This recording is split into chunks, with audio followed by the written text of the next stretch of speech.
The Reading Lantern presents The War of the Worlds by H.G. Wells.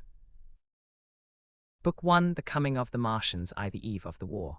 No one would have believed in the last years of the 19th century that this world was being watched keenly and closely by intelligences greater than man's, and yet as mortal as his own. That as men busied themselves about their various concerns, they were scrutinized and studied, perhaps almost as narrowly as a man with a microscope might scrutinize the transient creatures that swarm and multiply in a drop of water. With infinite complacency men went to and fro over this globe about their little affairs, serene in their assurance of their empire over matter. It is possible that the infusoria under the microscope do the same. No one gave a thought to the older worlds of space as sources of human danger, or thought of them only to dismiss the idea of life upon them as impossible or improbable. It is curious to recall some of the mental habits of those departed days. At most, terrestrial men fancied there might be other men upon Mars, perhaps inferior to themselves, and ready to welcome a missionary enterprise. Yet across the gulf of space, minds that are to our minds as ours are to those of the beasts that perish, intellects vast and cool and unsympathetic, regarded this earth with envious eyes, and slowly and surely drew their plans against us. And early in the 20th century came the great disillusionment. The planet Mars, I scarcely need remind the reader, revolves about the Sun at a mean distance of 140 million miles, and the light and heat it receives from the Sun is barely half of that received by this world. It must be, if the nebular hypothesis has any truth, older than our world, and long before this Earth ceased to be molten, life upon its surface must have begun its course.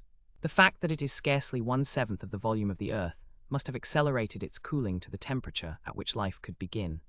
It has air and water, and all that is necessary for the support of animated existence. Yet so vain is man, and so blinded by his vanity, that no writer, up to the very end of the 19th century, expressed any idea that intelligent life might have developed there far, or indeed at all, beyond its earthly level. Nor was it generally understood that since Mars is older than our Earth, with scarcely a quarter of the superficial area and remoter from the Sun, it necessarily follows that it is not only more distant from time's beginning, but nearer its end. The secular cooling that must someday overtake our planet has already gone far indeed with our neighbor. Its physical condition is still largely a mystery, but we know now that even in its equatorial region, the midday temperature barely approaches that of our coldest winter. Its air is much more attenuated than ours, its oceans have shrunk until they cover but a third of its surface, and as its slow seasons change, huge snowcaps gather and melt about either pole and periodically inundate its temperate zones. That last stage of exhaustion, which to us is still incredibly remote, has become a present-day problem for the inhabitants of Mars. The immediate pressure of necessity has brightened their intellects, enlarged their powers, and hardened their hearts. And looking across space with instruments, and intelligences such as we have scarcely dreamed of, they see, at its nearest distance only 35 million of miles sunward of them, a morning star of hope, our own warmer planet. Green with vegetation and grey with water, with a cloudy atmosphere eloquent of fertility, with glimpses through its drifting cloud wisps of broad stretches of populous country and narrow, navy-crowded seas. And we men, the creatures who inhabit this earth, must be to them at least as alien and lowly as are the monkeys and lemurs to us. The intellectual side of man already admits that life is an incessant struggle for existence, and it would seem that this too is the belief of the minds upon Mars. Their world is far gone in its cooling, and this world is still crowded with life, but crowded only with what they regard as inferior animals. To carry warfare sunward is, indeed, their only escape from the destruction that, generation after generation, creeps upon them. And before we judge of them too harshly, we must remember what ruthless and utter destruction our own species has wrought, not only upon animals, such as the vanished bison and the dodo, but upon its inferior races. The Tasmanians, in spite of their human likeness, were entirely swept out of existence in a war of extermination waged by European immigrants in the space of 50 years. Are we such apostles of mercy as to complain if the Martians warred in the same spirit? The Martians seem to have calculated their descent with amazing subtlety. Their mathematical learning is evidently far in excess of ours, and to have carried out their preparations with a well-nigh perfect unanimity. Had our instruments permitted it, we might have seen the gathering trouble far back in the 19th century. Men like Schiaparelli watched the red planet. It is odd, by the by, that for countless centuries Mars has been the star of war, but failed to interpret the fluctuating appearances of the markings they mapped so well. All that time the Martians must have been getting ready. During the opposition of 1894, a great light was seen on the illuminated part of the disk, first at the Lick Observatory, then by Perrotin of Nice, and then by other observers. English readers heard of it first in the issue of Nature dated August 2. I am inclined to think that this blaze may have been the casting of the huge gun in the vast pit sunk into their planet, from which their shots were fired at us. Peculiar markings, as yet unexplained, were seen near the site of that outbreak during the next two oppositions. The storm burst upon us 6 years ago now. As Mars approached opposition, Lavelle of Java set the wires of the astronomical exchange palpitating with the amazing intelligence of a huge outbreak of incandescent gas upon the planet. It had occurred towards midnight of the 12th, and the spectroscope, to which he had at once resorted, indicated a mass of flaming gas, chiefly hydrogen, moving with an enormous velocity towards this Earth. This jet of fire had become invisible about 12:15. He compared it to a colossal puff of flames suddenly and violently squirted out of the planet, as flaming gases rushed out of a gun. A singularly appropriate phrase it proved. Yet the next day there was nothing of this in the papers, except a little note in the Daily Telegraph, and the world went in ignorance of one of the gravest dangers that ever threatened the human race. I might not have heard of the eruption at all had I not met Ogilvy, the well-known astronomer, at Ottershaw. He was immensely excited at the news, and in the excess of his feelings, invited me up to take a turn with him that night in a scrutiny of the red planet. In spite of all that has happened since, I still remember that vigil very distinctly. The black and silent observatory, the shadowed lantern throwing a feeble glow upon the floor in the corner, the steady ticking of the clockwork of the telescope, the little slit in the roof, an oblong profundity with the stardust streaked across it. Ogilvy moved about, invisible but audible. Looking through the telescope, one saw a circle of deep blue and the little round planet swimming in the field. It seemed such a little thing, so bright and small and still, faintly marked with transverse stripes, and slightly flattened from the perfect round. But so little it was, so silvery warm a pin's head of light. It was as if it quivered, but really this was the telescope vibrating with the activity of the clockwork that kept the planet in view. As I watched, the planet seemed to grow larger and smaller, and to advance and recede, but that was simply that my eye was tired. 40 millions of miles it was from us, more than 40 millions of miles of void. Few people realize the immensity of vacancy in which the dust of the material universe swims. Near it in the field, I remember, were 3 faint points of light, 3 telescopic stars infinitely remote, and all around it was the unfathomable darkness of empty space. You know how that blackness looks on a frosty starlight night.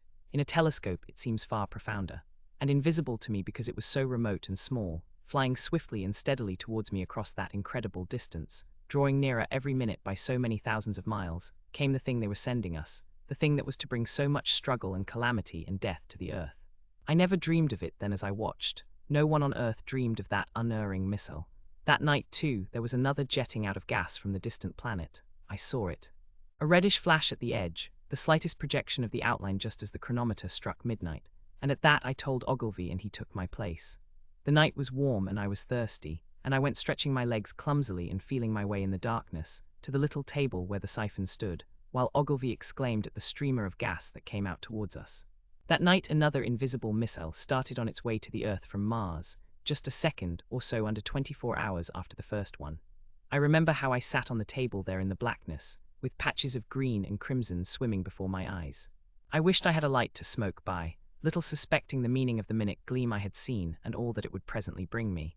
Ogilvy watched till 1 and then gave it up, and we lit the lantern and walked over to his house. Down below in the darkness were Ottershaw and Chertsey and all their hundreds of people, sleeping in peace. He was full of speculation that night about the condition of Mars, and scoffed at the vulgar idea of its having inhabitants who were signaling us. His idea was that meteorites might be falling in a heavy shower upon the planet, or that a huge volcanic explosion was in progress. He pointed out to me how unlikely it was that organic evolution had taken the same direction in the 2 adjacent planets. The chances against anything manlike on Mars are 1,000,000 to 1, he said. Hundreds of observers saw the flame that night and the night after about midnight, and again the night after, and so for 10 nights, a flame each night. Why the shots ceased after the 10th, no one on Earth has attempted to explain. It may be the gases of the firing caused the Martians inconvenience. Dense clouds of smoke or dust, visible through a powerful telescope on Earth as little grey, fluctuating patches, spread through the clearness of the planet's atmosphere and obscured its more familiar features. Even the daily papers woke up to the disturbances at last, and popular notes appeared here, there, and everywhere concerning the volcanoes upon Mars. The seriocomic periodical Punch, I remember, made a happy use of it in the political cartoon. And all unsuspected, those missiles the Martians had fired at us drew earthward, rushing now at a pace of many miles a second through the empty gulf of space, hour by hour and day by day, nearer and nearer. It seems to me now almost incredibly wonderful that with that swift fate hanging over us, men could go about their petty concerns as they did. I remember how jubilant Markham was at securing a new photograph of the planet for the illustrated paper he edited in those days. People in these latter times scarcely realize the abundance and enterprise of our 19th century papers. For my own part, I was much occupied in learning to ride the bicycle, and busy upon a series of papers discussing the probable developments of moral ideas as civilization progressed. One night, the first missile then could scarcely have been 10 million miles away, I went for a walk with my wife. It was starlight, and I explained the signs of the zodiac to her, and pointed out Mars, a bright dot of light creeping zenithward, towards which so many telescopes were pointed. It was a warm night. Coming home, a party of excursionists from Chertsey or Isleworth passed us singing and playing music. There were lights in the upper windows of the houses as the people went to bed. From the railway station in the distance came the sound of shunting trains, ringing and rumbling, softened almost into melody by the distance. My wife pointed out to me the brightness of the red, green, and yellow signal lights hanging in a framework against the sky. It seemed so safe and tranquil. Aye, the falling star. Then came the night of the first falling star. It was seen early in the morning, rushing over Winchester eastward, a line of flame high in the atmosphere. Hundreds must have seen it, and taken it for an ordinary falling star. Albin described it as leaving a greenish streak behind it that glowed for some seconds. Denning, our greatest authority on meteorites, stated that the height of its first appearance was about 90 or 100 miles. It seemed to him that it fell to Earth about 100 miles east of him. I was at home at that hour and writing in my study, and although my French windows faced towards Ottershaw and the blind was up, for I loved in those days to look up at the night sky, I saw nothing of it. Yet this strangest of all things that ever came to Earth from outer space must have fallen while I was sitting there, visible to me had I only looked up as it passed. Some of those who saw its flight say it travelled with a hissing sound. I myself heard nothing of that. Many people in Berkshire, Surrey, and Middlesex must have seen the fall of it, and at most have thought that another meteorite had descended. No one seems to have troubled to look for the fallen mass that night. But very early in the morning, poor Ogilvy, who had seen the shooting star, and who was persuaded that a meteorite lay somewhere on the common between Horsell, Ottershaw, and Woking, rose early with the idea of finding it. Find it he did, soon after dawn, and not far from the sandpits. An enormous hole had been made by the impact of the projectile, and the sand and gravel had been flung violently in every direction over the heath, forming heaps visible a mile and a half away. The heather was on fire eastward, and a thin blue smoke rose against the dawn.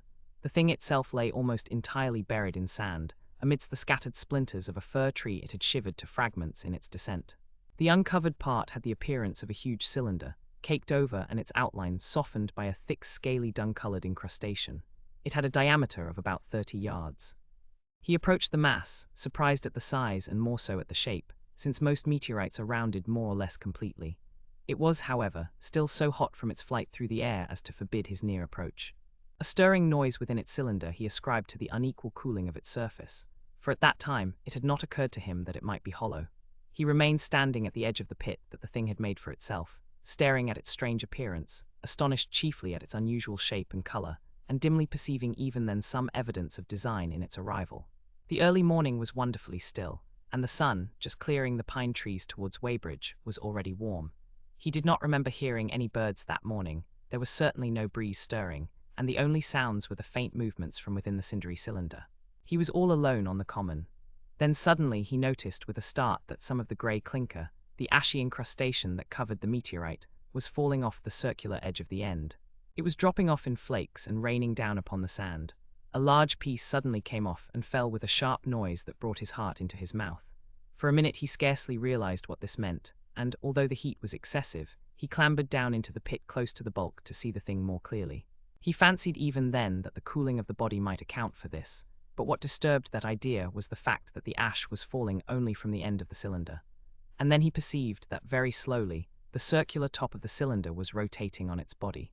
It was such a gradual movement that he discovered it only through noticing that a black mark that had been near him 5 minutes ago was now at the other side of the circumference. Even then he scarcely understood what this indicated, until he heard a muffled grating sound and saw the black mark jerk forward an inch or so. Then the thing came upon him in a flash. The cylinder was artificial hollow with an end that screwed out. Something within the cylinder was unscrewing the top. "Good heavens," said Ogilvy. "There's a man in it, men in it, half roasted to death." Trying to escape, At once, with a quick mental leap, he linked the thing with the flash upon Mars. The thought of the confined creature was so dreadful to him that he forgot the heat and went forward to the cylinder to help turn. But luckily, the dull radiation arrested him before he could burn his hands on the still glowing metal. At that, he stood irresolute for a moment, then turned, scrambled out of the pit, and set off running wildly into Woking. The time then must have been somewhere about 6 o'clock. He met a wagoner and tried to make him understand, but the tale he told and his appearance were so wild, his hat had fallen off in the pit, that the man simply drove on. He was equally unsuccessful with the potman, who was just unlocking the doors of the public house by Horsell Bridge. The fellow thought he was a lunatic at large, and made an unsuccessful attempt to shut him into the tap-room. That sobered him a little, and when he saw Henderson, the London journalist, in his garden, he called over the palings and made himself understood. "Henderson," he called, "you saw that shooting star last night." "Well," said Henderson. "It's out on Horsell Common now."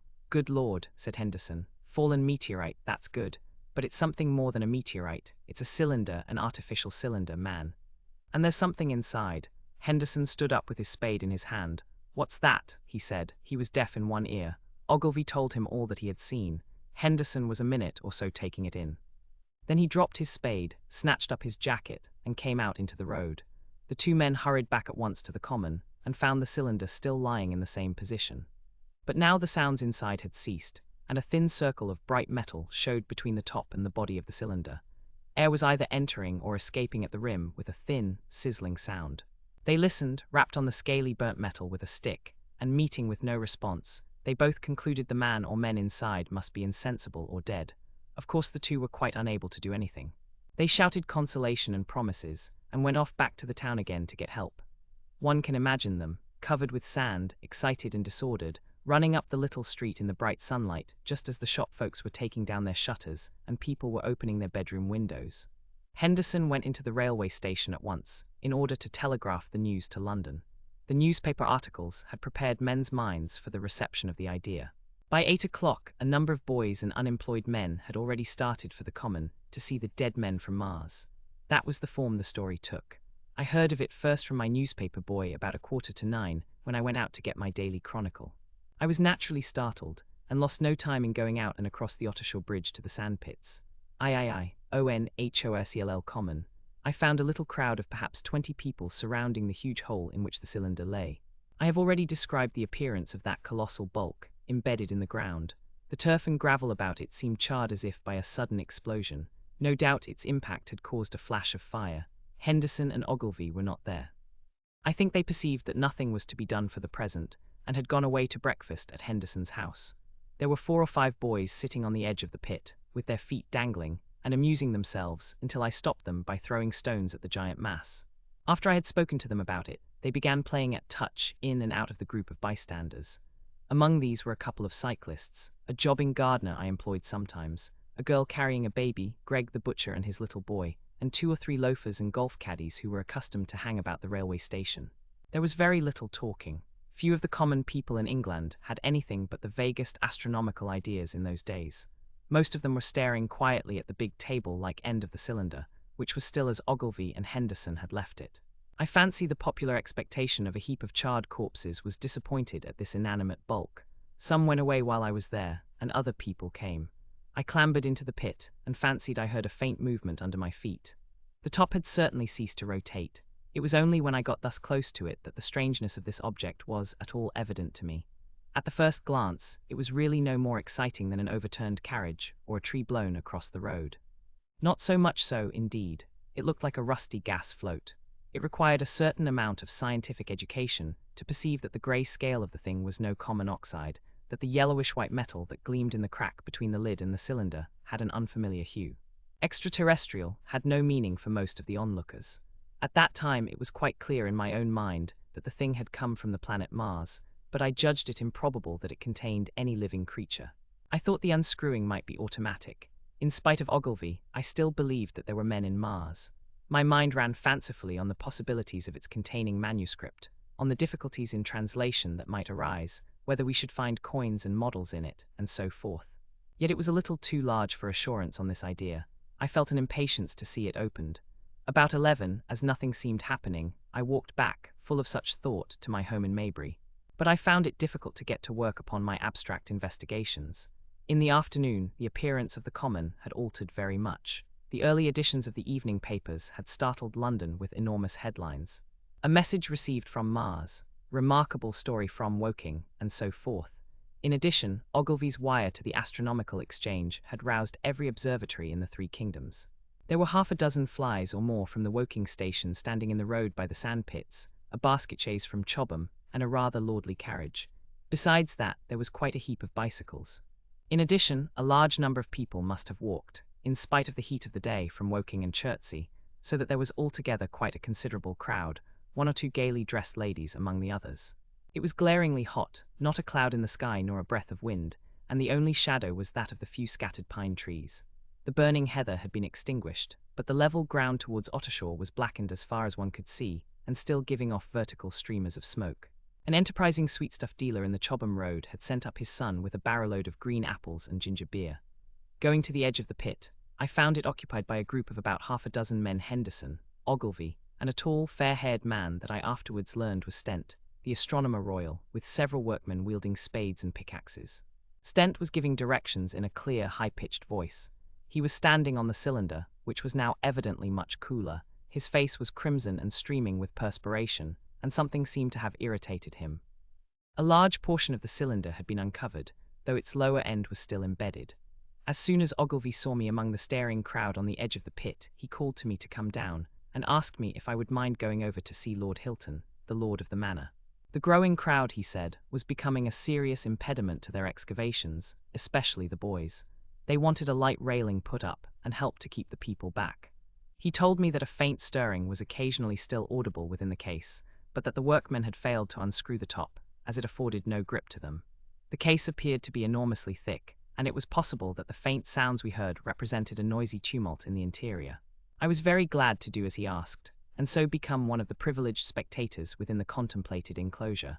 I failed to find Lord Hilton at his house, but I was told he was expected from London by the 6 o'clock train from Waterloo. And as it was then about 5:15, I went home, had some tea, and walked up to the station to waylay him. IV, the cylinder OPENS. When I returned to the common, the sun was setting. Scattered groups were hurrying from the direction of Woking, and one or two persons were returning. The crowd about the pit had increased, and stood out black against the lemon yellow of the sky, a couple of hundred people perhaps. There were raised voices, and some sort of struggle appeared to be going on about the pit. Strange imaginings passed through my mind. As I drew nearer, I heard Stent's voice. Keep back, keep back." A boy came running towards me. "It's a movin'," he said to me as he passed. "A screwin' and a screwin' out. I don't like it. I'm a goin' 'ome, I am."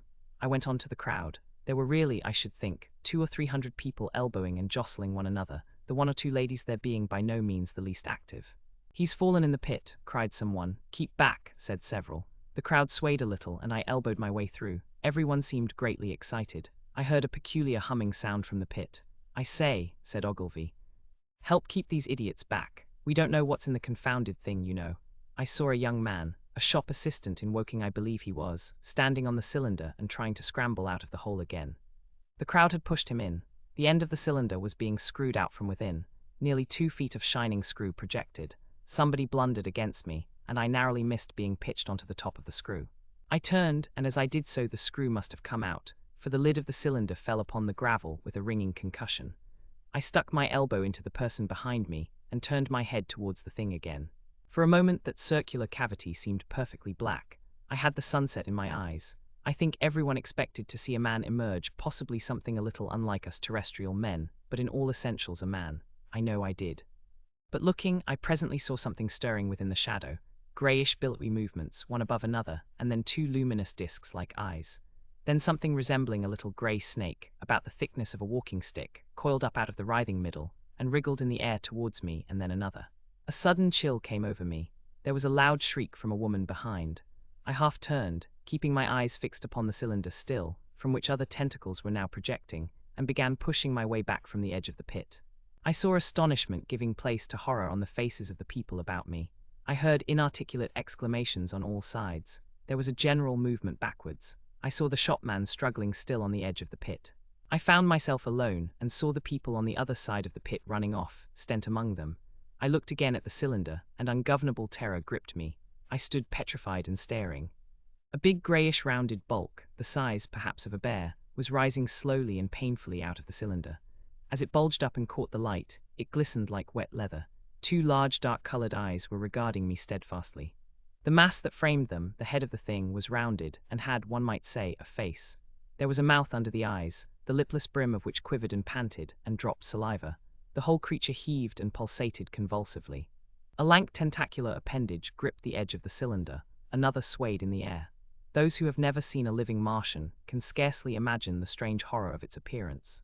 The peculiar V-shaped mouth with its pointed upper lip, the absence of brow ridges, the absence of a chin beneath the wedge-like lower lip, the incessant quivering of this mouth, the gorgon groups of tentacles, the tumultuous breathing of the lungs in a strange atmosphere, the evident heaviness and painfulness of movement due to the greater gravitational energy of the earth above all, the extraordinary intensity of the immense eyes, were at once vital. Intense, inhuman, crippled, and monstrous. There was something fungoid in the oily brown skin, something in the clumsy deliberation of the tedious movements unspeakably nasty. Even at this first encounter, this first glimpse, I was overcome with disgust and dread. Suddenly the monster vanished. It had toppled over the brim of the cylinder and fallen into the pit, with a thud like the fall of a great mass of leather. I heard it give a peculiar thick cry, and forthwith another of these creatures appeared darkly in the deep shadow of the aperture. I turned and, running madly, made for the first group of trees, perhaps 100 yards away, but I ran slantingly and stumbling, for I could not avert my face from these things.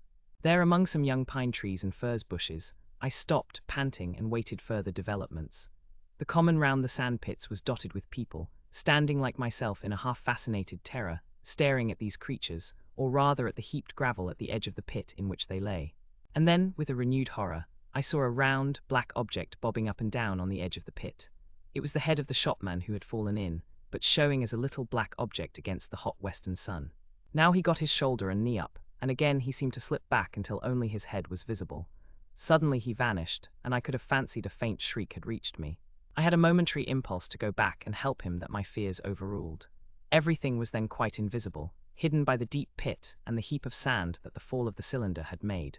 Anyone coming along the road from Chobham or Woking would have been amazed at the sight, a dwindling multitude of perhaps 100 people or more standing in a great irregular circle, in ditches, behind bushes, behind gates and hedges, saying little to one another, and that in short, excited shouts and staring hard at a few heaps of sand. The barrow of ginger beer stood, a queer derelict, black against the burning sky, and in the sand pits was a row of deserted vehicles with their horses feeding out of nosebags or pawing the ground, the heat-ray. After the glimpse I had had of the Martians emerging from the cylinder in which they had come to the Earth from their planet, a kind of fascination paralyzed my actions. I remained standing knee-deep in the heather, staring at the mound that hid them. I was a battleground of fear and curiosity. I did not dare to go back towards the pit, but I felt a passionate longing to peer into it. I began walking, therefore, in a big curve, seeking some point of vantage, and continually looking at the sand heaps that hid these newcomers to our Earth. Once a leash of thin black whips, like the arms of an octopus, flashed across the sunset and was immediately withdrawn, and afterwards a thin rod rose up, joint by joint, bearing at its apex a circular disc that spun with a wobbling motion. What could be going on there? Most of the spectators had gathered in one or two groups, one a little crowd towards Woking, the other a knot of people in the direction of Chobham. Evidently they shared my mental conflict. There were few near me. One man I approached. He was, I perceived, a neighbour of mine, though I did not know his name, and accosted. But it was scarcely a time for articulate conversation. "What ugly brutes," he said. "Good God! What ugly brutes!" He repeated this over and over again. "Did you see a man in the pit?" I said, but he made no answer to that. We became silent and stood watching for a time side by side, deriving, I fancy, a certain comfort in one another's company. Then I shifted my position to a little knoll that gave me the advantage of a yard or more of elevation, and when I looked for him presently, he was walking towards Woking. The sunset faded to twilight before anything further happened. The crowd far away on the left, towards Woking, seemed to grow, and I heard now a faint murmur from it. The little knot of people towards Chobham dispersed. There was scarcely an intimation of movement from the pit. It was this, as much as anything, that gave people courage, and I suppose the new arrivals from Woking also helped to restore confidence. At any rate, as the dusk came on, a slow, intermittent movement upon the sandpits began, a movement that seemed to gather force as the stillness of the evening about the cylinder remained unbroken. Vertical black figures in twos and threes would advance, stop, watch, and advance again, spreading out as they did so in a thin irregular crescent that promised to enclose the pit in its attenuated horns. I too, on my side, began to move towards the pit. Then I saw some cabmen and others had walked boldly into the sandpits, and heard the clatter of hoofs and the gride of wheels. I saw a lad trundling off the barrow of apples. And then, within 30 yards of the pit, advancing from the direction of Horsell, I noted a little black knot of men, the foremost of whom was waving a white flag. This was the deputation. There had been a hasty consultation, and since the Martians were evidently, in spite of their repulsive forms, intelligent creatures, it had been resolved to show them, by approaching them with signals, that we too were intelligent. Flutter, flutter went the flag, first to the right, then to the left. It was too far for me to recognize anyone there, but afterwards I learned that Ogilvy, Stent, and Henderson were with others in this attempt at communication. This little group had in its advance dragged inward, so to speak, the circumference of the now almost complete circle of people, and a number of dim black figures followed it at discreet distances. Suddenly there was a flash of light, and a quantity of luminous greenish smoke came out of the pit in 3 distinct puffs, which drove up, one after the other, straight into the still air.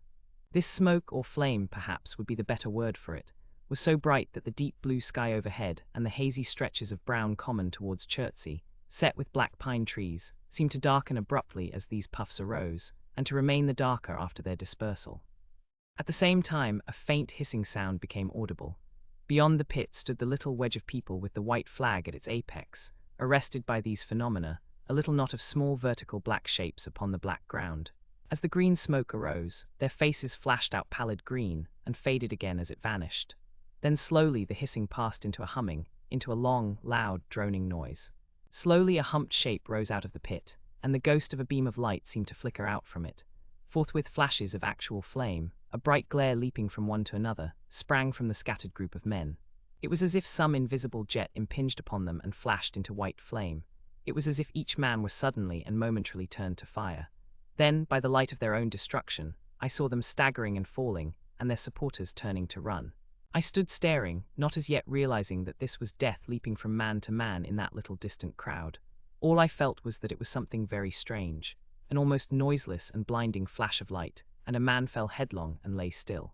And as the unseen shaft of heat passed over them, pine trees burst into fire, and every dry furze bush became with one dull thud a mass of flames. And far away towards Naffel, I saw the flashes of trees and hedges and wooden buildings suddenly set alight. It was sweeping round swiftly and steadily, this flaming death, this invisible, inevitable sword of heat.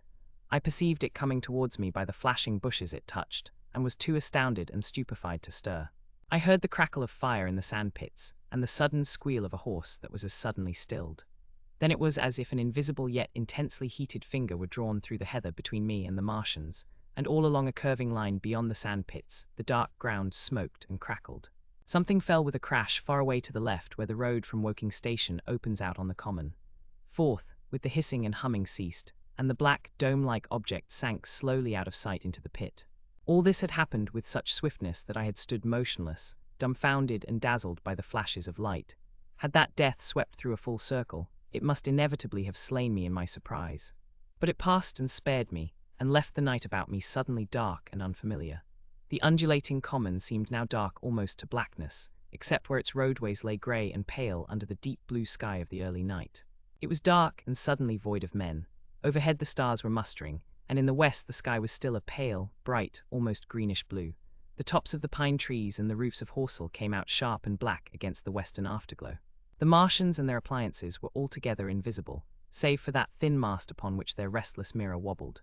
Patches of bush and isolated trees here and there smoked and glowed still, and the houses towards Woking Station were sending up spires of flame into the stillness of the evening air. Nothing was changed save for that, and a terrible astonishment. The little group of black specks with the flag of white had been swept out of existence, and the stillness of the evening, so it seemed to me, had scarcely been broken.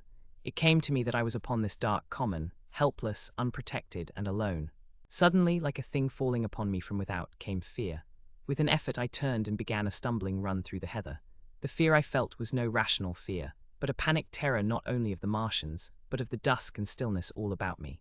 Such an extraordinary effect in unmanning me it had that I ran weeping silently as a child might do. Once I had turned, I did not dare to look back. I remember I felt an extraordinary persuasion that I was being played with, that presently, when I was upon the very verge of safety, this mysterious death, as swift as the passage of light, would leap after me from the pit about the cylinder, and strike me down. VI, the heat ray in the CHOBHAM road. It is still a matter of wonder how the Martians are able to slay men so swiftly and so silently. Many think that in some way they are able to generate an intense heat in a chamber of practically absolute non-conductivity. This intense heat they project in a parallel beam against any object they choose, by means of a polished parabolic mirror of unknown composition, much as the parabolic mirror of a lighthouse projects a beam of light. But no one has absolutely proved these details. However it is done, it is certain that a beam of heat is the essence of the matter. Heat, and invisible instead of visible light. Whatever is combustible flashes into flame at its touch, lead runs like water, it softens iron, cracks and melts glass, and when it falls upon water, incontinently that explodes into steam. That night nearly 40 people lay under the starlight about the pit, charred and distorted beyond recognition, and all night long the common from Horsell to Maybury was deserted and brightly ablaze. The news of the massacre probably reached Chobham, Woking and Ottershaw about the same time. In Woking the shops had closed when the tragedy happened, and a number of people, shop people and so forth, attracted by the stories they had heard, were walking over the Horsell Bridge and along the road between the hedges that runs out at last upon the common. You may imagine the young people brushed up after the labours of the day, and making this novelty, as they would make any novelty, the excuse for walking together and enjoying a trivial flirtation. You may figure to yourself the hum of voices along the road in the gloaming. As yet, of course, few people in Woking even knew that the cylinder had opened, though poor Henderson had sent a messenger on a bicycle to the post office with a special wire to an evening paper. As these folks came out by twos and threes upon the open, they found little knots of people talking excitedly and peering at the spinning mirror over the sandpits, and the newcomers were, no doubt, soon infected by the excitement of the occasion. By 8:30, when the deputation was destroyed, there may have been a crowd of 300 people or more at this place, besides those who had left the road to approach the Martians nearer. There were 3 policemen too, one of whom was mounted, doing their best, under instructions from Stent, to keep the people back and deter them from approaching the cylinder. There was some booing from those more thoughtless and excitable souls to whom a crowd is always an occasion for noise and horseplay.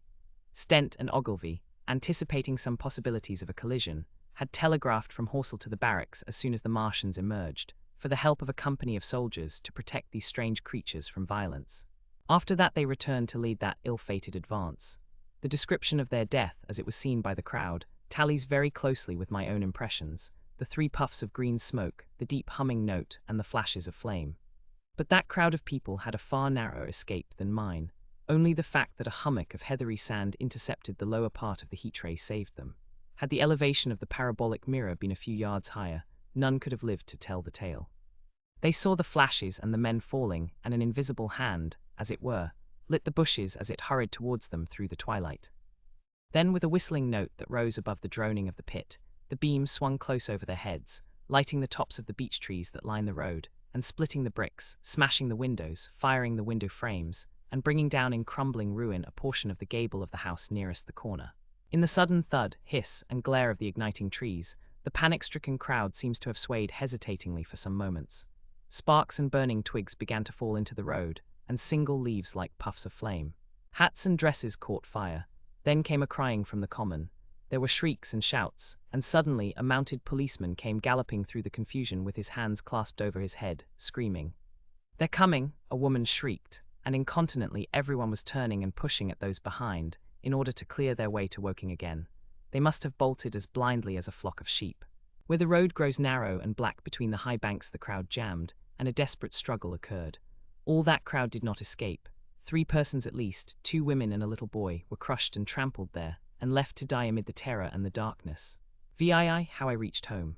For my own part, I remember nothing of my flight except the stress of blundering against trees and stumbling through the heather. All about me gathered the invisible terrors of the Martians. That pitiless sort of heat seemed whirling to and fro, flourishing overhead before it descended, and smote me out of life. I came into the road between the crossroads and Horsell, and ran along this to the crossroads. At last I could go no further. I was exhausted with the violence of my emotion and of my flight, and I staggered and fell by the wayside. That was near the bridge that crosses the canal by the gasworks. I fell and lay still. I must have remained there some time. I sat up, strangely perplexed. For a moment, perhaps, I could not clearly understand how I came there. My terror had fallen from me like a garment. My hat had gone, and my collar had burst away from its fastener. A few minutes before, there had only been 3 real things before me: the immensity of the night and space and nature, my own feebleness and anguish, and the near approach of death. Now it was as if something turned over, and the point of view altered abruptly. There was no sensible transition from one state of mind to the other. I was immediately the self of every day again, a decent, ordinary citizen. The silent common, the impulse of my flight, the starting flames, were as if they had been in a dream. I asked myself, had these latter things indeed happened? I could not credit it. I rose and walked unsteadily up the steep incline of the bridge. My mind was blank wonder. My muscles and nerves seemed drained of their strength. I dare say I staggered drunkenly. A head rose over the arch, and the figure of a workman carrying a basket appeared. Beside him ran a little boy. He passed me, wishing me good night. I was minded to speak to him, but did not. I answered his greeting with a meaningless mumble and went on over the bridge.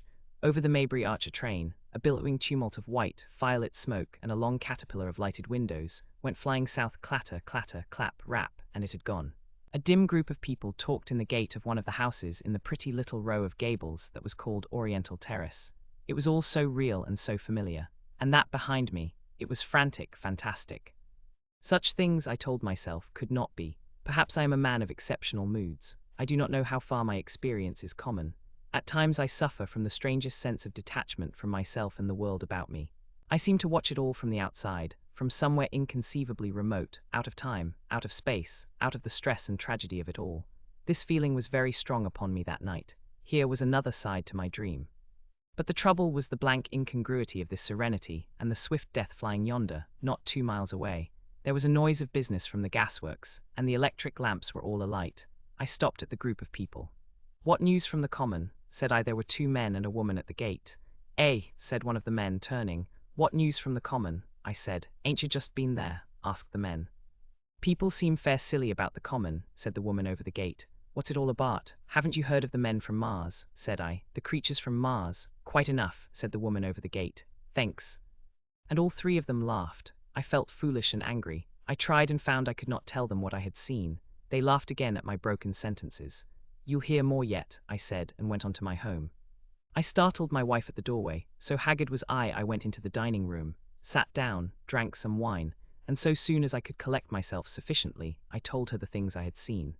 The dinner, which was a cold one, had already been served, and remained neglected on the table while I told my story. "There is one thing," I said, to allay the fears I had aroused. "They are the most sluggish things I ever saw crawl. They may keep the pit and kill people who come near them, but they cannot get out of it. But the horror of them, don't, dear," said my wife, knitting her brows and putting her hand on mine. "Poor Ogilvy," I said, "to think he may be lying dead there." My wife at least did not find my experience incredible. When I saw how deadly white her face was, I ceased abruptly. "They may come here," she said again and again. I pressed her to take wine and tried to reassure her. "They can scarcely move," I said. I began to comfort her and myself by repeating all that Ogilvy had told me of the impossibility of the Martians establishing themselves on the Earth. In particular, I laid stress on the gravitational difficulty. On the surface of the Earth, the force of gravity is 3 times what it is on the surface of Mars. A Martian, therefore, would weigh 3 times more than on Mars, albeit his muscular strength would be the same. His own body would be a cope of lead to him, therefore. That indeed was the general opinion. Both the Times and the Daily Telegraph, for instance, insisted on it the next morning, and both overlooked, just as I did, 2 obvious modifying influences. The atmosphere of the Earth, we now know, contains far more oxygen or far less argon, whichever way one likes to put it, than does Mars.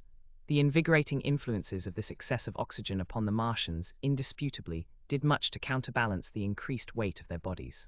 And in the second place, we all overlooked the fact that such mechanical intelligence as the Martian possessed was quite able to dispense with muscular exertion at a pinch. But I did not consider these points at the time, and so my reasoning was dead against the chances of the invaders. With wine and food, the confidence of my own table, and the necessity of reassuring my wife, I grew by insensible degrees courageous and secure. "They have done a foolish thing," said I, fingering my wineglass. "They are dangerous because no doubt they are mad with terror. Perhaps they expected to find no living things, certainly no intelligent living things. A shell in the pit," said I, "if the worst comes to the worst, will kill them all." The intense excitement of the events had no doubt left my perceptive powers in a state of erethism. I remember that dinner table with extraordinary vividness even now. My dear wife's sweet anxious face peering at me from under the pink lamp shade, the white cloth with its silver and glass table furniture, for in those days even philosophical writers had many little luxuries, the crimson purple wine in my glass, are photographically distinct. At the end of it I sat, tempering nuts with a cigarette, regretting Ogilvy's rashness, and denouncing the short-sighted timidity of the Martians. So some respectable dodo in the Mauritius might have lauded it in his nest, and discussed the arrival of that shipful of pitiless sailors in want of animal food. "We will peck them to death tomorrow, my dear. I did not know it, but that was the last civilized dinner I was to eat for very many strange and terrible days. VII, Friday night. The most extraordinary thing to my mind, of all the strange and wonderful things that happened upon that Friday, was the dovetailing of the commonplace habits of our social order with the first beginnings of the series of events that was to topple that social order headlong. If on Friday night you had taken a pair of compasses and drawn a circle with a radius of 5 miles round the Woking sandpits, I doubt if you would have had one human being outside it, unless it were some relation of Stent, or of the 3 or 4 cyclists or London people lying dead on the common, whose emotions or habits were at all affected by the newcomers. Many people had heard of the cylinder, of course, and talked about it in their leisure, but it certainly did not make the sensation that an ultimatum to Germany would have done. In London that night poor Henderson's telegram describing the gradual unscrewing of the shot was judged to be a canard, and his evening paper, after wiring for authentication from him, and receiving no reply, the man was killed, decided not to print a special edition. Even within the 5-mile circle, the great majority of people were inert. I have already described the behavior of the men and women to whom I spoke. All over the district people were dining and supping. Working men were gardening after the labors of the day, children were being put to bed, young people were wandering through the lanes love-making, students sat over their books. Maybe there was a murmur in the village streets, a novel and dominant topic in the public houses, and here and there a messenger, or even an eyewitness of the later occurrences, caused a whirl of excitement, a shouting, and a running to and fro. But for the most part the daily routine of working, eating, drinking, sleeping, went on as it had done for countless years, as though no planet Mars existed in the sky. Even at Woking Station and Horsell and Chobham that was the case. In Woking Junction until a late hour, trains were stopping and going on, others were shunting on the sidings, passengers were alighting and waiting, and everything was proceeding in the most ordinary way. A boy from the town, trenching on Smith's Monopoly, was selling papers with the afternoon's news. The ringing impact of trucks, the sharp whistle of the engines from the junction, mingled with their shouts of men from Mars. Excited men came into the station about 9 o'clock with incredible tidings, and caused no more disturbance than drunkards might have done. People rattling Londonwards peered into the darkness outside the carriage windows, and saw only a rare, flickering, vanishing spark dance up from the direction of Horsell, a red glow and a thin veil of smoke driving across the stars, and thought that nothing more serious than a heath fire was happening. It was only round the edge of the common that any disturbance was perceptible. There were 6 villas burning on the Woking border. There were lights in all the houses on the common side of the 3 villages, and the people there kept awake till dawn. A curious crowd lingered restlessly, people coming and going but the crowd remaining, both on the Chobham and Horsell bridges. 1 or 2 adventurous souls, it was afterwards found, went into the darkness and crawled quite near the Martians. But they never returned, for now and again a light ray, like the beam of a warship's searchlight, swept the common, and the heat ray was ready to follow. Save for such, that big area of common was silent and desolate, and the charred bodies lay about on it all night under the stars, and all the next day. A noise of hammering from the pit was heard by many people. So you have the state of things on Friday night. In the center, sticking into the skin of our old planet Earth like a poisoned dart, was this cylinder. But the poison was scarcely working yet. Around it was a patch of silent common, smouldering in places, and with a few dark, dimly seen objects lying in contorted attitudes here and there. Here and there was a burning bush or tree.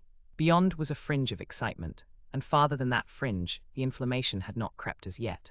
In the rest of the world, the stream of life still flowed as it had flowed for immemorial years. The fever of war that would presently clog vein and artery, deaden nerve and destroy brain, had still to develop. All night long the Martians were hammering and stirring, sleepless, indefatigable, at work upon the machines they were making ready, and ever and again a puff of greenish-white smoke whirled up to the starlit sky. About 11, a company of soldiers came through Horsell, and deployed along the edge of the common to form a cordon. Later, a second company marched through Chobham to deploy on the north side of the common. Several officers from the Inkerman barracks had been on the common earlier in the day, and one, Major Eden, was reported to be missing. The colonel of the regiment came to the Chobham Bridge and was busy questioning the crowd at midnight. The military authorities were certainly alive to the seriousness of the business. About 11, the next morning's papers were able to say, a squadron of hussars, 2 Maxims, and about 400 men of the Cardigan regiment started from Aldershot. A few seconds after midnight the crowd in the Chertsey Road, Woking, saw a star fall from heaven into the pine woods to the northwest. It had a greenish color and caused a silent brightness like summer lightning. This was the second cylinder. The fighting begins. Saturday lives in my memory as a day of suspense. It was a day of lassitude too, hot and close, with, I am told, a rapidly fluctuating barometer. I had slept but little, though my wife had succeeded in sleeping, and I rose early. I went into my garden before breakfast and stood listening, but towards the common there was nothing stirring but a lark. The milkman came as usual. I heard the rattle of his chariot, and I went round to the side gate to ask the latest news. He told me that during the night the Martians had been surrounded by troops, and that guns were expected. Then a familiar, reassuring note: I heard a train running towards Woking. They aren't to be killed, said the milkman, if that can possibly be avoided. I saw my neighbour gardening, chatted with him for a time, and then strolled in to breakfast. It was a most unexceptional morning. My neighbour was of opinion that the troops would be able to capture or to destroy the Martians during the day. It's a pity they make themselves so unapproachable, he said. It would be curious to know how they live on another planet. We might learn a thing or two.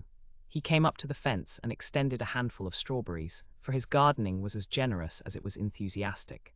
At the same time, he told me of the burning of the pine woods, about the Byfleet golf links. They say, said he, that there's another of those blessed things fallen there number 2, but one's enough, surely. This lot'll cost the insurance people a pretty penny before everything's settled. He laughed with an air of the greatest good humour as he said this. The woods, he said, were still burning, and pointed out a haze of smoke to me. They will be hot underfoot for days on account of the thick soil of pine needles and turf, he said, and then grew serious over poor Ogilvy. After breakfast, instead of working, I decided to walk down towards the common. Under the railway bridge I found a group of soldiers, sappers, I think, men in small round caps, dirty red jackets unbuttoned, and showing their blue shirts, dark trousers and boots coming to the calf. They told me no one was allowed over the canal, and looking along the road towards the bridge, I saw one of the cardigan men standing sentinel there. I talked with these soldiers for a time. I told them of my sight of the Martians on the previous evening. None of them had seen the Martians, and they had but the vaguest ideas of them, so that they plied me with questions. They said that they did not know who had authorized the movements of the troops.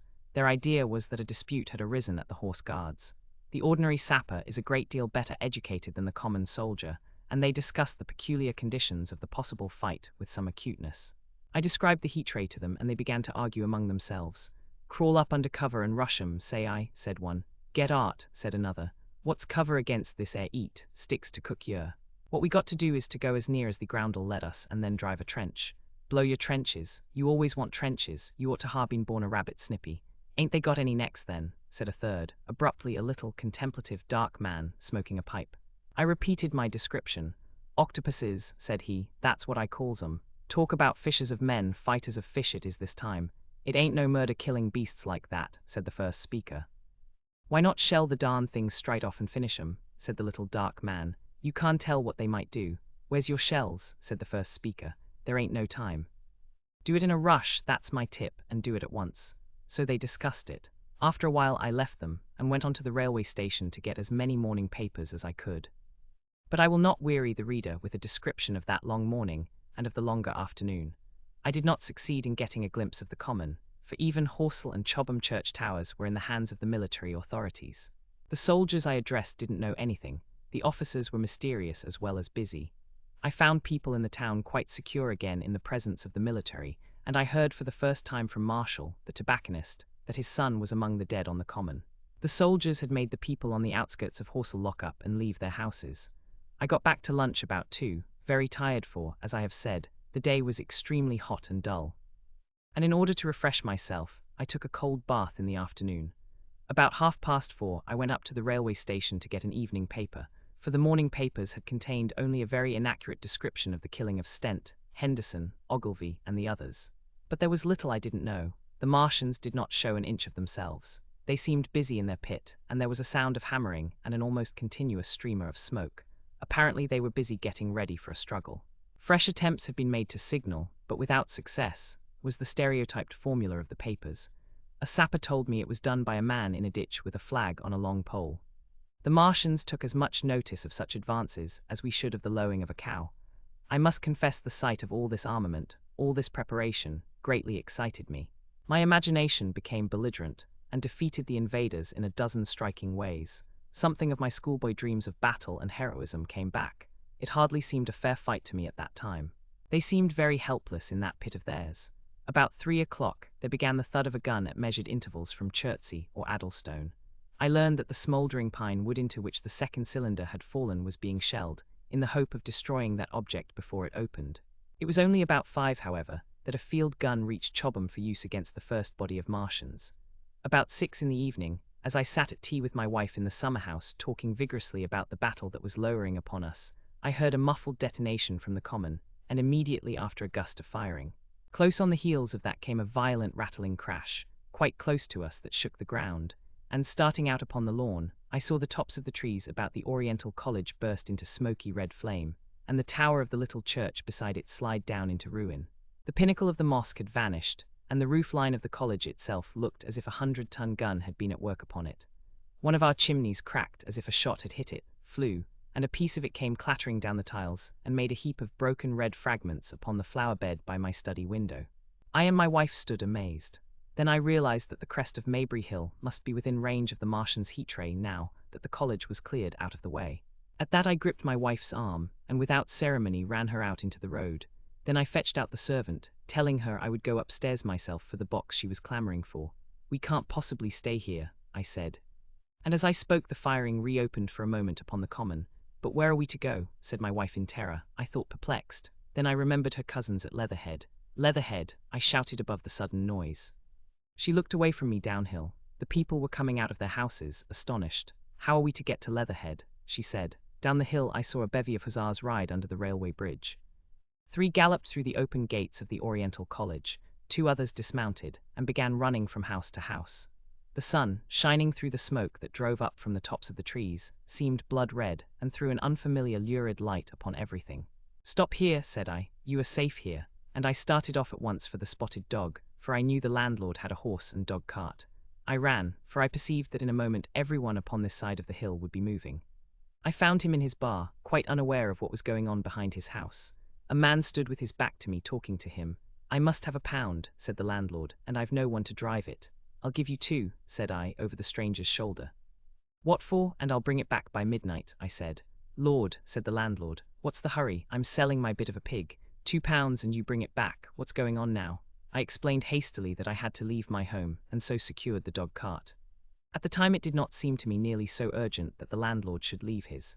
I took care to have the cart there and then, drove it off down the road, and leaving it in charge of my wife and servant, rushed into my house and packed a few valuables, such plate as we had, and so forth. The beech trees below the house were burning while I did this, and the palings up the road glowed red. While I was occupied in this way, one of the dismounted hussars came running up. He was going from house to house, warning people to leave. He was going on as I came out of my front door, lugging my treasures, done up in a tablecloth. I shouted after him. "What news?" He turned, stared, bawled something about crawling out in a thing like a dish cover, and ran on to the gate of the house at the crest. A sudden whirl of black smoke driving across the road hid him for a moment.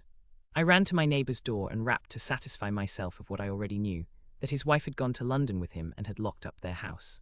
I went in again, according to my promise, to get my servant's box, lugged it out, clapped it beside her on the tail of the dog cart, and then caught the reins and jumped up into the driver's seat beside my wife. In another moment we were clear of the smoke and noise, and spanking down the opposite slope of Maybury Hill towards Old Woking. In front was a quiet, sunny landscape, a wheat field ahead on either side of the road, and the Maybury Inn with its swinging sign. I saw the doctor's cart ahead of me.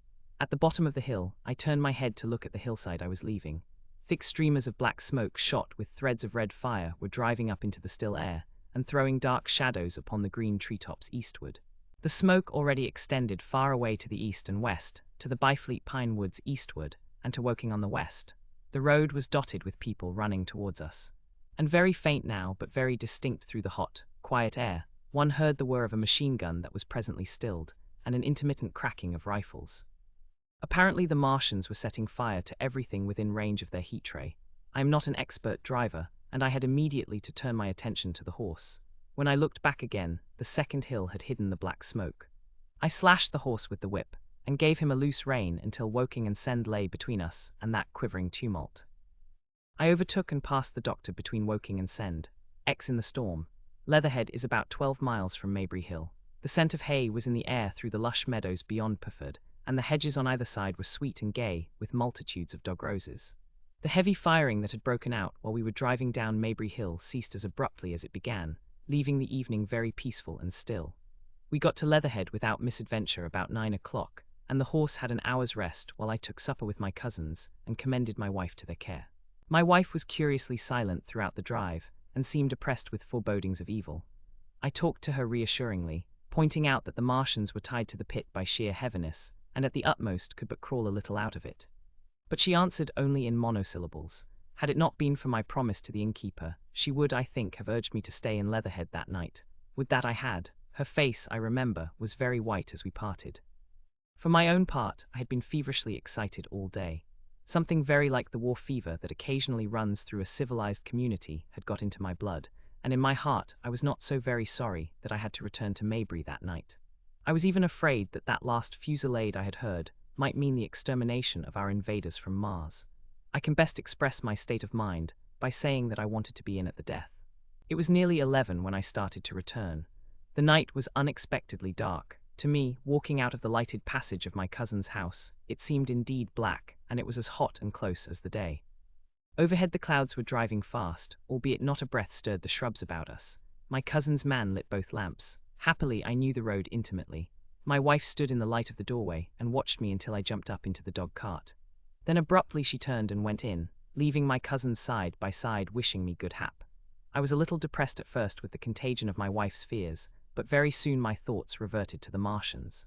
At that time I was absolutely in the dark as to the course of the evening's fighting. I did not know even the circumstances that had precipitated the conflict.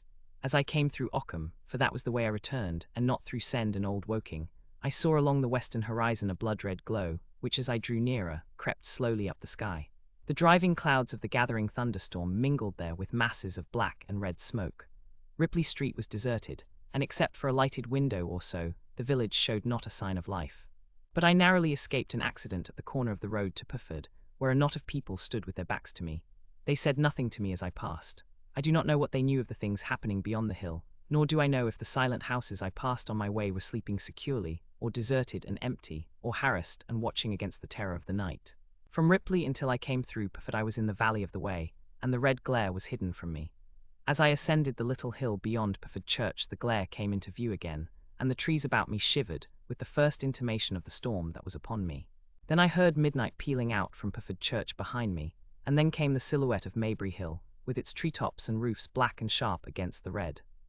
Even as I beheld this, a lurid green glare lit the road about me, and showed the distant woods towards Addlestone. I felt a tug at the reins. I saw that the driving clouds had been pierced as it were by a thread of green fire, suddenly lighting their confusion and falling into the field to my left. It was the third falling star. Close on its apparition, and blindingly violet by contrast, danced out the first lightning of the gathering storm, and the thunder burst like a rocket overhead. The horse took the bit between his teeth and bolted. A moderate incline runs towards the foot of Maybury Hill, and down this we clattered. Once the lightning had begun, it went on in as rapid a succession of flashes as I have ever seen. The thunderclaps, treading one on the heels of another, and with a strange crackling accompaniment, sounded more like the working of a gigantic electric machine than the usual detonating reverberations. The flickering light was blinding and confusing, and a thin hail smote gustily at my face as I drove down the slope. At first I regarded little but the road before me, and then abruptly my attention was arrested by something that was moving rapidly down the opposite slope of Maybury Hill. At first I took it for the wet roof of a house, but one flash following another showed it to be in swift rolling movement. It was an elusive vision, a moment of bewildering darkness, and then in a flash like daylight, the red masses of the orphanage near the crest of the hill, the green tops of the pine trees, and this problematical object came out clear and sharp and bright. And this thing I saw, how can I describe it? A monstrous tripod, higher than many houses, striding over the young pine trees and smashing them aside in its career, a walking engine of glittering metal, striding now across the heather. Articulate ropes of steel dangling from it, and the clattering tumult of its passage mingling with the riot of the thunder. A flash, and it came out vividly, heeling over one way with 2 feet in the air, to vanish and reappear almost instantly as it seemed, with the next flash, 100 yards nearer. Can you imagine a milking stool tilted and bowled violently along the ground? That was the impression those instant flashes gave. But instead of a milking stool, imagine it, a great body of machinery on a tripod stand. Then suddenly the trees in the pine wood ahead of me were parted, as brittle reeds are parted by a man thrusting through them. They were snapped off and driven headlong, and a second huge tripod appeared, rushing, as it seemed, headlong towards me. And I was galloping hard to meet it. At the sight of the second monster, my nerve went altogether. Not stopping to look again, I wrenched the horse's head hard round to the right, and in another moment the dog cart had heeled over upon the horse. The shaft smashed noisily, and I was flung sideways and fell heavily into a shallow pool of water. I crawled out almost immediately, and crouched, my feet still in the water, under a clump of firs. The horse lay motionless, his neck was broken, poor brute. And by the lightning flashes I saw the black bulk of the overturned dog-cart, and the silhouette of the wheel still spinning slowly. In another moment the colossal mechanism went striding by me, and passed uphill towards Pufford. Seen nearer, the thing was incredibly strange, for it was no mere insensate machine driving on its way. Machine it was, with a ringing metallic pace, and long, flexible, glittering tentacles, one of which gripped a young pine tree, swinging and rattling about its strange body. It picked its road as it went striding along, and the brazen hood that surmounted it moved to and fro, with the inevitable suggestion of a head looking about. Behind the main body was a huge mass of white metal like a gigantic fisherman's basket, and puffs of green smoke squirted out from the joints of the limbs as the monster swept by me. And in an instant it was gone. So much I saw then, all vaguely for the flickering of the lightning, in blinding highlights and dense black shadows. As it passed it set up an exultant deafening howl that drowned the thunder. Alu. Alu, and in another minute it was with its companion, half a mile away, stooping over something in the field. I have no doubt this thing in the field was the third of the 10 cylinders they had fired at us from Mars. For some minutes I lay there in the rain and darkness watching, by the intermittent light, these monstrous beings of metal moving about in the distance over the hedge tops. A thin hail was now beginning, and as it came and went their figures grew misty and then flashed into clearness again. Now and then came a gap in the lightning, and the night swallowed them up. I was soaked with hail above and puddle water below. It was some time before my blank astonishment would let me struggle up the bank to a drier position, or think at all of my imminent peril. Not far from me was a little one-roomed squatter's hut of wood, surrounded by a patch of potato garden. I struggled to my feet at last, and crouching and making use of every chance of cover, I made a run for this. I hammered at the door, but I could not make the people hear if there were any people inside, and after a time I desisted, and, availing myself of a ditch for the greater part of the way, succeeded in crawling, unobserved by these monstrous machines, into the pine woods towards Maybury. Under cover of this I pushed on, wet and shivering now, towards my own house. I walked among the trees trying to find the footpath. It was very dark indeed in the wood, for the lightning was now becoming infrequent, and the hail, which was pouring down in a torrent, fell in columns through the gaps in the heavy foliage. If I had fully realized the meaning of all the things I had seen, I should have immediately worked my way round through Byfleet to Street Cobham, and so gone back to rejoin my wife at Leatherhead. But that night the strangeness of things about me, and my physical wretchedness, prevented me, for I was bruised, weary, wet to the skin, deafened and blinded by the storm. I had a vague idea of going on to my own house, and that was as much motive as I had. I staggered through the trees, fell into a ditch and bruised my knees against a plank, and finally splashed out into the lane that ran down from the College Arms. I say splashed, for the storm water was sweeping the sand down the hill in a muddy torrent. There in the darkness, a man blundered into me and sent me reeling back. He gave a cry of terror, sprang sideways, and rushed on before I could gather my wits sufficiently to speak to him. So heavy was the stress of the storm just at this place, that I had the hardest task to win my way up the hill. I went close up to the fence on the left, and worked my way along its palings. Near the top I stumbled upon something soft, and by a flash of lightning, saw between my feet a heap of black broadcloth and a pair of boots. Before I could distinguish clearly how the man lay, the flicker of light had passed. I stood over him waiting for the next flash. When it came, I saw that he was a sturdy man, cheaply but not shabbily dressed. His head was bent under his body, and he lay crumpled up close to the fence, as though he had been flung violently against it. Overcoming the repugnance natural to one who had never before touched a dead body, I stooped and turned him over to feel for his heart. He was quite dead. Apparently his neck had been broken. The lightning flashed for a third time, and his face leaped upon me. I sprang to my feet. It was the landlord of the Spotted Dog, whose conveyance I had taken. I stepped over him gingerly and pushed on up the hill. I made my way by the police station and the College Arms towards my own house. Nothing was burning on the hillside, though from the common there still came a red glare and a rolling tumult of ruddy smoke beating up against the drenching hail. So far as I could see by the flashes, the houses about me were mostly uninjured. By the College Arms a dark heap lay in the road. Down the road towards Maybury Bridge there were voices and the sound of feet, but I had not the courage to shout or to go to them. I let myself in with my latchkey, closed, locked and bolted the door, staggered to the foot of the staircase and sat down. My imagination was full of those striding metallic monsters, and of the dead body smashed against the fence. I crouched at the foot of the staircase with my back to the wall, shivering violently. At the window. I have already said that my storms of emotion have a trick of exhausting themselves. After a time I discovered that I was cold and wet, and with little pools of water about me on the stair carpet. I got up almost mechanically, went into the dining room and drank some whiskey, and then I was moved to change my clothes. After I had done that I went upstairs to my study, but why I did so I do not know. The window of my study looks over the trees and the railway towards Horsell Common. In the hurry of our departure, this window had been left open. The passage was dark, and by contrast with the picture the window frame enclosed, the side of the room seemed impenetrably dark. I stopped short in the doorway. The thunderstorm had passed. The towers of the Oriental College and the pine trees about it had gone, and very far away, lit by a vivid red glare, the common about the sandpits was visible. Across the light, huge black shapes, grotesque and strange, moved busily to and fro.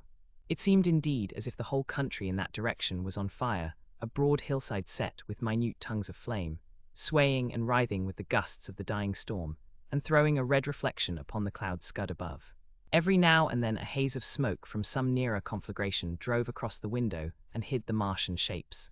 I could not see what they were doing, nor the clear form of them, nor recognize the black objects they were busied upon. Neither could I see the nearer fire, though the reflections of it danced on the wall and ceiling of the study. A sharp, resinous tang of burning was in the air. I closed the door noiselessly and crept towards the window. As I did so, the view opened out until, on the one hand, it reached to the houses about Woking Station, and on the other to the charred and blackened pine woods of Byfleet. There was a light down below the hill, on the railway, near the arch, and several of the houses along the Maybury Road and the streets near the station were glowing ruins. The light upon the railway puzzled me at first. There were a black heap and a vivid glare, and to the right of that a row of yellow oblongs. Then I perceived this was a wrecked train, the foreparts smashed and on fire, the hinder carriages still upon the rails. Between these three main centres of light, the houses, the train, and the burning county towards Chobham, stretched irregular patches of dark country, broken here and there by intervals of dimly glowing and smoking ground. It was the strangest spectacle, that black expanse set with fire. It reminded me more than anything else of the potteries at night. At first I could distinguish no people at all, though I peered intently for them. Later I saw against the light of Woking Station a number of black figures hurrying one after the other across the line. And this was the little world in which I had been living securely for years, this fiery chaos. What had happened in the last 7 hours I still did not know, nor did I know, though I was beginning to guess, the relation between these mechanical colossi and the sluggish lumps I had seen disgorged from the cylinder. With a queer feeling of impersonal interest, I turned my desk chair to the window, sat down, and stared at the blackened country, and particularly at the 3 gigantic black things that were going to and fro in the glare about the sandpits. They seemed amazingly busy. I began to ask myself what they could be. Were they intelligent mechanisms? Such a thing I felt was impossible. Or did a Martian sit within each, ruling, directing, using, much as a man's brain sits and rules in his body? I began to compare the things to human machines, to ask myself for the first time in my life how an ironclad or a steam engine would seem to an intelligent lower animal. The storm had left the sky clear, and over the smoke of the burning land, the little fading pinpoint of Mars was dropping into the west, when a soldier came into my garden. I heard a slight scraping at the fence, and rousing myself from the lethargy that had fallen upon me, I looked down and saw him dimly, clambering over the palings. At the sight of another human being my torpor passed, and I leaned out of the window eagerly. "Hist," said I in a whisper. He stopped astride of the fence in doubt. Then he came over and across the lawn to the corner of the house.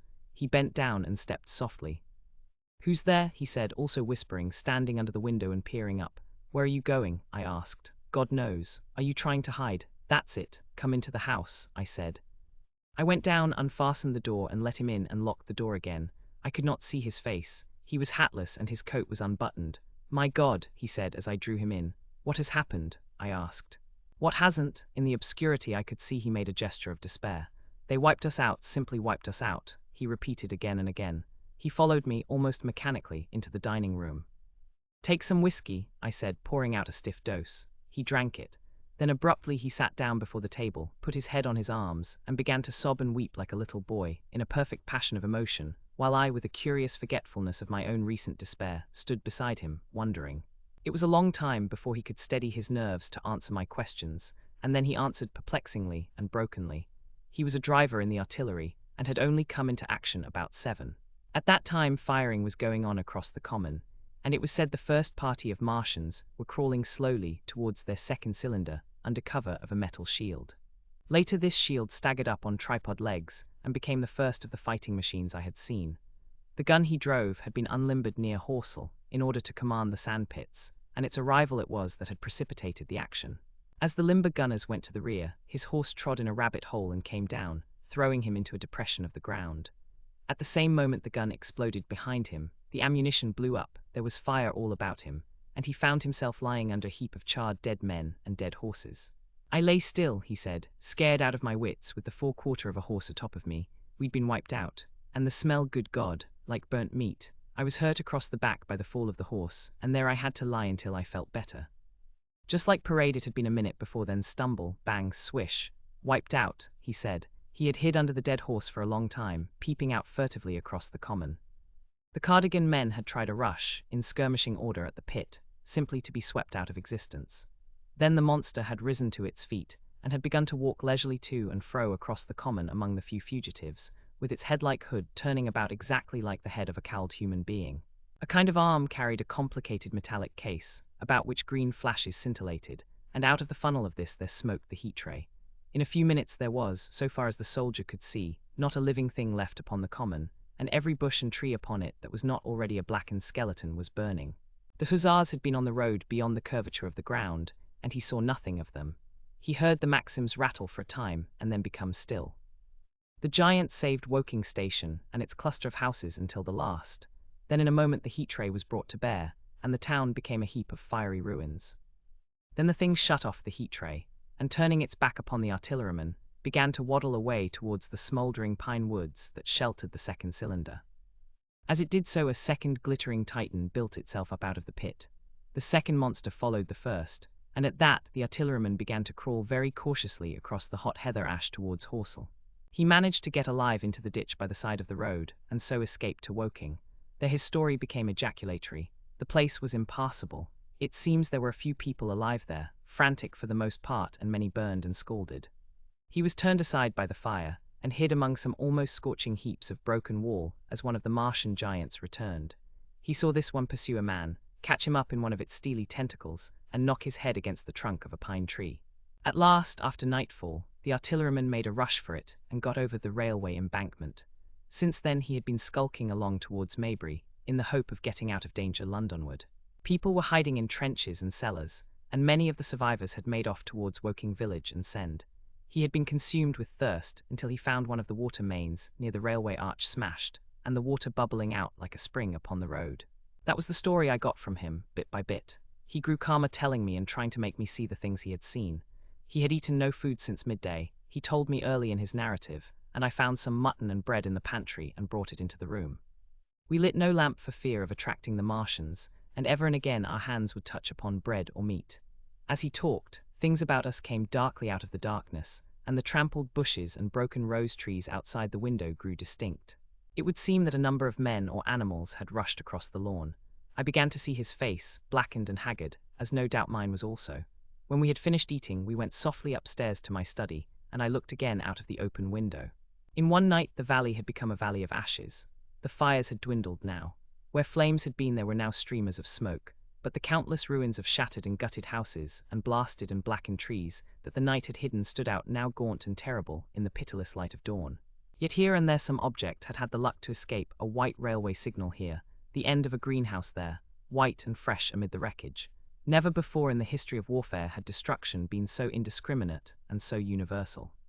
And shining with the growing light of the east, 3 of the metallic giants stood about the pit, their cowls rotating as though they were surveying the desolation they had made. It seemed to me that the pit had been enlarged, and ever and again puffs of vivid green vapor streamed up and out of it towards the brightening dawn, streamed up, whirled, broke, and vanished. Beyond were the pillars of fire about Chobham. They became pillars of bloodshot smoke at the first touch of day. XII. What I saw of the destruction of WEYBRIDGE and SHEPPRTON. As the dawn grew brighter, we withdrew from the window from which we had watched the Martians, and went very quietly downstairs. The artilleryman agreed with me that the house was no place to stay in. He proposed, he said, to make his way Londonward, and thence rejoin his battery number 12 of the Horse Artillery. My plan was to return at once to Leatherhead, and so greatly had the strength of the Martians impressed me that I had determined to take my wife to Newhaven and go with her out of the country forthwith. For I already perceived clearly that the country about London must inevitably be the scene of a disastrous struggle before such creatures as these could be destroyed. Between us and Leatherhead, however, lay the third cylinder with its guarding giants. Had I been alone, I think I should have taken my chance and struck across country, but the artilleryman dissuaded me. It's no kindness to the right sort of wife, he said, to make her a widow. And in the end I agreed to go with him, under cover of the woods, northward as far as Street Cobham before I parted with him. Thence I would make a big detour by Epsom to reach Leatherhead.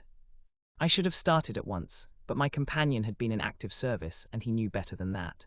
He made me ransack the house for a flask, which he filled with whiskey, and we lined every available pocket with packets of biscuits and slices of meat.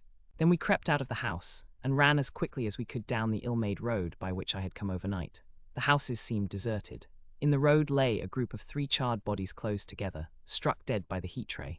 And here and there were things that people had dropped: a clock, a slipper, a silver spoon, and the like poor valuables.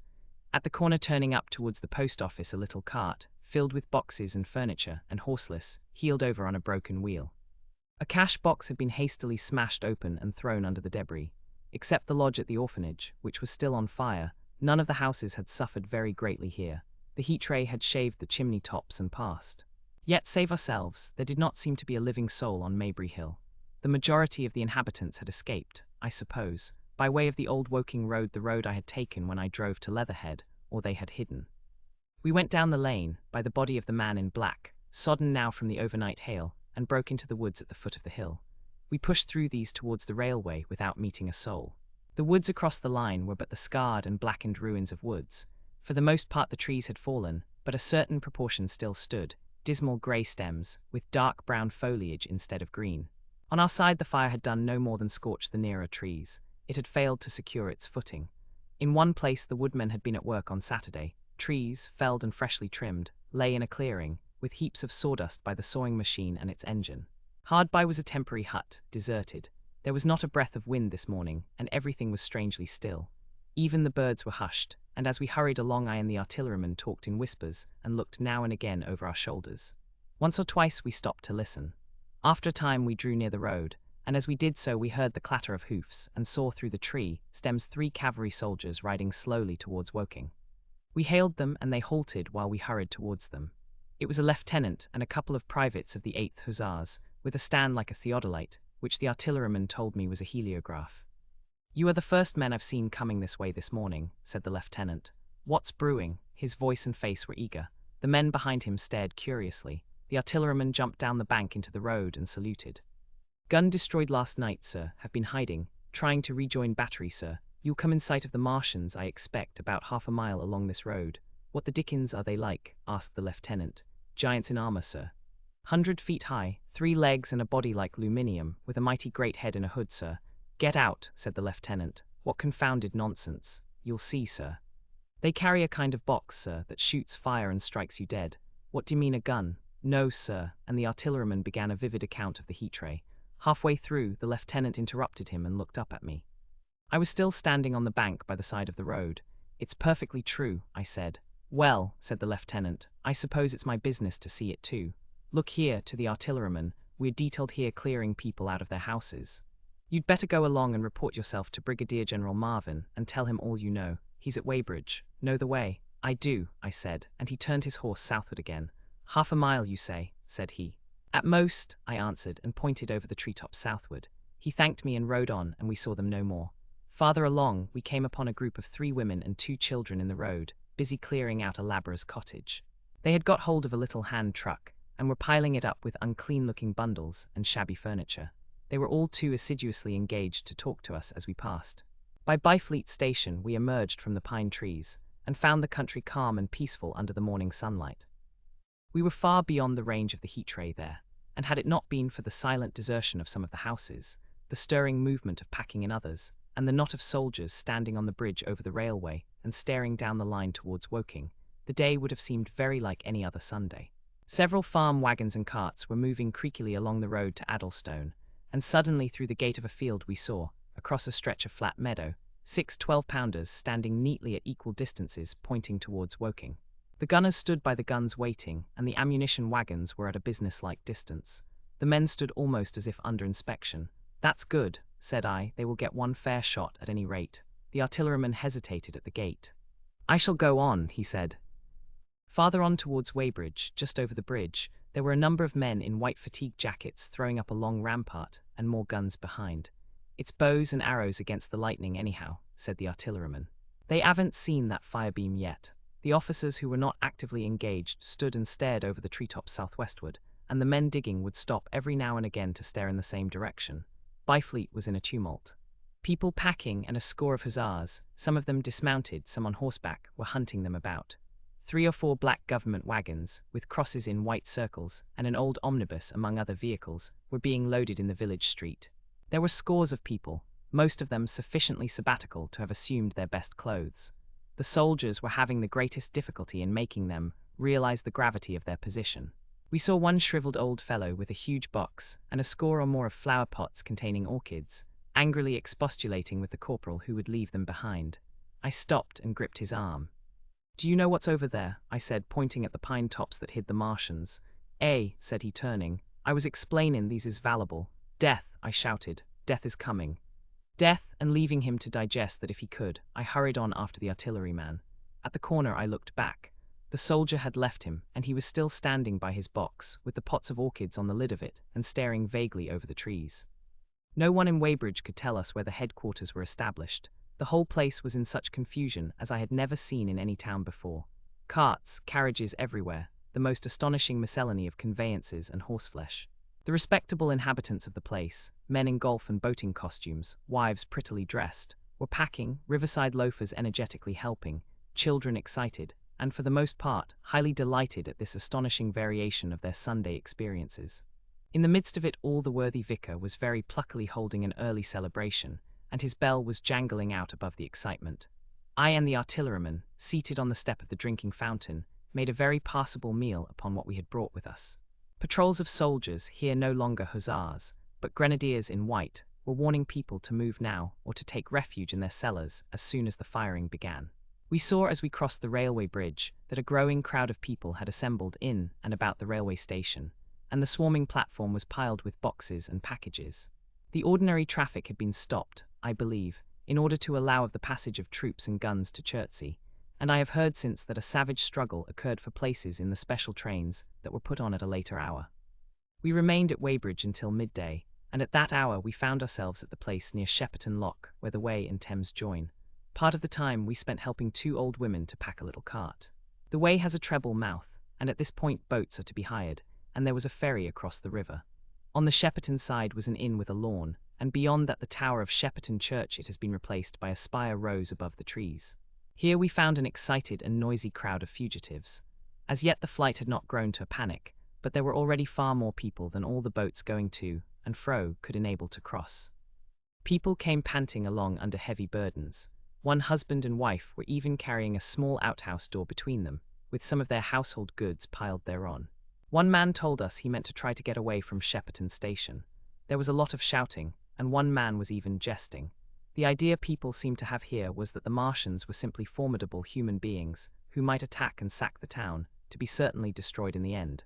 Every now and then people would glance nervously across the way, at the meadows towards Chertsey, but everything over there was still. Across the Thames, except just where the boats landed, everything was quiet, in vivid contrast with the Surrey side. The people who landed there from the boats went tramping off down the lane. The big ferryboat had just made a journey. 3 or 4 soldiers stood on the lawn of the inn, staring and jesting at the fugitives, without offering to help. The inn was closed, as it was now within prohibited hours. "What's that?" cried a boatman, and "Shut up, you fool," said a man near me to a yelping dog. Then the sound came again, this time from the direction of Chertsey, a muffled thud, the sound of a gun. The fighting was beginning. Almost immediately unseen batteries across the river to our right, unseen because of the trees, took up the chorus, firing heavily one after the other. A woman screamed. Everyone stood arrested by the sudden stir of battle, near us and yet invisible to us. Nothing was to be seen save flat meadows, cows feeding unconcernedly for the most part, and silvery pollard willows motionless in the warm sunlight. "The soldiers'll stop 'em," said a woman beside me doubtfully. A haziness rose over the treetops.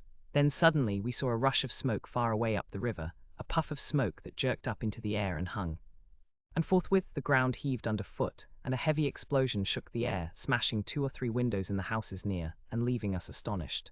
"Here they are," shouted a man in a blue jersey. "Yonder, I see them." Yonder, quickly, one after the other, 1, 2, 3, 4 of the armored Martians appeared, far away over the little trees, across the flat meadows that stretched towards Chertsey, and striding hurriedly towards the river. Little cowled figures they seemed at first, going with a rolling motion and as fast as flying birds. Then, advancing obliquely towards us, came a fifth.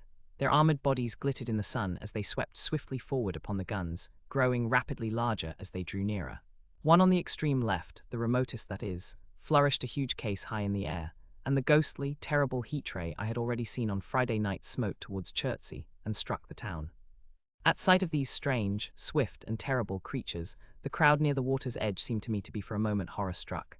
There was no screaming or shouting, but a silence. Then a hoarse murmur and a movement of feet, a splashing from the water.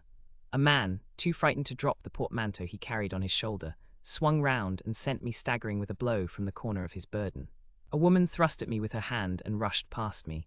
I turned with the rush of the people, but I was not too terrified for thought. The terrible heat-ray was in my mind. To get under water, that was it. "Get under water," I shouted, unheeded. I faced about again and rushed towards the approaching Martian, rushed right down the gravelly beach and headlong into the water. Others did the same. A boatload of people putting back came leaping out as I rushed past. The stones under my feet were muddy and slippery, and the river was so low that I ran perhaps 20 feet scarcely waist deep. Then, as the Martian towered overhead scarcely a couple of 100 yards away, I flung myself forward under the surface. The splashes of the people in the boats leaping into the river sounded like thunderclaps in my ears. People were landing hastily on both sides of the river. But the Martian machine took no more notice for the moment of the people running this way, and that than a man would of the confusion of ants in a nest against which his foot has kicked. When half suffocated, I raised my head above water. The Martian's hood pointed at the batteries that were still firing across the river, and as it advanced it swung loose what must have been the generator of the heat-ray. In another moment it was on the bank, and in a stride wading halfway across. The knees of its foremost legs bent at the farther bank, and in another moment it had raised itself to its full height again, close to the village of Shepperton. Forthwith the 6 guns which, unknown to anyone on the right bank, had been hidden behind the outskirts of that village, fired simultaneously. The sudden near concussion, the last close upon the first, made my heart jump. The monster was already raising the case generating the heat-ray, as the first shell burst 6 yards above the hood. I gave a cry of astonishment. I saw and thought nothing of the other 4 Martian monsters. My attention was riveted upon the nearer incident. Simultaneously, 2 other shells burst in the air near the body as the hood twisted round in time to receive, but not in time to dodge, the 4th shell. The shell burst clean in the face of the thing. The hood bulged, flashed, was whirled off in a dozen tattered fragments of red flesh and glittering metal. "Hit!" shouted I, with something between a scream and a cheer. I heard answering shouts from the people in the water about me. I could have leaped out of the water with that momentary exultation. The decapitated colossus reeled like a drunken giant, but it did not fall over. It recovered its balance by a miracle, and no longer heeding its steps, and with the camera that fired the heat-ray now rigidly upheld, it reeled swiftly upon Shepperton.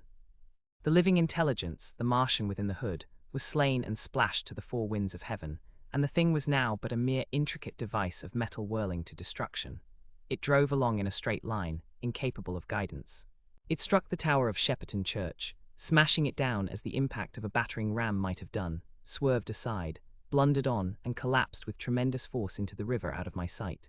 A violent explosion shook the air, and a spout of water, steam, mud, and shattered metal shot far up into the sky. As the camera of the heat-ray hit the water, the latter had immediately flashed into steam. In another moment, a huge wave, like a muddy tidal bore but almost scaldingly hot, came sweeping round the bend upstream. I saw people struggling shorewards, and heard their screaming and shouting faintly above the seething and roar of the Martian's collapse. For a moment I heeded nothing of the heat, forgot the patent need of self-preservation. I splashed through the tumultuous water, pushing aside a man in black to do so, until I could see round the bend. Half a dozen deserted boats pitched aimlessly upon the confusion of the waves. The fallen Martian came into sight downstream, lying across the river, and for the most part submerged. Thick clouds of steam were pouring off the wreckage, and through the tumultuously whirling wisps I could see, intermittently and vaguely, the gigantic limbs churning the water and flinging a splash and spray of mud and froth into the air. The tentacles swayed and struck like living arms, and save for the helpless purposelessness of these movements, it was as if some wounded thing were struggling for its life amid the waves. Enormous quantities of a ruddy brown fluid were spurting up in noisy jets out of the machine. My attention was diverted from this death flurry by a furious yelling, like that of the thing called a siren in our manufacturing towns. A man, knee-deep near the towing path, shouted inaudibly to me and pointed. Looking back, I saw the other Martians advancing with gigantic strides down the riverbank from the direction of Chertsey. The Shepperton guns spoke this time unavailingly. At that I ducked at once under water, and holding my breath until movement was an agony, blundered painfully ahead under the surface as long as I could. The water was in a tumult about me, and rapidly growing hotter. When for a moment I raised my head to take breath and throw the hair and water from my eyes, the steam was rising in a whirling white fog that at first hid the Martians altogether. The noise was deafening. Then I saw them dimly, colossal figures of grey, magnified by the mist. They had passed by me, and two were stooping over the frothing, tumultuous ruins of their comrade. The third and fourth stood beside him in the water, one perhaps 200 yards from me, the other towards Laleham. The generators of the heat rays waved high, and the hissing beams smote down this way and that. The air was full of sound, a deafening and confusing conflict of noises, the clangorous din of the Martians, the crash of falling houses, the thud of trees, fences, sheds flashing into flame, and the crackling and roaring of fire. Dense black smoke was leaping up to mingle with the steam from the river, and as the heat ray went to and fro over Weybridge, its impact was marked by flashes of incandescent white that gave place at once to a smoky dance of lurid flames. The nearer houses still stood intact, awaiting their fate, shadowy, faint and pallid in the steam, with the fire behind them going to and fro. For a moment perhaps I stood there, breast-high in the almost boiling water, dumbfounded at my position, hopeless of escape. Through the reek I could see the people who had been with me in the river scrambling out of the water through the reeds, like little frogs hurrying through grass from the advance of a man, or running to and fro in utter dismay on the towing path. Then suddenly the white flashes of the heat ray came leaping towards me. The houses caved in as they dissolved at its touch, and darted out flames. The trees changed to fire with a roar. The ray flickered up and down the towing path, licking off the people who ran this way and that, and came down to the water's edge not 50 yards from where I stood. It swept across the river to Shepperton, and the water in its track rose in a boiling wheel crested with steam. I turned shoreward. In another moment the huge wave, well nigh at the boiling point, had rushed upon me. I screamed aloud and scalded, half-blinded, agonized. I staggered through the leaping, hissing water towards the shore. Had my foot stumbled, it would have been the end. I fell helplessly, in full sight of the Martians, upon the broad, bare, gravelly spit that runs down to mark the angle of the Wey and Thames. I expected nothing but death. I have a dim memory of the foot of a Martian coming down within a score of yards of my head, driving straight into the loose gravel, whirling it this way and that, and lifting again. Of a long suspense, and then of the four carrying the debris of their comrade between them, now clear and then presently faint through a veil of smoke, receding interminably, as it seemed to me, across a vast space of river and meadow. And then, very slowly, I realized that by a miracle I had escaped. XII, how I fell in with the curate. After getting this sudden lesson in the power of terrestrial weapons, the Martians retreated to their original position upon Horsell Common. And in their haste, and encumbered with the debris of their smashed companion, they no doubt overlooked many such a stray and negligible victim as myself. Had they left their comrade and pushed on forthwith, there was nothing at that time between them and London but batteries of 12-pounder guns, and they would certainly have reached the capital in advance of the tidings of their approach. As sudden, dreadful, and destructive their advent would have been as the earthquake that destroyed Lisbon a century ago, but they were in no hurry. Cylinder followed cylinder on its interplanetary flight. Every 24 hours brought them reinforcement, and meanwhile the military and naval authorities, now fully alive to the tremendous power of their antagonists, worked with furious energy. Every minute a fresh gun came into position until, before twilight, every copse, every row of suburban villas on the hilly slopes about Kingston and Richmond, masked an expectant black muzzle.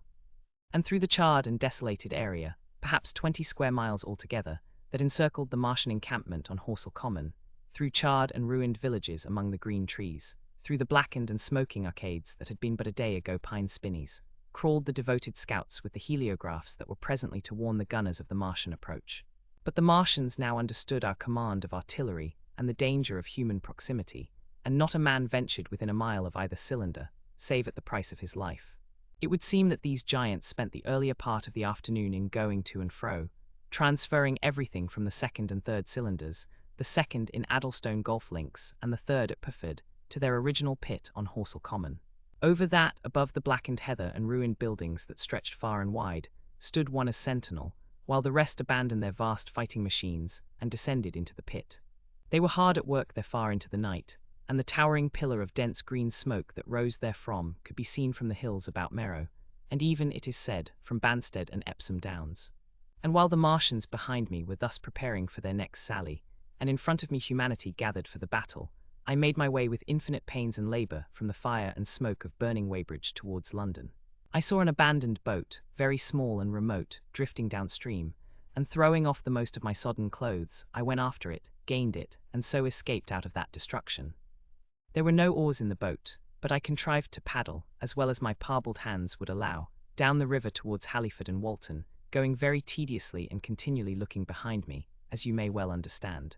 I followed the river, because I considered that the water gave me my best chance of escape should these giants return.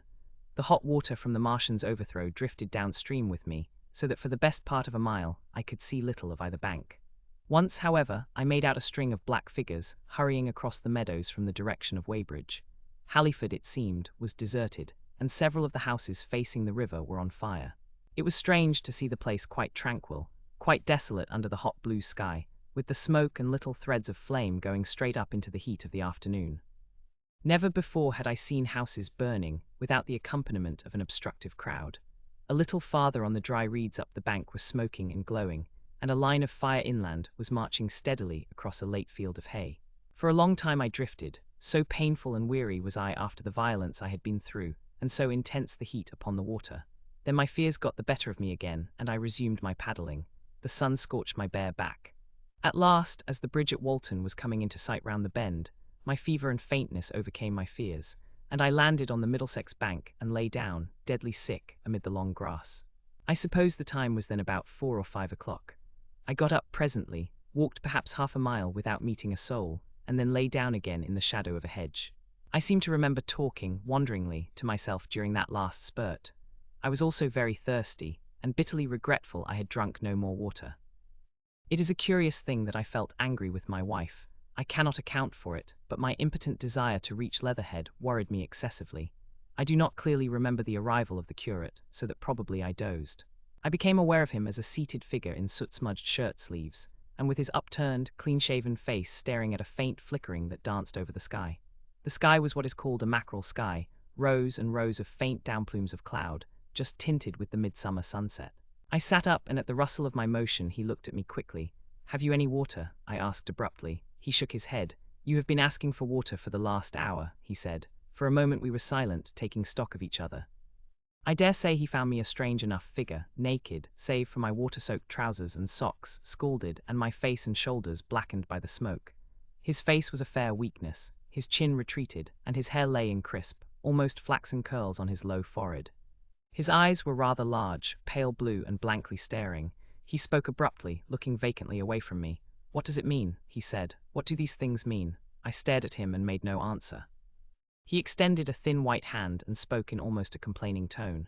"Why are these things permitted? What sins have we done?" The morning service was over. I was walking through the roads to clear my brain for the afternoon, and then fire, earthquake, death. As if it were Sodom and Gomorrah, all our work undone, all the work. What are these Martians? "What are we?" I answered, clearing my throat. He gripped his knees and turned to look at me again. For half a minute perhaps he stared silently. "I was walking through the roads to clear my brain," he said. And suddenly fire, earthquake, death. He relapsed into silence, with his chin now sunken almost to his knees. Presently he began waving his hand. "All the work, all the Sunday schools, what have we done, what has Weybridge done? Everything gone, everything destroyed. The church, we rebuilt it only 3 years ago. Gone, swept out of existence. Why?" Another pause, and he broke out again like one demented. "The smoke of her burning goeth up for ever and ever," he shouted. His eyes flamed, and he pointed a lean finger in the direction of Weybridge. By this time I was beginning to take his measure. The tremendous tragedy in which he had been involved, it was evident he was a fugitive from Weybridge, had driven him to the very verge of his reason. "Are we far from Sunbury?" I said in a matter-of-fact tone. "What are we to do?" he asked. "Are these creatures everywhere? Has the earth been given over to them? Are we far from Sunbury?" Only this morning I officiated at early celebration. Things have changed, I said quietly. You must keep your head, there is still hope. Hope, yes, plentiful hope for all this destruction. I began to explain my view of our position. He listened at first, but as I went on, the interest dawning in his eyes gave place to their former stare, and his regard wandered from me. This must be the beginning of the end, he said, interrupting me. The end, the great and terrible day of the Lord, when men shall call upon the mountains and the rocks to fall upon them and hide them from the face of him that sitteth upon the throne. I began to understand the position. I ceased my labored reasoning, struggled to my feet, and standing over him, laid my hand on his shoulder. Be a man, said I, you are scared out of your wits. What good is religion if it collapses under calamity? Think of what earthquakes and floods, wars and volcanoes have done before to men. Did you think God had exempted Weybridge? He is not an insurance agent. For a time he sat in blank silence. But how can we escape? He asked suddenly. They are invulnerable, they are pitiless. Neither the one nor, perhaps, the other, I answered. And the mightier they are, the more sane and wary should we be. One of them was killed yonder not 3 hours ago. Killed, he said, staring about him. How can God's ministers be killed? I saw it happen. I proceeded to tell him. We have chanced to come in for the thick of it, said I, and that is all. What is that flicker in the sky? He asked abruptly. I told him it was the heliograph signaling that it was the sign of human help and effort in the sky. We are in the midst of it, I said, quiet as it is. That flicker in the sky tells of the gathering storm. Yonder, I take it, are the Martians, and Londonward, where those hills rise about Richmond and Kingston and the trees give cover, earthworks are being thrown up and guns are being placed. Presently the Martians will be coming this way again, and even as I spoke he sprang to his feet and stopped me by a gesture. Listen, he said. From beyond the low hills across the water came the dull resonance of distant guns and a remote weird crying. Then everything was still. A cockchafer came droning over the hedge and past us. High in the west the crescent moon hung faint and pale above the smoke of Weybridge and Shepperton and the hot, still splendor of the sunset. We had better follow this path, I said, northward. XIV, in London. My younger brother was in London when the Martians fell at Woking. He was a medical student working for an imminent examination, and he heard nothing of the arrival until Saturday morning. The morning papers on Saturday contained, in addition to lengthy special articles on the planet Mars, on life in the planets, and so forth, a brief and vaguely worded telegram, all the more striking for its brevity. The Martians, alarmed by the approach of a crowd, had killed a number of people with a quick-firing gun, so the story ran. The telegram concluded with the words, formidable as they seem to be, the Martians have not moved from the pit into which they have fallen, and indeed seem incapable of doing so. Probably this is due to the relative strength of the Earth's gravitational energy. On that last text, their leader-writer expanded very comfortingly.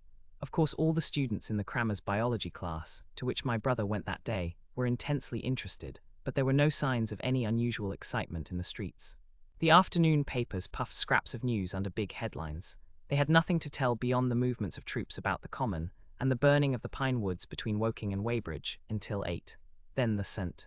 James's Gazette, in an extra special edition, announced the bare fact of the interruption of telegraphic communication. This was thought to be due to the falling of burning pine trees across the line. Nothing more of the fighting was known that night, the night of my drive to Leatherhead and back. My brother felt no anxiety about us, as he knew from the description in the papers that the cylinder was a good 2 miles from my house. He made up his mind to run down that night to me, in order, as he says, to see the things before they were killed. He dispatched a telegram, which never reached me, about 4 o'clock, and spent the evening at a music hall.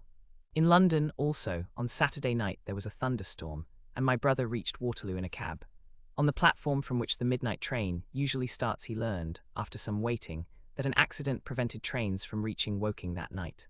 The nature of the accident he could not ascertain. Indeed, the railway authorities did not clearly know at that time. There was very little excitement in the station, as the officials, failing to realize that anything further than a breakdown between Byfleet and Woking Junction had occurred, were running the theatre trains, which usually passed through Woking round by Virginia Water or Guildford. They were busy making the necessary arrangements to alter the route of the Southampton and Portsmouth Sunday League excursions. A nocturnal newspaper reporter, mistaking my brother for the traffic manager, to whom he bears a slight resemblance, waylaid and tried to interview him. Few people, excepting the railway officials, connected the breakdown with the Martians. I have read in another account of these events that on Sunday morning all London was electrified by the news from Woking. As a matter of fact, there was nothing to justify that very extravagant phrase. Plenty of Londoners did not hear of the Martians until the panic of Monday morning. Those who did took some time to realize all that the hastily worded telegrams in the Sunday papers conveyed. The majority of people in London do not read Sunday papers. The habit of personal security, moreover, is so deeply fixed in the Londoner's mind, and startling intelligence so much a matter of course in the papers, that they could read without any personal tremors. About 7 o'clock last night, the Martians came out of the cylinder, and moving about under an armor of metallic shields, have completely wrecked Woking Station with the adjacent houses, and massacred an entire battalion of the Cardigan Regiment. No details are known. Maxims have been absolutely useless against their armor, the field guns have been disabled by them. Flying hussars have been galloping into Chertsey. The Martians appear to be moving slowly towards Chertsey or Windsor. Great anxiety prevails in West Surrey, and earthworks are being thrown up to check the advance Londonward. That was how the Sunday Sun put it, and a clever and remarkably prompt handbook article in the Referee compared the affair to a menagerie suddenly let loose in a village. No one in London knew positively of the nature of the armoured Martians, and there was still a fixed idea that these monsters must be sluggish, crawling, creeping painfully. Such expressions occurred in almost all the earlier reports. None of the telegrams could have been written by an eyewitness of their advance. The Sunday papers printed separate editions as further news came to hand, some even in default of it. But there was practically nothing more to tell people until late in the afternoon, when the authorities gave the press agencies the news in their possession. It was stated that the people of Walton and Weybridge and all the district were pouring along the roads Londonward, and that was all. My brother went to church at the Foundling Hospital in the morning, still in ignorance of what had happened on the previous night. There he heard allusions made to the invasion, and a special prayer for peace. Coming out, he bought a Referee. He became alarmed at the news in this, and went again to Waterloo Station to find out if communication were restored. The omnibuses, carriages, cyclists, and innumerable people walking in their best clothes seemed scarcely affected by the strange intelligence that the newsvendors were disseminating. People were interested, or, if alarmed only on account of the local residents. At the station, he heard for the first time that the Windsor and Chertsey lines were now interrupted. The porters told him that several remarkable telegrams had been received in the morning from Byfleet and Chertsey stations, but that these had abruptly ceased. My brother could get very little precise detail out of them. "There's fighting going on about Weybridge," was the extent of their information. The train service was now very much disorganized. Quite a number of people who had been expecting friends from places on the Southwestern network were standing about the station. One grey-headed old gentleman came and abused the Southwestern Company bitterly to my brother. "It wants showing up," he said. 1 or 2 trains came in from Richmond, Putney, and Kingston, containing people who had gone out for a day's boating and found the locks closed, and a feeling of panic in the air. A man in a blue and white blazer addressed my brother, full of strange tidings. "There's hosts of people driving into Kingston in traps and carts and things, with boxes of valuables and all that," he said. "They come from Molesey and Weybridge and Walton, and they say there's been guns heard at Chertsey, heavy firing, and that mounted soldiers have told them to get off at once because the Martians are coming. We heard guns firing at Hampton Court Station, but we thought it was thunder. What the dickens does it all mean? The Martians can't get out of their pit, can they?" My brother could not tell him. Afterwards he found that the vague feeling of alarm had spread to the clients of the Underground Railway, and that the Sunday excursionists began to return from all over the Southwestern, Lung, Barnes, Wimbledon, Richmond Park, Kew, and so forth at unnaturally early hours. But not a soul had anything more than vague hearsay to tell of. Everyone connected with the terminus seemed ill-tempered. About 5 o'clock the gathering crowd in the station was immensely excited by the opening of the line of communication, which is almost invariably closed, between the southeastern and the southwestern stations, and the passage of carriage trucks bearing huge guns and carriages crammed with soldiers. These were the guns that were brought up from Woolwich and Chatham to cover Kingston. There was an exchange of pleasantries: "You'll get eaten," "We're the beast tamers," and so forth. A little while after that a squad of police came into the station and began to clear the public off the platforms, and my brother went out into the street again. The church bells were ringing for evensong, and a squad of Salvation Army lasses came singing down Waterloo Road. On the bridge a number of loafers were watching a curious brown scum that came drifting down the stream in patches. The sun was just setting, and the clock tower and the Houses of Parliament rose against one of the most peaceful skies it is possible to imagine, a sky of gold, barred with long transverse stripes of reddish-purple cloud. There was talk of a floating body. One of the men there, a reservist he said he was, told my brother he had seen the heliograph flickering in the west. In Wellington Street, my brother met a couple of sturdy roughs who had just been rushed out of Fleet Street with still-wet newspapers and staring placards. Dreadful catastrophe, they bawled one to the other down Wellington Street. Fighting at Weybridge, full description, repulse of the Martians, London in danger. he had to give threepence for a copy of that paper. Then it was, and then only, that he realized something of the full power and terror of these monsters. He learned that they were not merely a handful of small sluggish creatures, but that they were minds swaying vast mechanical bodies, and that they could move swiftly and smite with such power that even the mightiest guns could not stand against them. They were described as vast spider-like machines, nearly 100 feet high, capable of the speed of an express train, and able to shoot out a beam of intense heat. Masked batteries, chiefly of field guns, had been planted in the country about Horsell Common, and especially between the Woking district and London. 5 of the machines had been seen moving towards the Thames, and one, by a happy chance, had been destroyed. In the other cases the shells had missed, and the batteries had been at once annihilated by the heat rays. Heavy losses of soldiers were mentioned, but the tone of the dispatch was optimistic. The Martians had been repulsed, they were not invulnerable. They had retreated to their triangle of cylinders again, in the circle about Woking. Signallers with heliographs were pushing forward upon them from all sides. Guns were in rapid transit from Windsor, Portsmouth, Aldershot, Woolwich, even from the north, among others, long wire guns of 95 tons from Woolwich. Altogether 116 were in position or being hastily placed, chiefly covering London. Never before in England had there been such a vast or rapid concentration of military material. Any further cylinders that fell, it was hoped, could be destroyed at once by high explosives, which were being rapidly manufactured and distributed. No doubt, ran the report, the situation was of the strangest and gravest description, but the public was exhorted to avoid and discourage panic. No doubt the Martians were strange and terrible in the extreme, but at the outside there could not be more than 20 of them against our millions. The authorities had reason to suppose, from the size of the cylinders, that at the outside there could not be more than 5 in each cylinder, 15 altogether. And one at least was disposed of, perhaps more. The public would be fairly warned of the approach of danger, and elaborate measures were being taken for the protection of the people in the threatened southwestern suburbs. And so, with reiterated assurances of the safety of London, and the ability of the authorities to cope with the difficulty, this quasi-proclamation closed. This was printed in enormous type on paper so fresh that it was still wet, and there had been no time to add a word of comment. It was curious, my brother said, to see how ruthlessly the usual contents of the paper had been hacked and taken out to give this place. All down Wellington Street people could be seen fluttering out the pink sheets and reading, and the Strand was suddenly noisy, with the voices of an army of hawkers following these pioneers. Men came scrambling off buses to secure copies. Certainly this news excited people intensely, whatever their previous apathy. The shutters of a map shop in the Strand were being taken down, my brother said, and a man in his Sunday raiment, lemon-yellow gloves even, was visible inside the window hastily fastening maps of Surrey to the glass. Going on along the Strand to Trafalgar Square, the paper in his hand, my brother saw some of the fugitives from West Surrey. There was a man with his wife and 2 boys, and some articles of furniture in a cart such as greengrocers use. He was driving from the direction of Westminster Bridge, and close behind him came a hay wagon with 5 or 6 respectable-looking people in it, and some boxes and bundles. The faces of these people were haggard, and their entire appearance contrasted conspicuously with the Sabbath-best appearance of the people on the omnibuses. People in fashionable clothing peeped at them out of cabs. They stopped at the square as if undecided which way to take, and finally turned eastward along the Strand. Some way behind these came a man in workday clothes, riding one of those old-fashioned tricycles with a small front wheel. He was dirty and white in the face.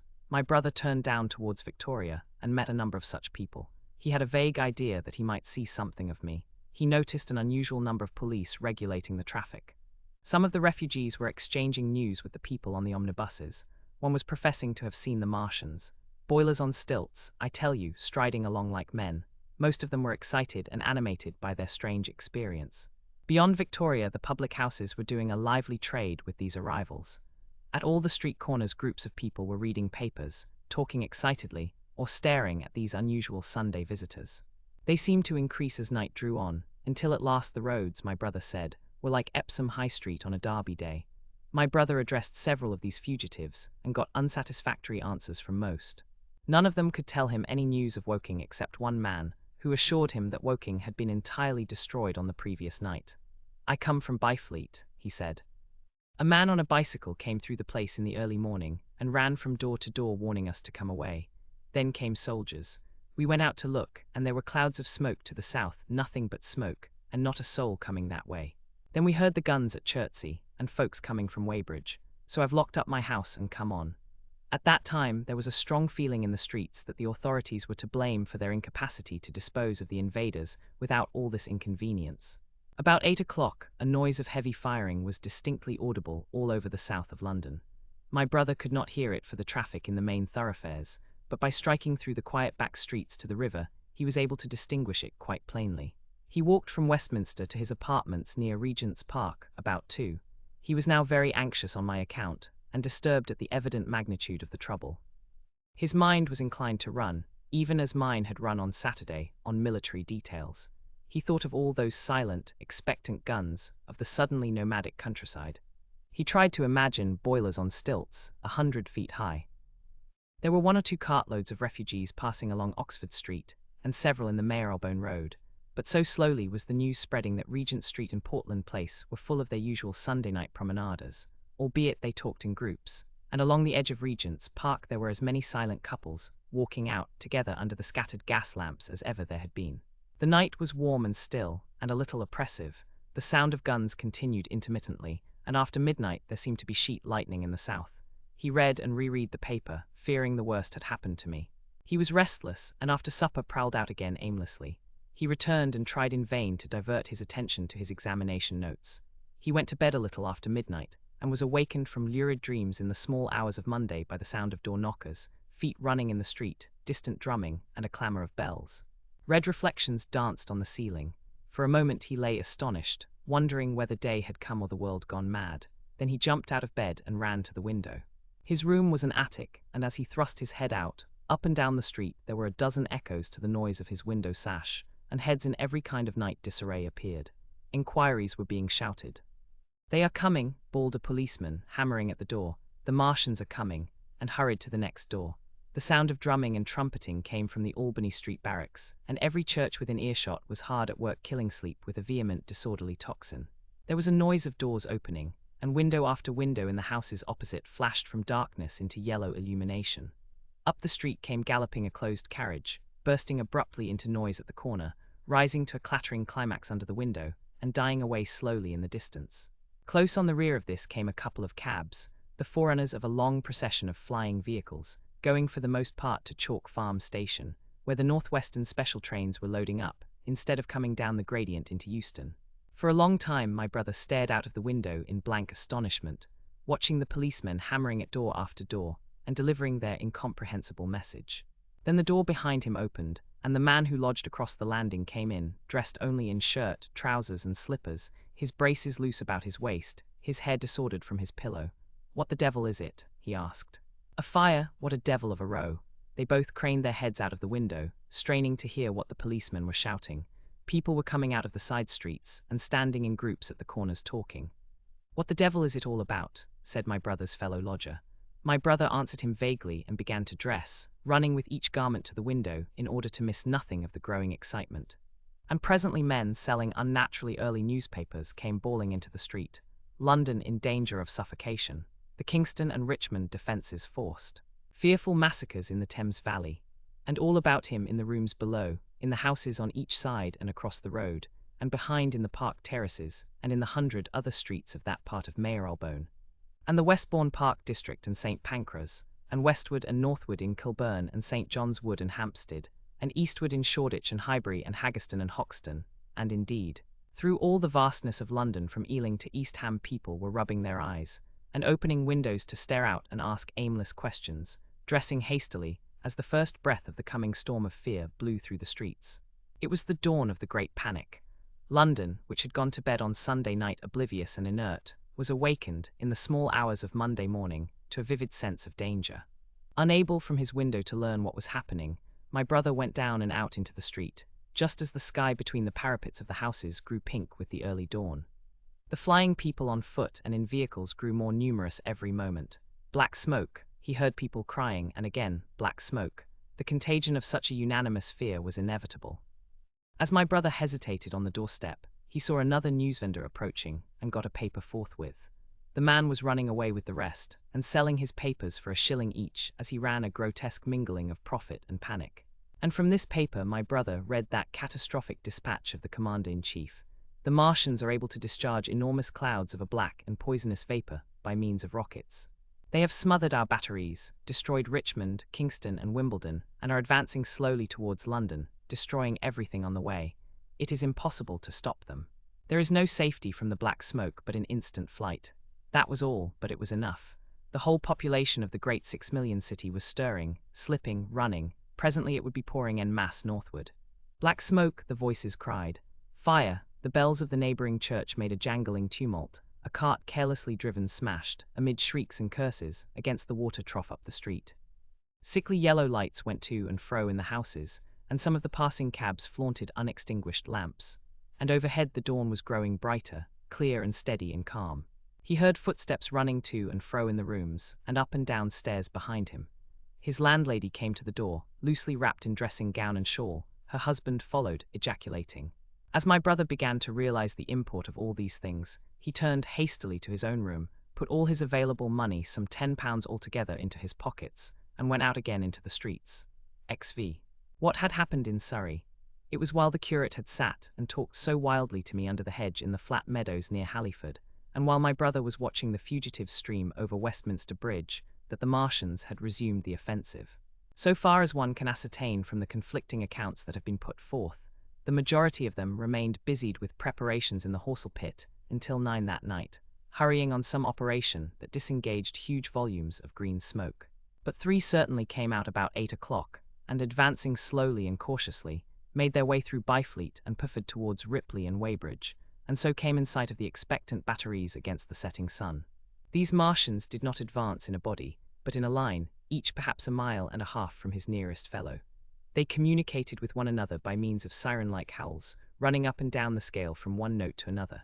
It was this howling and firing of the guns at Ripley and St. George's Hill that we had heard at Upper Halliford. The Ripley gunners, unseasoned artillery volunteers who ought never to have been placed in such a position, fired one wild, premature, ineffectual volley and bolted on horse and foot through the deserted village, while the Martian, without using his heat-ray, walked serenely over their guns, stepped gingerly among them, passed in front of them, and so came unexpectedly upon the guns in Paintshill Park, which he destroyed. The St. George's Hill men, however, were better led or of a better metal.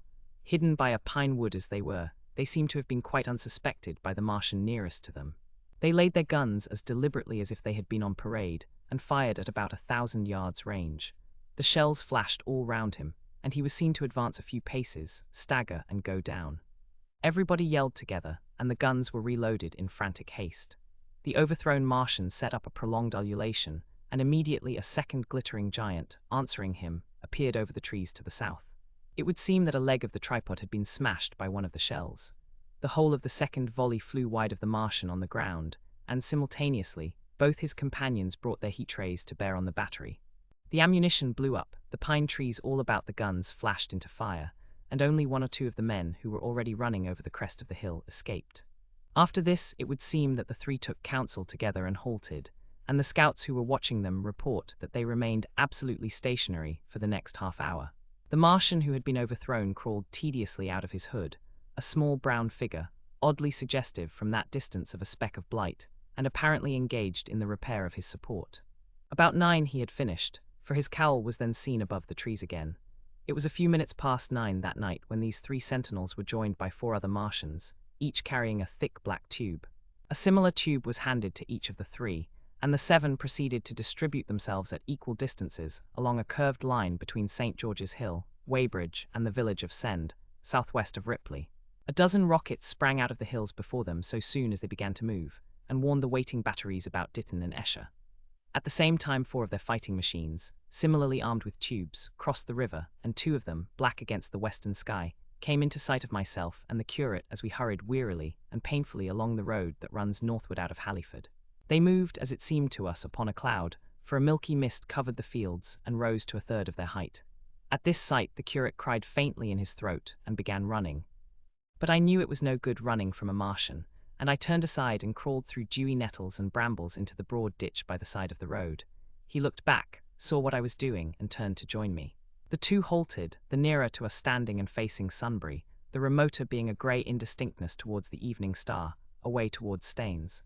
The occasional howling of the Martians had ceased. They took up their positions in the huge crescent about their cylinders, in absolute silence. It was a crescent with 12 miles between its horns, Never since the devising of gunpowder was the beginning of a battle so still. To us and to an observer about Ripley, it would have had precisely the same effect. The Martian seemed in solitary possession of the darkling night, lit only as it was by the slender moon, the stars, the afterglow of the daylight, and the ruddy glare from St. George's Hill and the woods of Paintshill. But facing that crescent everywhere at Staines, Hounslow, Ditton, Esher, Ockham, behind hills and woods south of the river, and across the flat grass meadows to the north of it, wherever a cluster of trees or village houses gave sufficient cover, the guns were waiting. The signal rockets burst and rained their sparks through the night and vanished, and the spirit of all those watching batteries rose to a tense expectation. The Martians had but to advance into the line of fire, and instantly those motionless black forms of men, those guns glittering so darkly in the early night, would explode into a thunderous fury of battle. No doubt the thought that was uppermost in 1,000 of those vigilant minds, even as it was uppermost in mine, was the riddle: how much they understood of us. Did they grasp that we in our millions were organized, disciplined, working together? Or did they interpret our spurts of fire, the sudden stinging of our shells, our steady investment of their encampment, as we should the furious unanimity of onslaught in a disturbed hive of bees? Did they dream they might exterminate us? At that time no one knew what food they needed. 100 such questions struggled together in my mind as I watched that vast sentinel shape, and in the back of my mind was the sense of all the huge unknown and hidden forces Londonward. Had they prepared pitfalls? Were the powder mills at Hounslow ready as a snare? Would the Londoners have the heart and courage to make a greater Moscow of their mighty province of houses? Then, after an interminable time, as it seemed to us, crouching and peering through the hedge, came a sound like the distant concussion of a gun. Another nearer, and then another. And then the Martian beside us raised his tube on high and discharged it gunwise, with a heavy report that made the ground heave. The one towards Staines answered him. There was no flash, no smoke, simply that loaded detonation. I was so excited by these heavy minute guns, following one another, that I so far forgot my personal safety and my scalded hands as to clamber up into the hedge and stare towards Sunbury. As I did so, a second report followed, and a big projectile hurtled overhead towards Hounslow. I expected at least to see smoke or fire, or some such evidence of its work. But all I saw was the deep blue sky above, with one solitary star, and the white mist spreading wide and low beneath. And there had been no crash, no answering explosion. The silence was restored, the minute lengthened to 3. "What has happened?" said the curate, standing up beside me. "Heaven knows," said I. A bat flickered by and vanished. A distant tumult of shouting began and ceased. I looked again at the Martian, and saw he was now moving eastward along the riverbank with a swift, rolling motion. Every moment I expected the fire of some hidden battery to spring upon him, but the evening calm was unbroken. The figure of the Martian grew smaller as he receded, and presently the mist and the gathering night had swallowed him up. By a common impulse we clambered higher. Towards Sunbury was a dark appearance, as though a conical hill had suddenly come into being there, hiding our view of the farther country. And then, remoter across the river, over Walton, we saw another such summit. These hill-like forms grew lower and broader even as we stared. Moved by a sudden thought, I looked northward, and there I perceived a third of these cloudy black copies had risen. Everything had suddenly become very still. Far away to the southeast, marking the quiet, we heard the Martians hooting to one another, and then the air quivered again with the distant thud of their guns, but the earthly artillery made no reply. Now at the time we could not understand these things, but later I was to learn the meaning of these ominous copies that gathered in the twilight. Each of the Martians, standing in the great crescent I have described, had discharged, by means of the gun-like tube he carried, a huge canister over whatever hill, copse, cluster of houses, or other possible cover for guns, chanced to be in front of him. Some fired only one of these, some 2, as in the case of the one we had seen. The one at Ripley is said to have discharged no fewer than 5 at that time. These canisters smashed on striking the ground, they did not explode, and incontinently disengaged an enormous volume of heavy, inky vapor, coiling and pouring upward in a huge and ebony cumulus cloud, a gaseous hill that sank and spread itself slowly over the surrounding country. And the touch of that vapor, the inhaling of its pungent wisps, was death to all that breathes. It was heavy, this vapor, heavier than the densest smoke, so that after the first tumultuous uprush and outflow of its impact, it sank down through the air and poured over the ground in a manner rather liquid than gaseous, abandoning the hills and streaming into the valleys and ditches and watercourses, even as I have heard the carbonic acid gas that pours from volcanic clefts is wont to do. And where it came upon water some chemical action occurred, and the surface would be instantly covered with a powdery scum that sank slowly and made way for more. The scum was absolutely insoluble, and it is a strange thing, seeing the instant effect of the gas, that one could drink without hurt the water from which it had been strained.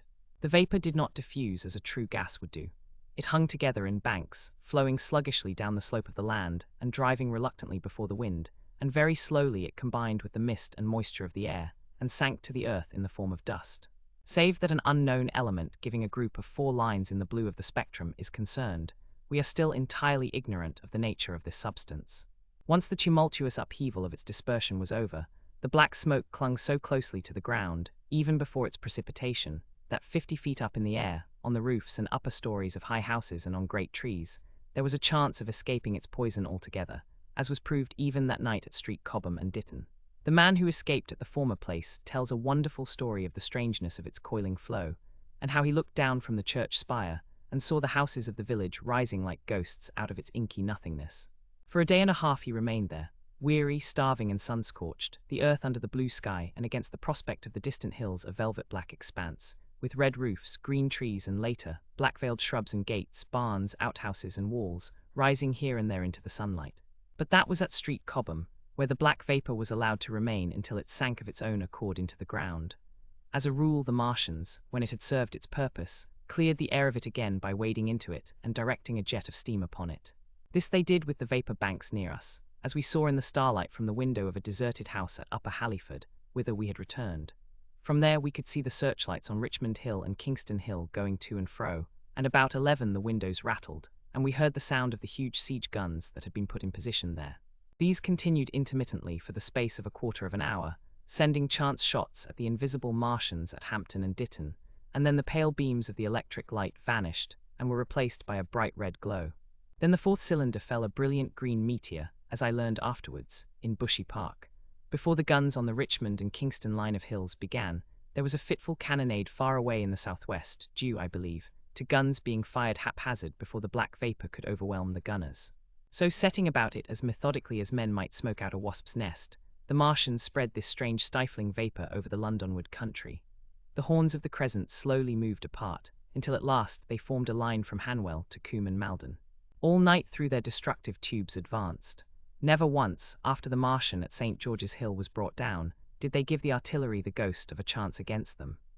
Wherever there was a possibility of guns being laid for them unseen, a fresh canister of the black vapor was discharged, and where the guns were openly displayed, the heat ray was brought to bear. By midnight the blazing trees along the slopes of Richmond Park and the glare of Kingston Hill threw their light upon a network of black smoke, blotting out the whole valley of the Thames and extending as far as the eye could reach. And through this 2 Martians slowly waded, and turned their hissing steam jets this way and that. They were sparing of the heat ray that night, either because they had but a limited supply of material for its production, or because they did not wish to destroy the country, but only to crush and overawe the opposition they had aroused. In the latter aim they certainly succeeded. Sunday night was the end of the organized opposition to their movements.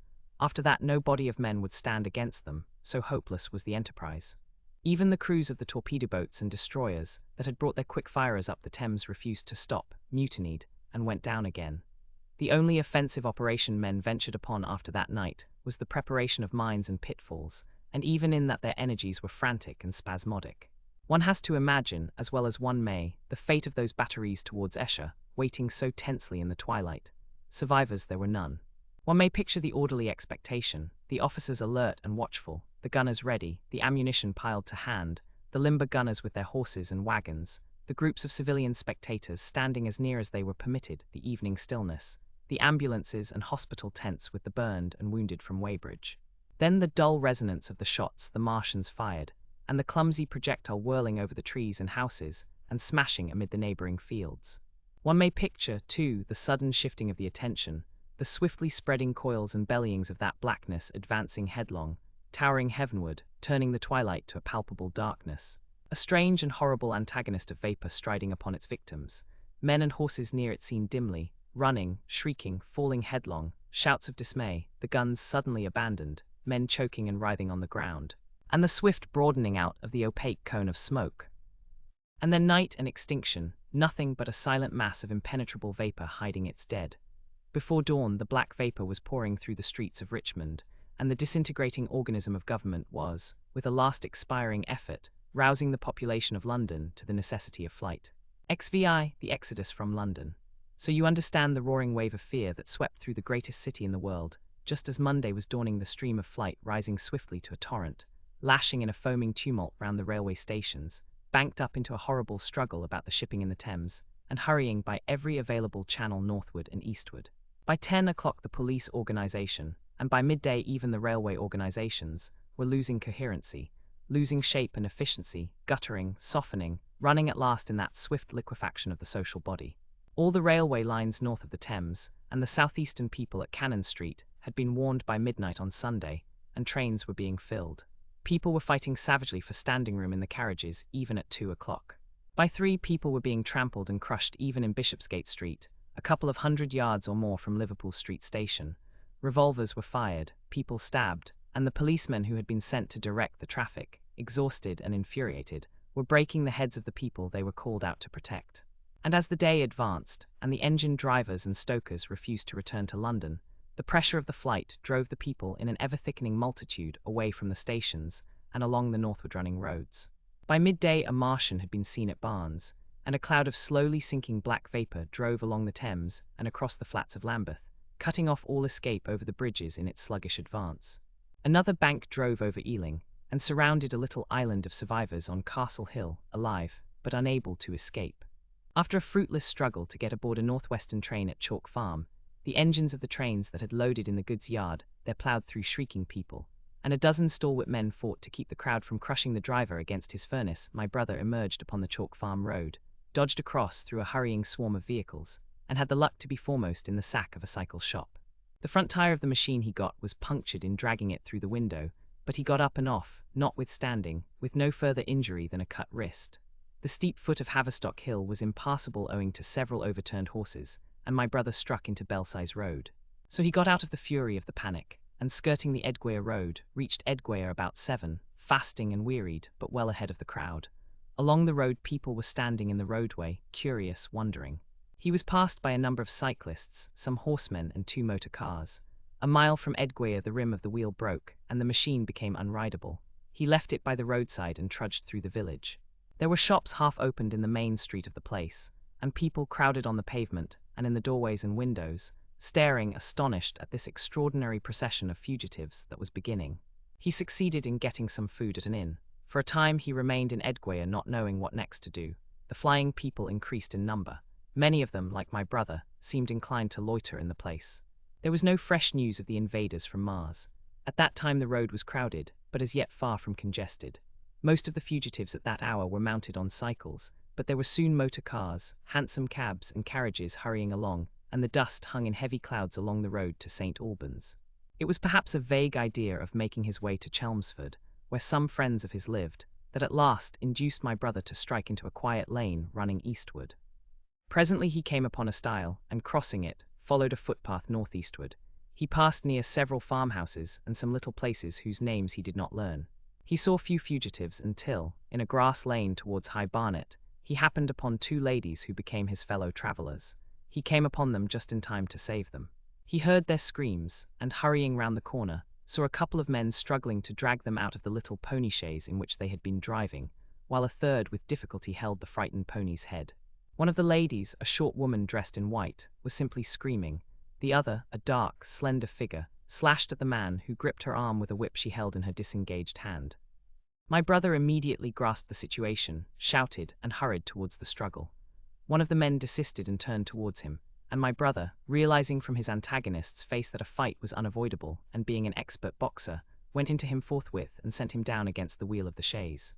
It was no time for pugilistic chivalry, and my brother laid him quiet with a kick, and gripped the collar of the man who pulled at the slender lady's arm.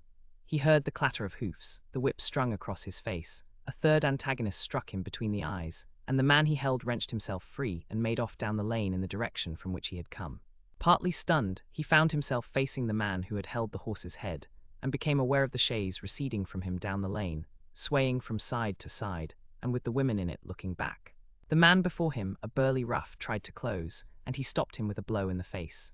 Then, realizing that he was deserted, he dodged round and made off down the lane after the chaise, with the sturdy man close behind him, and the fugitive, who had turned now, following remotely. Suddenly he stumbled and fell. His immediate pursuer went headlong, and he rose to his feet to find himself with a couple of antagonists again. He would have had little chance against them had not the slender lady very pluckily pulled up and returned to his help. It seems she had had a revolver all this time, but it had been under the seat when she and her companion were attacked.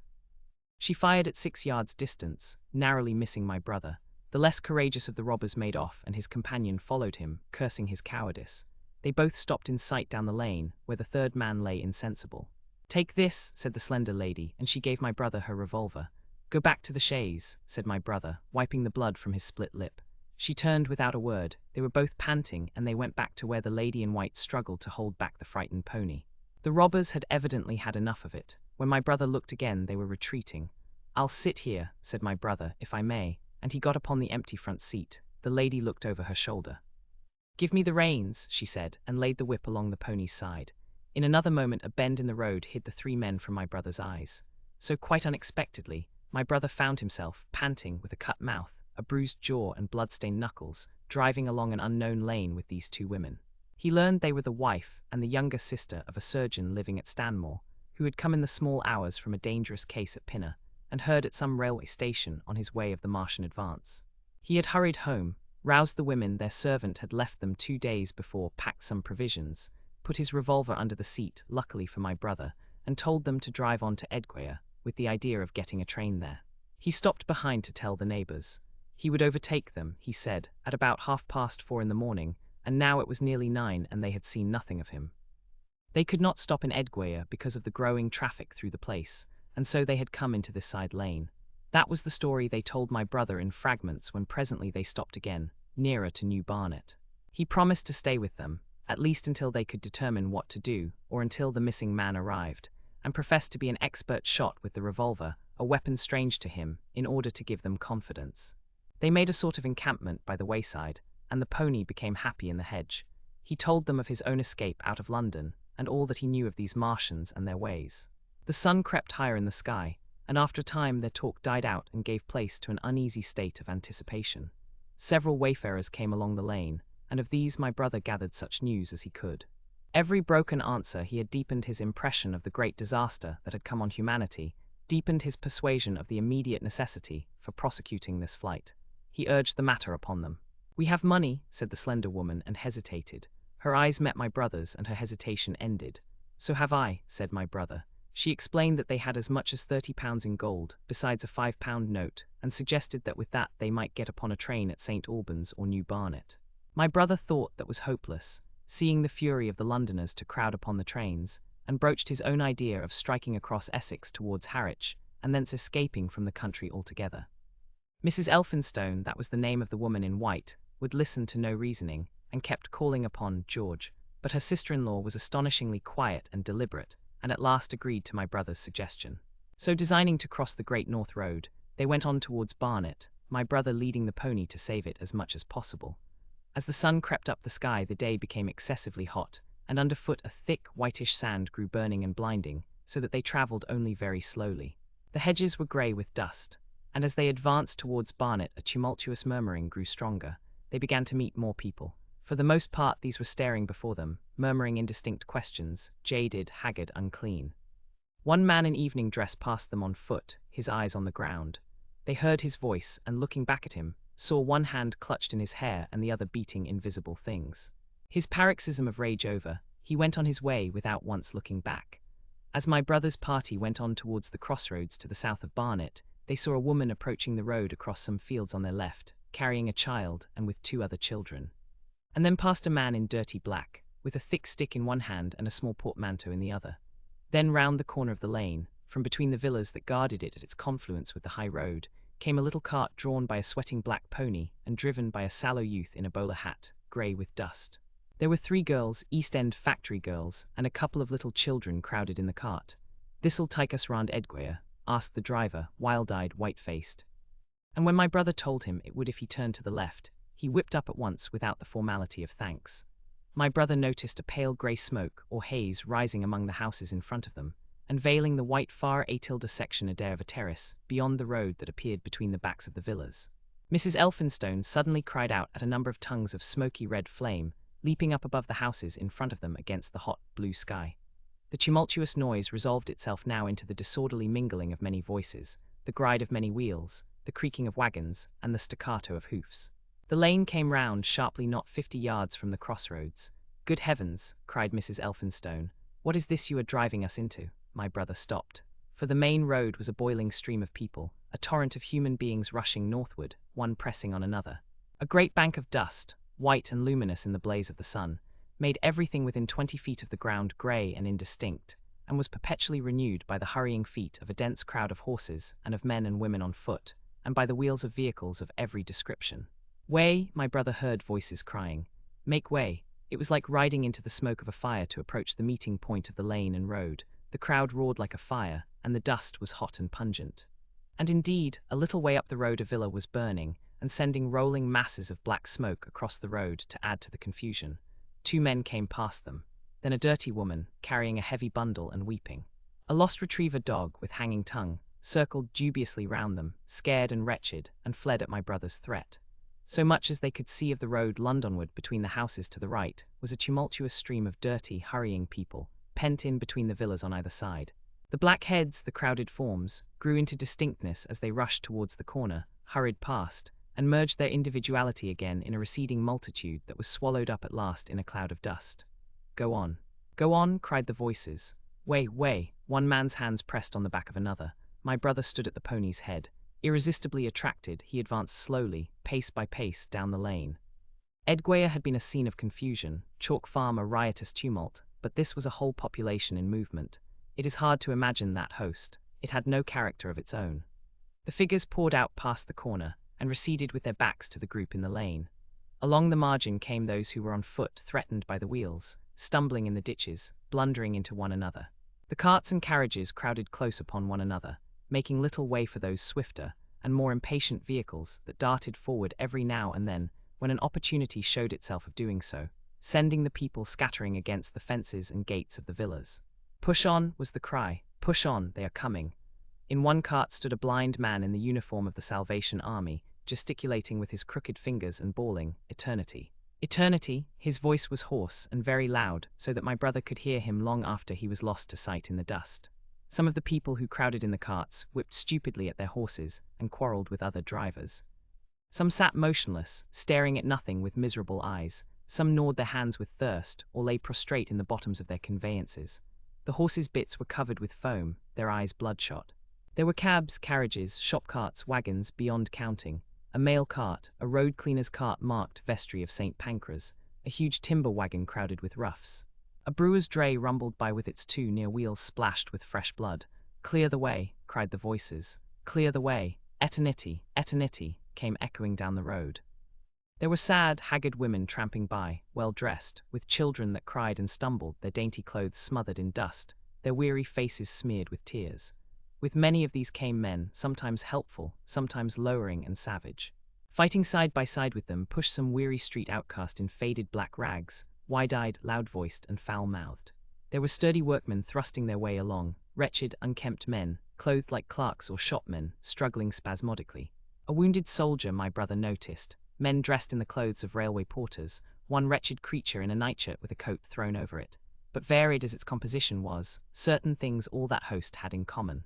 There were fear and pain on their faces, and fear behind them.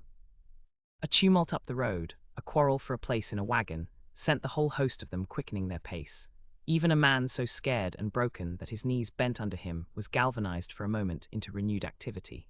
The heat and dust had already been at work upon this multitude. Their skins were dry, their lips black and cracked. They were all thirsty, weary, and footsore. And amid the various cries one heard disputes, reproaches, groans of weariness and fatigue.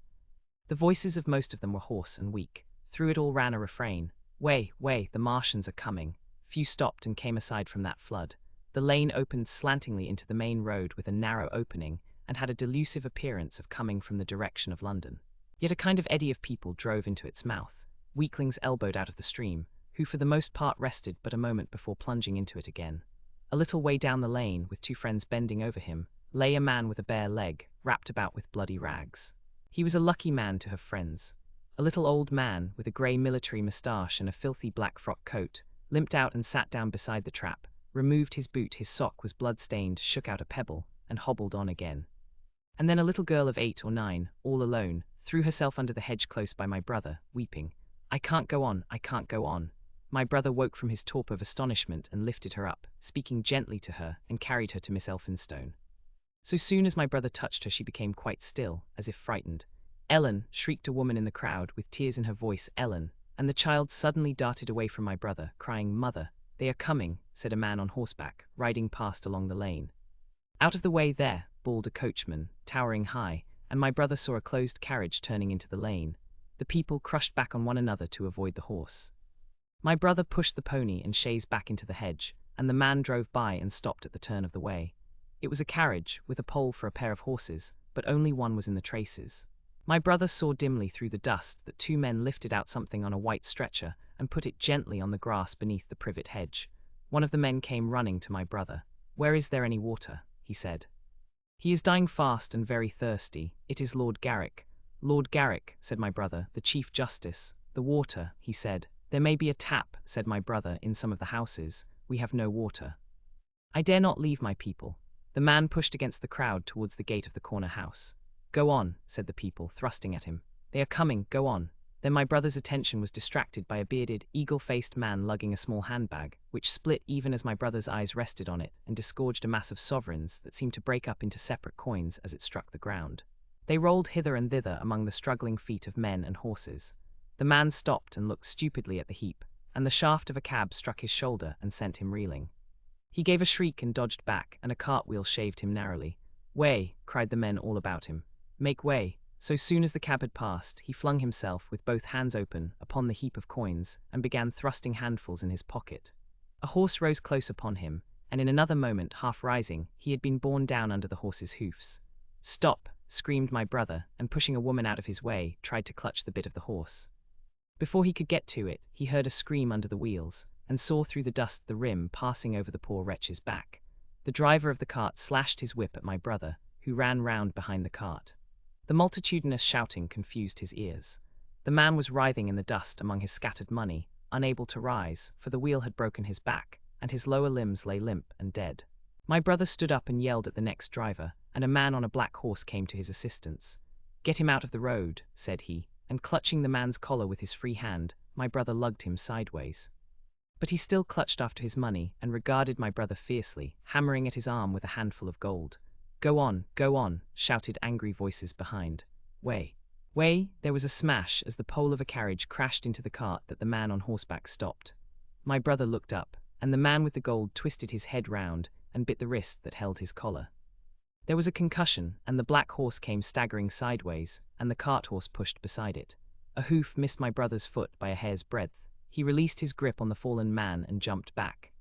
He saw anger change to terror on the face of the poor wretch on the ground, and in a moment he was hidden, and my brother was borne backward and carried past the entrance of the lane, and had to fight hard in the torrent to recover it. He saw Miss Elphinstone covering her eyes, and a little child, with all a child's want of sympathetic imagination, staring with dilated eyes at a dusty something that lay black and still, ground and crushed under the rolling wheels. Let us go back, he shouted, and began turning the pony round. We cannot cross this hell, he said, and they went back 100 yards the way they had come, until the fighting crowd was hidden. As they passed the bend in the lane, my brother saw the face of the dying man in the ditch under the privet, deadly white and drawn, and shining with perspiration. The two women sat silent, crouching in their seat and shivering. Then beyond the bend my brother stopped again. Miss Elphinstone was white and pale, and her sister-in-law sat weeping, too wretched even to call upon George. My brother was horrified and perplexed. So soon as they had retreated, he realized how urgent and unavoidable it was to attempt this crossing. He turned to Miss Elphinstone, suddenly resolute. We must go that way, he said, and led the pony round again. For the second time that day this girl proved her quality. To force their way into the torrent of people, my brother plunged into the traffic and held back a cab horse, while she drove the pony across its head. A wagon locked wheels for a moment and ripped a long splinter from the chaise. In another moment they were caught and swept forward by the stream. My brother, with the cabman's whip marks red across his face and hands, scrambled into the chaise and took the reins from her. Point the revolver at the man behind, he said, giving it to her, if he presses us too hard. No, point it at his horse. Then he began to look out for a chance of edging to the right across the road. But once in the stream he seemed to lose volition, to become a part of that dusty rout. They swept through Chipping Barnet with the torrent. They were nearly a mile beyond the centre of the town, before they had fought across to the opposite side of the way. It was din and confusion indescribable, but in and beyond the town the road forks repeatedly, and this to some extent relieved the stress. They struck eastward through Hadley, and there on either side of the road, and at another place farther on they came upon a great multitude of people drinking at the stream, some fighting to come at the water. And farther on, from a lull near East Barnet, they saw 2 trains running slowly one after the other, without signal or order, trains swarming with people, with men even among the coals behind the engines, going northward along the Great Northern Railway.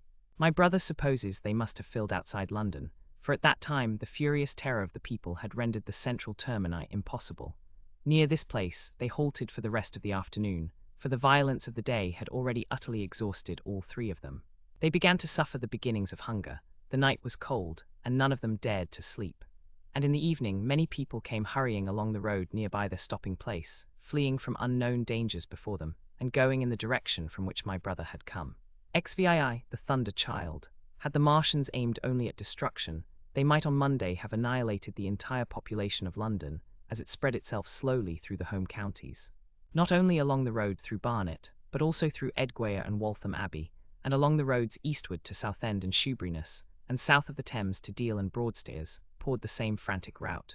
If one could have hung that June morning in a balloon in the blazing blue above London, every northward and eastward road, running out of the tangled maze of streets, would have seemed stippled black with the streaming fugitives, each dot a human agony of terror and physical distress.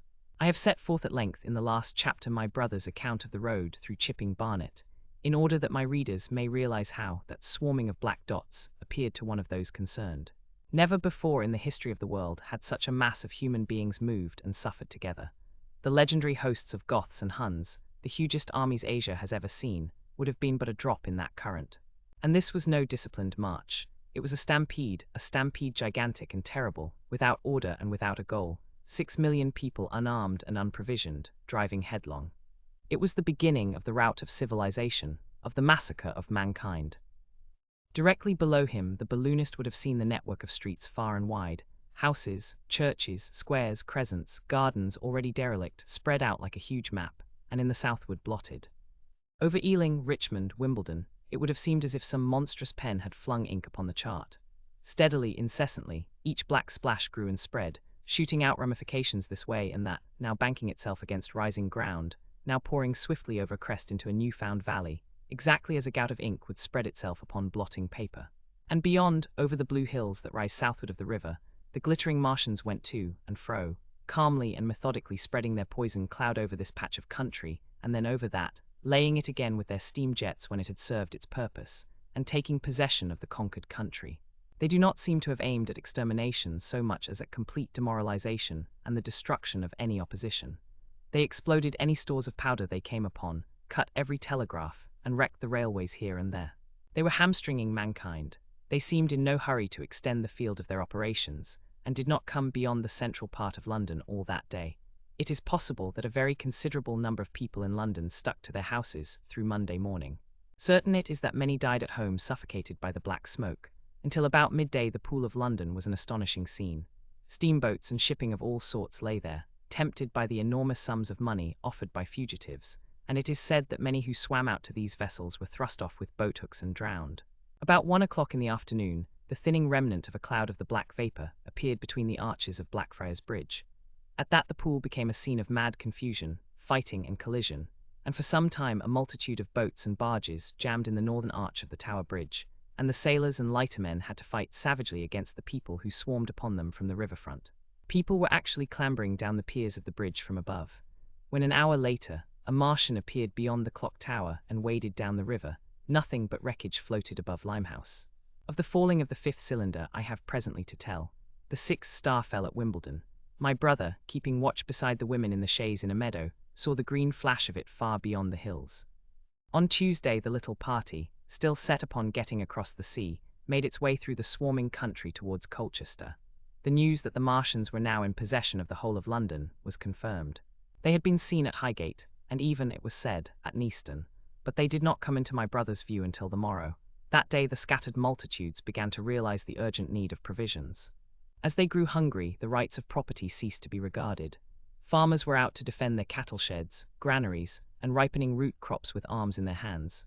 A number of people now, like my brother, had their faces eastward, and there were some desperate souls even going back towards London to get food.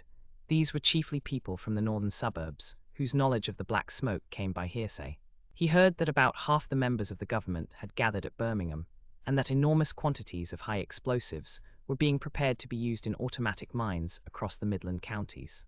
He was also told that the Midland Railway Company had replaced the desertions of the first day's panic, had resumed traffic, and was running northward trains from St. Albans to relieve the congestion of the home counties. There was also a placard in Chipping Ongar announcing that large stores of flour were available in the northern towns, and that within 24 hours bread would be distributed among the starving people in the neighborhood. But this intelligence did not deter him from the plan of escape he had formed, and the three pressed eastward all day, and heard no more of the bread distribution than this promise. Nor, as a matter of fact, did anyone else hear more of it. That night fell the seventh star, falling upon Primrose Hill.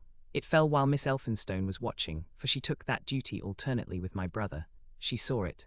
On Wednesday, the three fugitives they had passed the night in a field of unripe wheat reached Chelmsford, and there a body of the inhabitants, calling itself the Committee of Public Supply, seized the pony as provisions, and would give nothing in exchange for it but the promise of a share in it the next day.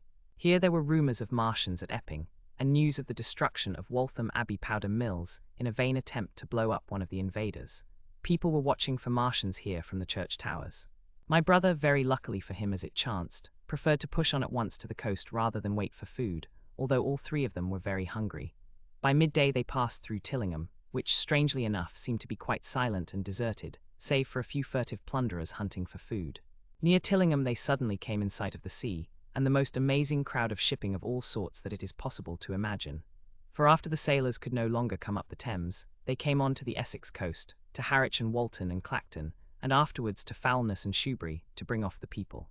They lay in a huge sickle-shaped curve that vanished into mist at last towards the Naze. Close inshore was a multitude of fishing smacks, English, Scotch, French, Dutch, and Swedish, steam launches from the Thames, yachts, electric boats.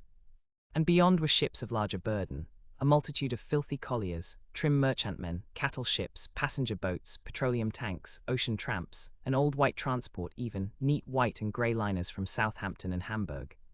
And along the blue coast across the Blackwater, my brother could make out dimly a dense swarm of boats chaffering with the people on the beach, a swarm which also extended up the Blackwater almost to Malden. About a couple of miles out lay an ironclad, very low in the water almost, to my brother's perception, like a waterlogged ship. This was the Ramthunder Child. It was the only warship in sight, but far away to the right over the smooth surface of the sea, for that day, there was a dead calm, lay a serpent of black smoke to mark the next ironclads of the Channel Fleet, which hovered in an extended line, steam up and ready for action, across the Thames estuary during the course of the Martian conquest, vigilant and yet powerless to prevent it. At the sight of the sea, Mrs. Elphinstone, in spite of the assurances of her sister-in-law, gave way to panic. She had never been out of England before, she would rather die than trust herself friendless in a foreign country, and so forth. She seemed, poor woman, to imagine that the French and the Martians might prove very similar. She had been growing increasingly hysterical, fearful, and depressed during the 2 days' journeyings. Her great idea was to return to Stanmore. Things had been always well and safe at Stanmore. They would find George at Stanmore. It was with the greatest difficulty they could get her down to the beach, where presently my brother succeeded in attracting the attention of some men on a paddle steamer from the Thames. They sent a boat and drove a bargain for £36 for the three. The steamer was going, these men said, to Ostend. It was about 2 o'clock when my brother, having paid their fares at the gangway, found himself safely aboard the steamboat with his charges. There was food aboard, albeit at exorbitant prices, and the three of them contrived to eat a meal on one of the seats forward. There were already a couple of score of passengers aboard, some of whom had expended their last money in securing a passage, but the captain lay off the Blackwater until 5 in the afternoon, picking up passengers until the seated decks were even dangerously crowded. He would probably have remained longer had it not been for the sound of guns that began about that hour in the south. As if in answer, the ironclad Seaward fired a small gun and hoisted a string of flags. A jet of smoke sprang out of her funnels. Some of the passengers were of opinion that this firing came from Shoeburyness, until it was noticed that it was growing louder. At the same time, far away in the southeast, the masts and upperworks of 3 ironclads rose one after the other out of the sea, beneath clouds of black smoke. But my brother's attention speedily reverted to the distant firing in the south. He fancied he saw a column of smoke rising out of the distant grey haze. The little steamer was already flapping her way eastward of the big crescent of shipping, and the low Essex coast was growing blue and hazy, when a Martian appeared, small and faint in the remote distance, advancing along the muddy coast from the direction of foulness. At that the captain on the bridge swore at the top of his voice with fear and anger at his own delay, and the paddles seemed infected with his terror. Every soul aboard stood at the bulwarks or on the seats of the steamer, and stared at that distant shape, higher than the trees or church towers inland, and advancing with a leisurely parody of a human stride. It was the first Martian my brother had seen, and he stood, more amazed than terrified, watching this Titan advancing deliberately towards the shipping, wading farther and farther into the water as the coast fell away. Then, far away beyond the crouch, came another, striding over some stunted trees, and then yet another, still farther off, wading deeply through a shiny mudflat that seemed to hang halfway up between sea and sky. They were all stalking seaward, as if to intercept the escape of the multitudinous vessels that were crowded between foulness and the Naze.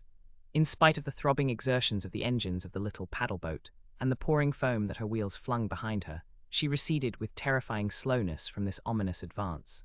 Glancing northwestward, my brother saw the large crescent of shipping already writhing with the approaching terror. One ship passing behind another, another coming round from broadside to end on, steamships whistling and giving off volumes of steam, sails being let out, launches rushing hither and thither. He was so fascinated by this, and by the creeping danger away to the left, that he had no eyes for anything seaward.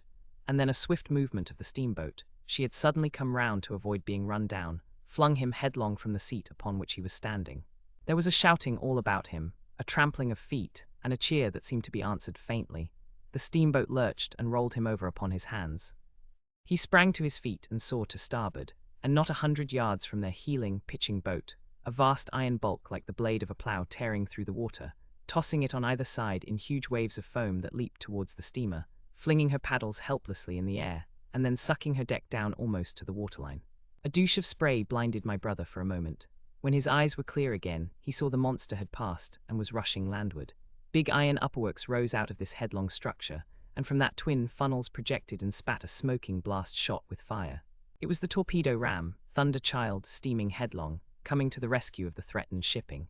Keeping his footing on the heaving deck by clutching the bulwarks, my brother looked past this charging leviathan at the Martians again, and he saw the three of them now close together, and standing so far out to see that their tripod supports were almost entirely submerged. Thus sunken, and seen in remote perspective, they appeared far less formidable than the huge iron bulk in whose wake the steamer was pitching so helplessly. It would seem they were regarding this new antagonist with astonishment. To their intelligence, it may be, the giant was even such another as themselves. The Thunder Child fired no gun, but simply drove full speed towards them. It was probably her not firing that enabled her to get so near the enemy as she did. They did not know what to make of her. One shell, and they would have sent her to the bottom forthwith with the heat ray. She was steaming at such a pace that in a minute she seemed halfway between the steamboat and the Martians, a diminishing black bulk against the receding horizontal expanse of the Essex coast. Suddenly the foremost Martian lowered his tube and discharged a canister of the black gas at the ironclad. It hit her larboard side and glanced off in an inky jet that rolled away to seaward, an unfolding torrent of black smoke, from which the ironclad drove clear. To the watchers from the steamer, low in the water and with the sun in their eyes, it seemed as though she were already among the Martians. They saw the gaunt figures separating and rising out of the water as they retreated shoreward, and one of them raised the camera-like generator of the heat ray. He held it pointing obliquely downward, and a bank of steam sprang from the water at its touch. It must have driven through the iron of the ship's side, like a white-hot iron rod through paper. A flicker of flame went up through the rising steam, and then the Martian reeled and staggered. In another moment he was cut down, and a great body of water and steam shot high in the air.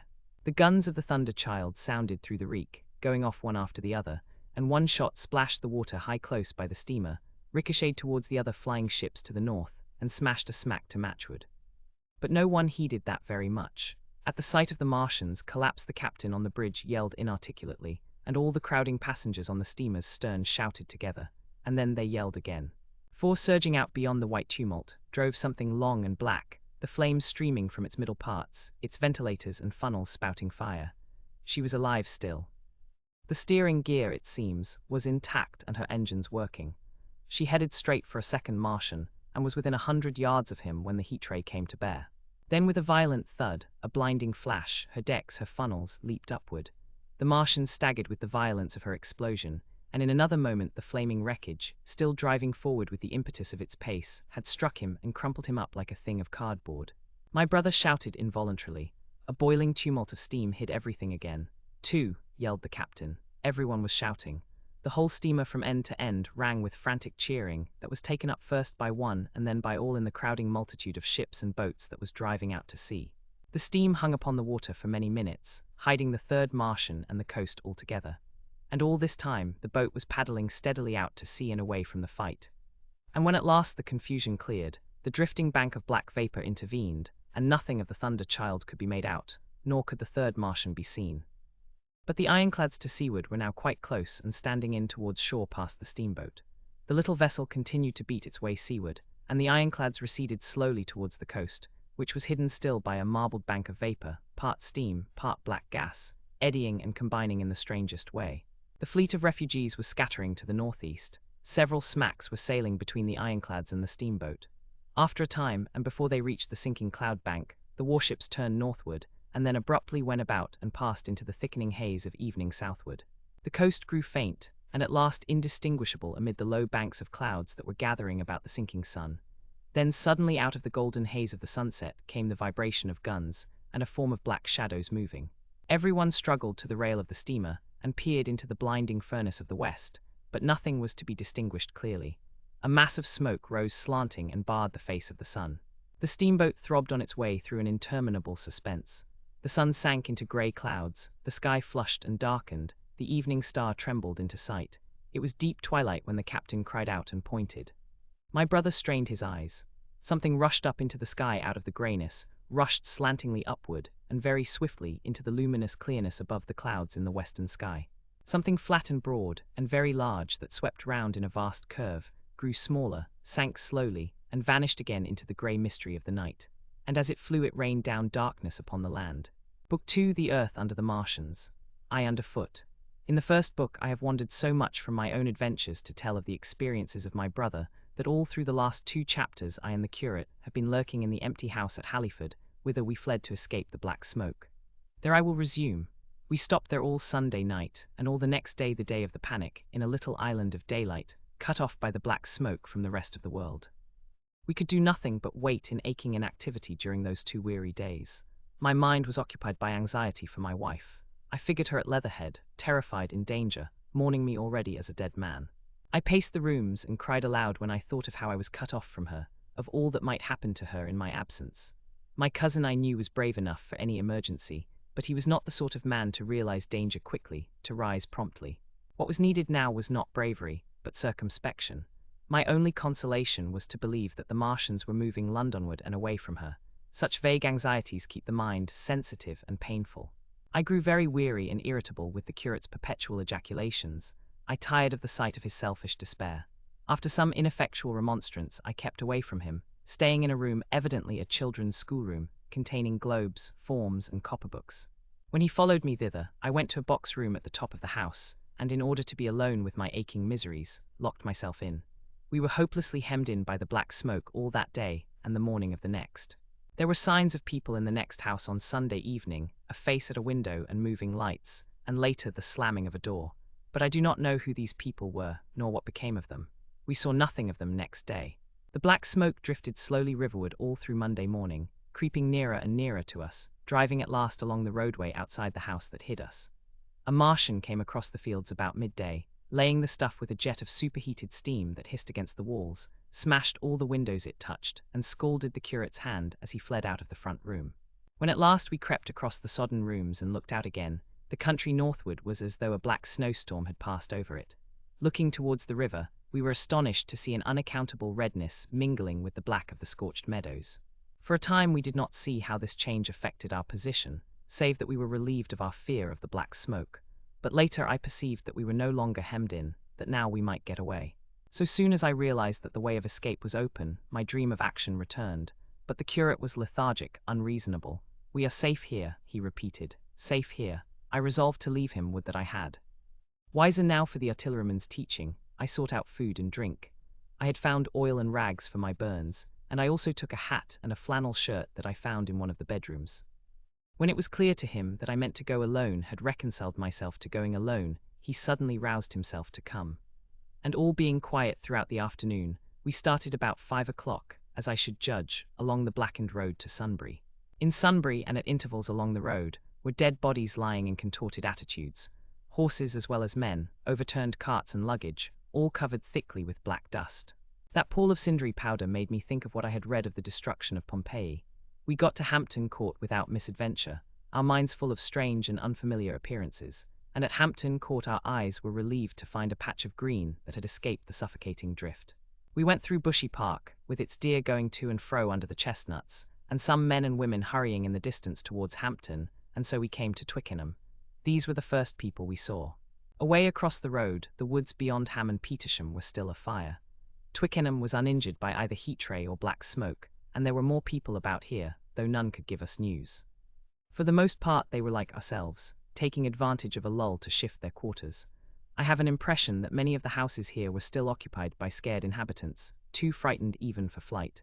Here too the evidence of a hasty rout was abundant along the road. I remember most vividly 3 smashed bicycles in a heap, pounded into the road by the wheels of subsequent carts. We crossed Richmond Bridge about 8:30. We hurried across the exposed bridge, of course, but I noticed floating down the stream a number of red masses, some many feet across. I did not know what these were, there was no time for scrutiny, and I put a more horrible interpretation on them than they deserved. Here again on the Surrey side were black dust that had once been smoke, and dead bodies a heap near the approach to the station, but we had no glimpse of the Martians until we were some way towards Barnes. We saw in the blackened distance a group of 3 people running down a side street towards the river, but otherwise it seemed deserted. Up the hill Richmond town was burning briskly. Outside the town of Richmond there was no trace of the black smoke. Then suddenly, as we approached Kew, came a number of people running, and the upperworks of a Martian fighting machine loomed in sight over the housetops, not 100 yards away from us. We stood aghast at our danger, and had the Martian looked down we must immediately have perished. We were so terrified that we dared not go on, but turned aside and hid in a shed in a garden. There the curate crouched, weeping silently and refusing to stir again, but my fixed idea of reaching Leatherhead would not let me rest, and in the twilight I ventured out again. I went through a shrubbery, and along a passage beside a big house standing in its own grounds, and so emerged upon the road towards Kew. The curate I left in the shed, but he came hurrying after me. That second start was the most foolhardy thing I ever did, for it was manifest the Martians were about us. No sooner had the curate overtaken me than we saw either the fighting machine we had seen before or another, far away across the meadows in the direction of Kew Lodge. 4 or 5 little black figures hurried before it across the green-grey of the field, and in a moment it was evident this Martian pursued them. In 3 strides he was among them, and they ran radiating from his feet in all directions. He used no heat ray to destroy them, but picked them up one by one. Apparently he tossed them into the great metallic carrier which projected behind him, much as a workman's basket hangs over his shoulder. It was the first time I realized that the Martians might have any other purpose than destruction with defeated humanity. We stood for a moment petrified, then turned and fled through a gate behind us into a walled garden, fell into, rather than found, a fortunate ditch, and lay there, scarce daring to whisper to each other until the stars were out. I suppose it was nearly 11 o'clock before we gathered courage to start again, no longer venturing into the road, but sneaking along hedgerows and through plantations, and watching keenly through the darkness, he on the right and I on the left, for the Martians, who seemed to be all about us. In one place we blundered upon a scorched and blackened area, now cooling and ashen, and a number of scattered dead bodies of men, burned horribly about the heads and trunks, but with their legs and boots mostly intact. And of dead horses, 50 feet, perhaps, behind a line of 4 ripped guns and smashed gun carriages. Sheen, it seemed, had escaped destruction, but the place was silent and deserted. Here we happened on no dead, though the night was too dark for us to see into the side roads of the place. In Sheen, my companion suddenly complained of faintness and thirst, and we decided to try one of the houses. The first house we entered, after a little difficulty with the window, was a small semi-detached villa, and I found nothing eatable left in the place but some mouldy cheese. There was, however, water to drink. And I took a hatchet which promised to be useful in our next housebreaking. We then crossed to a place where the road turns towards Mortlake. Here there stood a white house within a walled garden, and in the pantry of this domicile we found a store of food, 2 loaves of bread in a pan, an uncooked steak, and the half of a ham. I give this catalogue so precisely because, as it happened, we were destined to subsist upon this store for the next fortnight. Bottled beer stood under a shelf, and there were 2 bags of haricot beans and some limp lettuces. This pantry opened into a kind of wash-up kitchen, and in this was firewood. There was also a cupboard, in which we found nearly a dozen of burgundy, tinned soups and salmon, and 2 tins of biscuits. We sat in the adjacent kitchen in the dark, for we dared not strike a light, and ate bread and ham, and drank beer out of the same bottle. The curate, who was still timorous and restless, was now, oddly enough, for pushing on, and I was urging him to keep up his strength by eating when the thing happened that was to imprison us. "It can't be midnight yet," I said, and then came a blinding glare of vivid green light. Everything in the kitchen leaped out, clearly visible in green and black, and vanished again. And then followed such a concussion as I have never heard before or since. So close on the heels of this as to seem instantaneous came a thud behind me, a clash of glass, a crash and rattle of falling masonry all about us, and the plaster of the ceiling came down upon us, smashing into a multitude of fragments upon our heads. I was knocked headlong across the floor against the oven handle and stunned. I was insensible for a long time, the curate told me, and when I came to we were in darkness again, and he, with a face wet, as I found afterwards, with blood from a cut forehead, was dabbing water over me. For some time I could not recollect what had happened. Then things came to me slowly. A bruise on my temple asserted itself. "Are you better?" asked the curate in a whisper. At last I answered him. I sat up. "Don't move," he said. "The floor is covered with smashed crockery from the dresser. You can't possibly move without making a noise, and I fancy they are outside." We both sat quite silent, so that we could scarcely hear each other breathing. Everything seemed deadly still, but once something near us, some plaster or broken brickwork, slid down with a rumbling sound. Outside and very near was an intermittent metallic rattle. "That," said the curate, when presently it happened again. "Yes," I said, "but what is it?" "A Martian," said the curate. I listened again. It was not like the heat ray, I said, and for a time I was inclined to think one of the great fighting machines had stumbled against the house, as I had seen one stumble against the tower of Shepperton Church. Our situation was so strange and incomprehensible that for 3 or 4 hours, until the dawn came, we scarcely moved. And then the light filtered in, not through the window, which remained black, but through a triangular aperture between a beam and a heap of broken bricks in the wall behind us. The interior of the kitchen we now saw greyly for the first time. The window had been burst in by a mass of garden mould, which flowed over the table upon which we had been sitting and lay about our feet. Outside, the soil was banked high against the house. At the top of the window frame we could see an uprooted drainpipe. The floor was littered with smashed hardware. The end of the kitchen towards the house was broken into, and since the daylight shone in there, it was evident the greater part of the house had collapsed.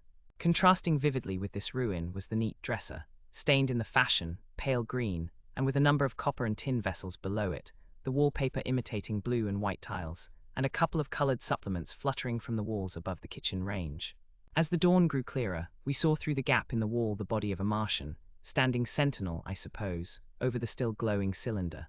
At the sight of that, we crawled as circumspectly as possible out of the twilight of the kitchen into the darkness of the scullery. Abruptly the right interpretation dawned upon my mind. "The 5th cylinder," I whispered, "the 5th shot from Mars, has struck this house and buried us under the ruins." For a time the curate was silent, and then he whispered, "God have mercy upon us." I heard him presently whimpering to himself. Save for that sound we lay quite still in the scullery. I for my part scarce dared breathe, and sat with my eyes fixed on the faint light of the kitchen door. I could just see the curate's face, a dim, oval shape, and his collar and cuffs. Outside there began a metallic hammering, then a violent hooting, and then again, after a quiet interval, a hissing like the hissing of an engine. These noises, for the most part problematical, continued intermittently, and seemed if anything to increase in number as time wore on. Presently a measured thudding and a vibration that made everything about us quiver and the vessels in the pantry ring and shift, began and continued. Once the light was eclipsed, and the ghostly kitchen doorway became absolutely dark. For many hours we must have crouched there, silent and shivering, until our tired attention failed. At last I found myself awake and very hungry. I am inclined to believe we must have spent the greater portion of a day before that awakening. My hunger was at a stride so insistent that it moved me to action. I told the curate I was going to seek food, and felt my way towards the pantry. He made me no answer, but so soon as I began eating the faint noise I made stirred him up, and I heard him crawling after me. Aye, what we saw from the ruined house. After eating we crept back to the scullery, and there I must have dozed again, for when presently I looked round I was alone. The thudding vibration continued with wearisome persistence. I whispered for the curate several times, and at last felt my way to the door of the kitchen. It was still daylight, and I perceived him across the room, lying against the triangular hole that looked out upon the Martians. His shoulders were hunched, so that his head was hidden from me. I could hear a number of noises almost like those in an engine shed, and the place rocked with that beating thud. Through the aperture in the wall I could see the top of a tree touched with gold, and the warm blue of a tranquil evening sky. For a minute or so I remained watching the curate, and then I advanced, crouching and stepping with extreme care amid the broken crockery that littered the floor.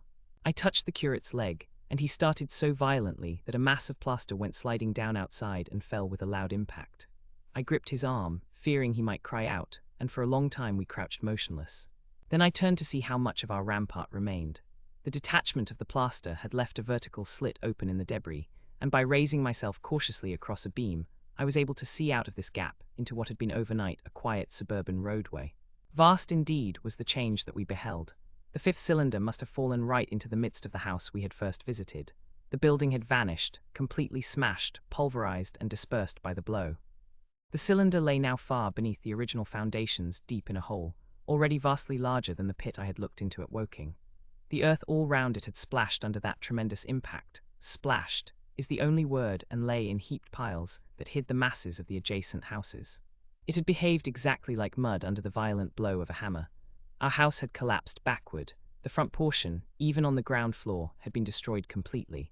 By a chance the kitchen and scullery had escaped, and stood buried now under soil and ruins, closed in by tons of earth on every side save towards the cylinder. Over that aspect we hung now on the very edge of the great circular pit the Martians were engaged in making. The heavy beating sound was evidently just behind us, and ever and again a bright green vapor drove up like a veil across our peephole. The cylinder was already opened in the center of the pit, and on the farther edge of the pit, amid the smashed and gravel-heaped shrubbery, one of the great fighting machines, deserted by its occupant, stood stiff and tall against the evening sky. At first I scarcely noticed the pit and the cylinder, although it has been convenient to describe them first, on account of the extraordinary glittering mechanism I saw busy in the excavation, and on account of the strange creatures that were crawling slowly and painfully across the heaped mold near it. The mechanism it certainly was that held my attention first. It was one of those complicated fabrics that have since been called handling machines, and the study of which has already given such an enormous impetus to terrestrial invention. As it dawned upon me first, it presented a sort of metallic spider with 5 jointed, agile legs, and with an extraordinary number of jointed levers, bars, and reaching and clutching tentacles about its body. Most of its arms were retracted, but with 3 long tentacles it was fishing out a number of rods, plates, and bars which lined the covering and apparently strengthened the walls of the cylinder. These, as it extracted them, were lifted out and deposited upon a level surface of earth behind it. Its motion was so swift, complex, and perfect that at first I did not see it as a machine, in spite of its metallic glitter. The fighting machines were coordinated and animated to an extraordinary pitch, but nothing to compare with this. People who have never seen these structures, and have only the ill-imagined efforts of artists or the imperfect descriptions of such eyewitnesses as myself to go upon, scarcely realize that living quality. I recall particularly the illustration of one of the first pamphlets to give a consecutive account of the war. The artist had evidently made a hasty study of one of the fighting machines, and there his knowledge ended. He presented them as tilted, stiff tripods, without either flexibility or subtlety, and with an altogether misleading monotony of effect. The pamphlet containing these renderings had a considerable vogue, and I mention them here simply to warn the reader against the impression they may have created. They were no more like the Martians I saw in action than a Dutch doll is like a human being. To my mind, the pamphlet would have been much better without them. At first, I say, the handling machine did not impress me as a machine, but as a crab-like creature with a glittering integument, the controlling Martian whose delicate tentacles actuated its movements, seeming to be simply the equivalent of the crab's cerebral portion. But then I perceived the resemblance of its grey-brown, shiny, leathery integument to that of the other sprawling bodies beyond, and the true nature of this dexterous workman dawned upon me. With that realization my interest shifted to those other creatures, the real Martians. Already I had had a transient impression of these, and the first nausea no longer obscured my observation. Moreover, I was concealed and motionless, and under no urgency of action. They were, I now saw, the most unearthly creatures it is possible to conceive. They were huge round bodies, or rather, heads about 4 feet in diameter, each body having in front of it a face. This face had no nostrils indeed. The Martians do not seem to have had any sense of smell, but it had a pair of very large dark-colored eyes, and just beneath this a kind of fleshy beak. In the back of this head or body, I scarcely know how to speak of it, was the single tight tympanic surface, since known to be anatomically an ear, though it must have been almost useless in our dense air. In a group round the mouth were 16 slender, almost whip-like tentacles, arranged in 2 bunches of 8 each. These bunches have since been named rather aptly, by that distinguished anatomist, Professor Howes, the hands. Even as I saw these Martians for the first time, they seemed to be endeavoring to raise themselves on these hands, but of course, with the increased weight of terrestrial conditions, this was impossible. There is reason to suppose that on Mars they may have progressed upon them with some facility. The internal anatomy, I may remark here, as dissection has since shown, was almost equally simple. The greater part of the structure was the brain, sending enormous nerves to the eyes, ear, and tactile tentacles. Besides this were the bulky lungs, into which the mouth opened, and the heart and its vessels. The pulmonary distress caused by the denser atmosphere and greater gravitational attraction was only too evident in the convulsive movements of the outer skin, and this was the sum of the Martian organs. Strange as it may seem to a human being, all the complex apparatus of digestion, which makes up the bulk of our bodies, did not exist in the Martians. They were heads merely heads, entrails they had none. They did not eat, much less digest. Instead, they took the fresh, living blood of other creatures and injected it into their own veins. I have myself seen this being done, as I shall mention in its place. But squeamish as I may seem, I cannot bring myself to describe what I could not endure even to continue watching. Let it suffice to say, blood obtained from a still living animal, in most cases from a human being, was run directly by means of a little pipette into the recipient canal. The bare idea of this is no doubt horribly repulsive to us, but at the same time, I think that we should remember how repulsive our carnivorous habits would seem to an intelligent rabbit. The physiological advantages of the practice of injection are undeniable, if one thinks of the tremendous waste of human time and energy occasioned by eating and the digestive process. Our bodies are half made up of glands and tubes and organs, occupied in turning heterogeneous food into blood. The digestive processes and their reaction upon the nervous system sap our strength and color our minds. Men go happy or miserable as they have healthy or unhealthy livers, or sound gastric glands, but the Martians were lifted above all these organic fluctuations of mood and emotion. Their undeniable preference for men as their source of nourishment is partly explained by the nature of the remains of the victims they had brought with them as provisions from Mars. These creatures, to judge from the shriveled remains that have fallen into human hands, were bipeds with flimsy, siliceous skeletons, almost like those of the siliceous sponges, and feeble musculature, standing about 6 feet high and having round, erect heads and large eyes in flinty sockets. 2 or 3 of these seem to have been brought in each cylinder, and all were killed before Earth was reached. It was just as well for them, for the mere attempt to stand upright upon our planet would have broken every bone in their bodies. And while I am engaged in this description, I may add in this place certain further details, which, although they were not all evident to us at the time, will enable the reader who is unacquainted with them to form a clearer picture of these offensive creatures. In 3 other points, their physiology differed strangely from ours. Their organisms did not sleep, any more than the heart of man sleeps. Since they had no extensive muscular mechanism to recuperate, that periodical extinction was unknown to them. They had little or no sense of fatigue, it would seem. On Earth they could never have moved without effort, yet even to the last they kept in action. In 24 hours they did 24 hours of work, as even on Earth is perhaps the case with the ants. In the next place, wonderful as it seems in a sexual world, the Martians were absolutely without sex, and therefore without any of the tumultuous emotions that arise from that difference among men. A young Martian, there can now be no dispute, was really born upon Earth during the war, and it was found attached to its parent, partially budded off, just as young lilybulbs bud off, or like the young animals in the freshwater polyp. In man, in all the higher terrestrial animals, such a method of increase has disappeared, but even on this Earth it was certainly the primitive method.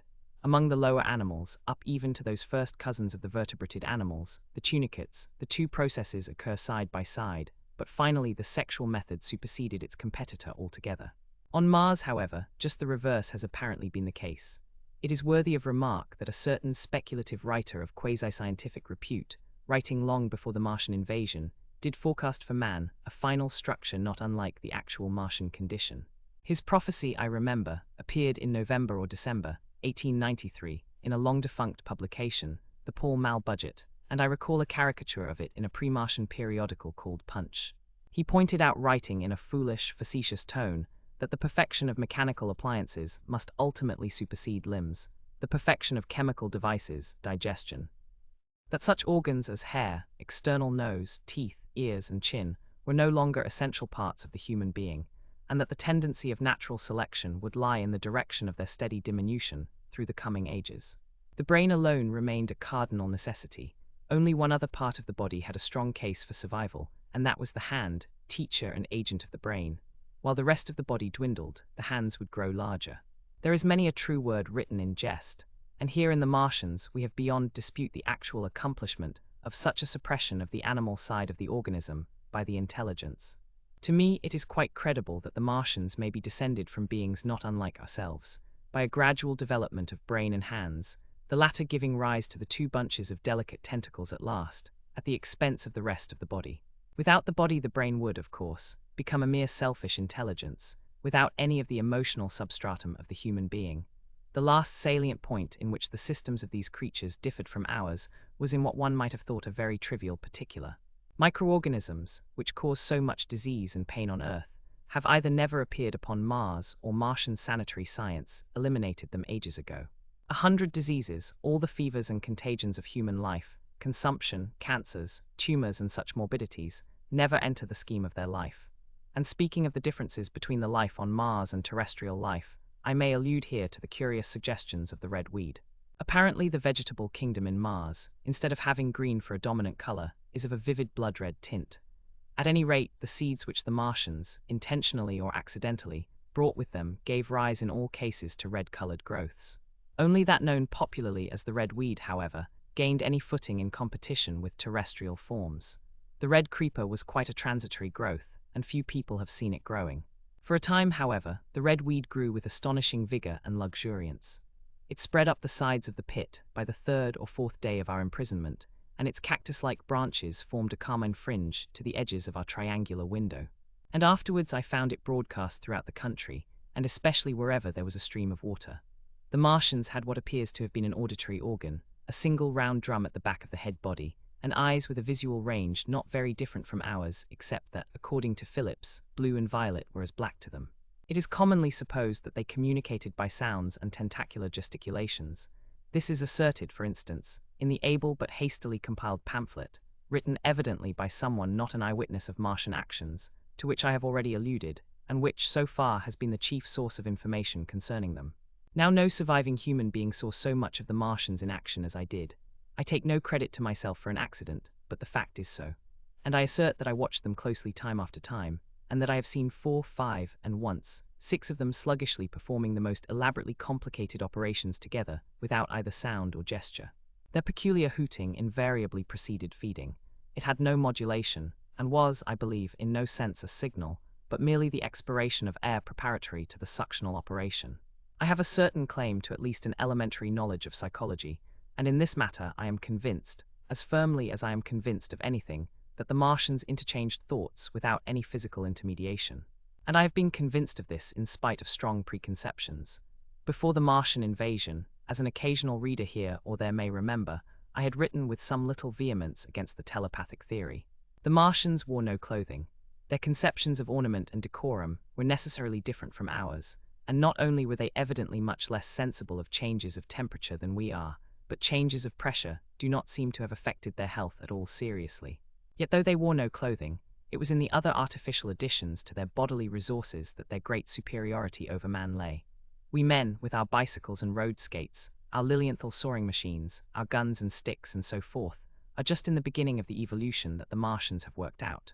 They have become practically mere brains, wearing different bodies according to their needs, just as men wear suits of clothes, and take a bicycle in a hurry or an umbrella in the wet. And of their appliances, perhaps nothing is more wonderful to a man than the curious fact that what is the dominant feature of almost all human devices in mechanism is absent. The wheel is absent. Among all the things they brought to Earth, there is no trace or suggestion of their use of wheels. One would have at least expected it in locomotion. And in this connection, it is curious to remark that even on this Earth nature has never hit upon the wheel, or has preferred other expedients to its development. And not only did the Martians either not know of, which is incredible, or abstain from, the wheel, but in their apparatus singularly little use, is made of the fixed pivot, or relatively fixed pivot, with circular motions thereabout confined to one plane. Almost all the joints of the machinery present a complicated system of sliding parts, moving over small but beautifully curved friction bearings. And while upon this matter of detail, it is remarkable that the long leverages of their machines are in most cases actuated by a sort of sham musculature of the discs in an elastic sheath. These discs become polarized and drawn closely and powerfully together when traversed by a current of electricity. In this way the curious parallelism to animal motions, which was so striking and disturbing to the human beholder, was attained. Such quasi-muscles abounded in the crab-like handling machine which, on my first peeping out of the slit, I watched unpacking the cylinder. It seemed infinitely more alive than the actual Martians lying beyond it in the sunset light, panting, stirring ineffectual tentacles, and moving feebly after their vast journey across space. While I was still watching their sluggish motions in the sunlight, and noting each strange detail of their form, the curate reminded me of his presence by pulling violently at my arm. I turned to a scowling face and silent, eloquent lips. He wanted the slit, which permitted only one of us to peep through, and so I had to forgo watching them for a time while he enjoyed that privilege. When I looked again, the busy handling machine had already put together several of the pieces of apparatus it had taken out of the cylinder into a shape having an unmistakable likeness to its own. And down on the left, a busy little digging mechanism had come into view, emitting jets of green vapor and working its way round the pit, excavating and embanking in a methodical and discriminating manner. This it was which had caused the regular beating noise and the rhythmic shocks that had kept our ruinous refuge quivering. It piped and whistled as it worked. So far as I could see, the thing was without a directing Martian at all. Aye. The days of imprisonment. The arrival of a second fighting machine drove us from our peephole into the scullery, for we feared that from his elevation, the Martian might see down upon us behind our barrier. At a later date, we began to feel less in danger of their eyes, for to an eye in the dazzle of the sunlight outside, our refuge must have been blank blackness. But at first, the slightest suggestion of approach drove us into the scullery, in heart-throbbing retreat. Yet terrible as was the danger we incurred, the attraction of peeping was for both of us irresistible. And I recall now with a sort of wonder that, in spite of the infinite danger in which we were between starvation and a still more terrible death, we could yet struggle bitterly for that horrible privilege of sight. We would race across the kitchen in a grotesque way between eagerness and the dread of making a noise, and strike each other, and thrust and kick, within a few inches of exposure.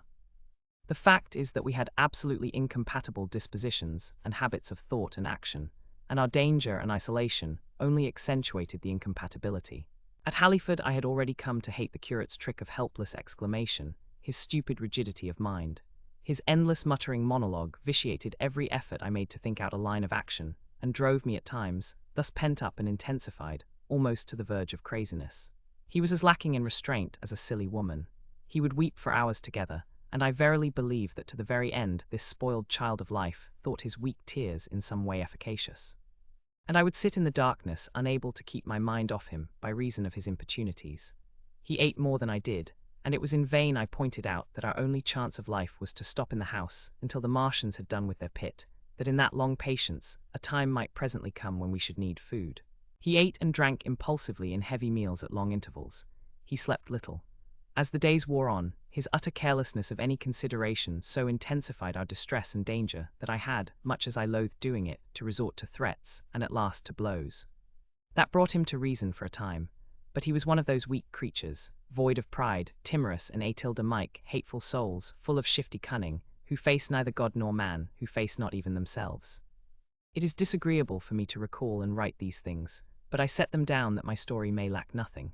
Those who have escaped the dark and terrible aspects of life will find my brutality, my flash of rage in our final tragedy, easy enough to blame. For they know what is wrong as well as any, but not what is possible to tortured men. But those who have been under the shadow, who have gone down at last to elemental things, will have a wider charity. And while within we fought out our dark, dim contest of whispers, snatched food and drink, and gripping hands and blows, without in the pitiless sunlight of that terrible June, was the strange wonder, the unfamiliar routine of the Martians in the pit. Let me return to those first new experiences of mine. After a long time, I ventured back to the peephole, to find that the newcomers had been reinforced by the occupants of no fewer than 3 of the fighting machines. These last had brought with them certain fresh appliances that stood in an orderly manner about the cylinder. The second handling machine was now completed, and was busied in serving one of the novel contrivances the big machine had brought. This was a body resembling a milk can in its general form, above which oscillated a pear-shaped receptacle, and from which a stream of white powder flowed into a circular basin below. The oscillatory motion was imparted to this by one tentacle of the handling machine. With 2 spatulate hands, the handling machine was digging out and flinging masses of clay into the pear-shaped receptacle above, while with another arm it periodically opened a door and removed rusty and blackened clinkers from the middle part of the machine. Another steely tentacle directed the powder from the basin along a ribbed channel towards some receiver that was hidden from me by the mound of bluish dust. From this unseen receiver, a little thread of green smoke rose vertically into the quiet air. As I looked, the handling machine, with a faint and musical clinking, extended, telescopic fashion, a tentacle that had been a moment before a mere blunt projection, until its end was hidden behind the mound of clay. In another second, it had lifted a bar of white aluminium into sight, untarnished as yet, and shining dazzlingly, and deposited it in a growing stack of bars that stood at the side of the pit. Between sunset and starlight, this dexterous machine must have made more than 100 such bars out of the crude clay, and the mound of bluish dust rose steadily until it topped the side of the pit. The contrast between the swift and complex movements of these contrivances and the inert, panting clumsiness of their masters was acute, and for days I had to tell myself repeatedly that these latter were indeed the living of the two things. The curate had possession of the slit when the first men were brought to the pit. I was sitting below, huddled up, listening with all my ears. He made a sudden movement backward, and I, fearful that we were observed, crouched in a spasm of terror. He came sliding down the rubbish and crept beside me in the darkness, inarticulate, gesticulating, and for a moment I shared his panic. His gesture suggested a resignation of the slit, and after a little while my curiosity gave me courage, and I rose up, stepped across him, and clambered up to it. At first I could see no reason for his frantic behavior. The twilight had now come, the stars were little and faint, but the pit was illuminated by the flickering green fire that came from the aluminium making. The whole picture was a flickering scheme of green gleams and shifting rusty black shadows, strangely trying to the eyes. Over and through it all went the bats, heeding it not at all. The sprawling Martians were no longer to be seen. The mound of blue-green powder had risen to cover them from sight, and a fighting machine, with its legs contracted, crumpled, and abbreviated, stood across the corner of the pit. And then, amid the clangor of the machinery, came a drifting suspicion of human voices that I entertained at first only to dismiss. I crouched, watching this fighting machine closely, satisfying myself now for the first time that the hood did indeed contain a Martian. As the green flames lifted, I could see the oily gleam of his integument and the brightness of his eyes. And suddenly I heard a yell, and saw a long tentacle reaching over the shoulder of the machine to the little cage that hunched upon its back. Then something struggling violently was lifted high against the sky, a black, vague enigma against the starlight, and as this black object came down again, I saw by the green brightness that it was a man. For an instant he was clearly visible. He was a stout, ruddy, middle-aged man, well dressed. 3 days before, he must have been walking the world, a man of considerable consequence. I could see his staring eyes and gleams of light on his studs and watch chain.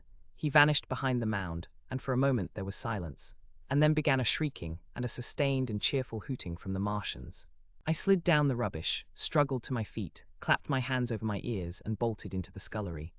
The curate, who had been crouching silently with his arms over his head, looked up as I passed, cried out quite loudly at my desertion of him, and came running after me. That night, as we lurked in the scullery, balanced between our horror and the terrible fascination this peeping had, although I felt an urgent need of action, I tried in vain to conceive some plan of escape. But afterwards, during the second day, I was able to consider our position with great clearness. The curate, I found, was quite incapable of discussion. This new and culminating atrocity had robbed him of all vestiges of reason or forethought. Practically, he had already sunk to the level of an animal, but as the saying goes, I gripped myself with both hands. It grew upon my mind, once I could face the facts, that terrible as our position was, there was as yet no justification for absolute despair. Our chief chance lay in the possibility of the Martians making the pit nothing more than a temporary encampment, or even if they kept it permanently, they might not consider it necessary to guard it, and a chance of escape might be afforded us. I also weighed very carefully the possibility of our digging a way out in a direction away from the pit, but the chances of our emerging within sight of some sentinel fighting machine seemed at first too great. And I should have had to do all the digging myself. The curate would certainly have failed me. It was on the third day, if my memory serves me right, that I saw the lad killed. It was the only occasion on which I actually saw the Martians feed. After that experience, I avoided the hole in the wall for the better part of a day. I went into the scullery, removed the door, and spent some hours digging with my hatchet as silently as possible. But when I had made a hole about a couple of feet deep, the loose earth collapsed noisily, and I did not dare continue. I lost heart and lay down on the scullery floor for a long time, having no spirit even to move. And after that I abandoned altogether the idea of escaping by excavation. It says much for the impression the Martians had made upon me, that at first I entertained little or no hope of our escape being brought about by their overthrow through any human effort. But on the 4th or 5th night I heard a sound like heavy guns. It was very late in the night, and the moon was shining brightly.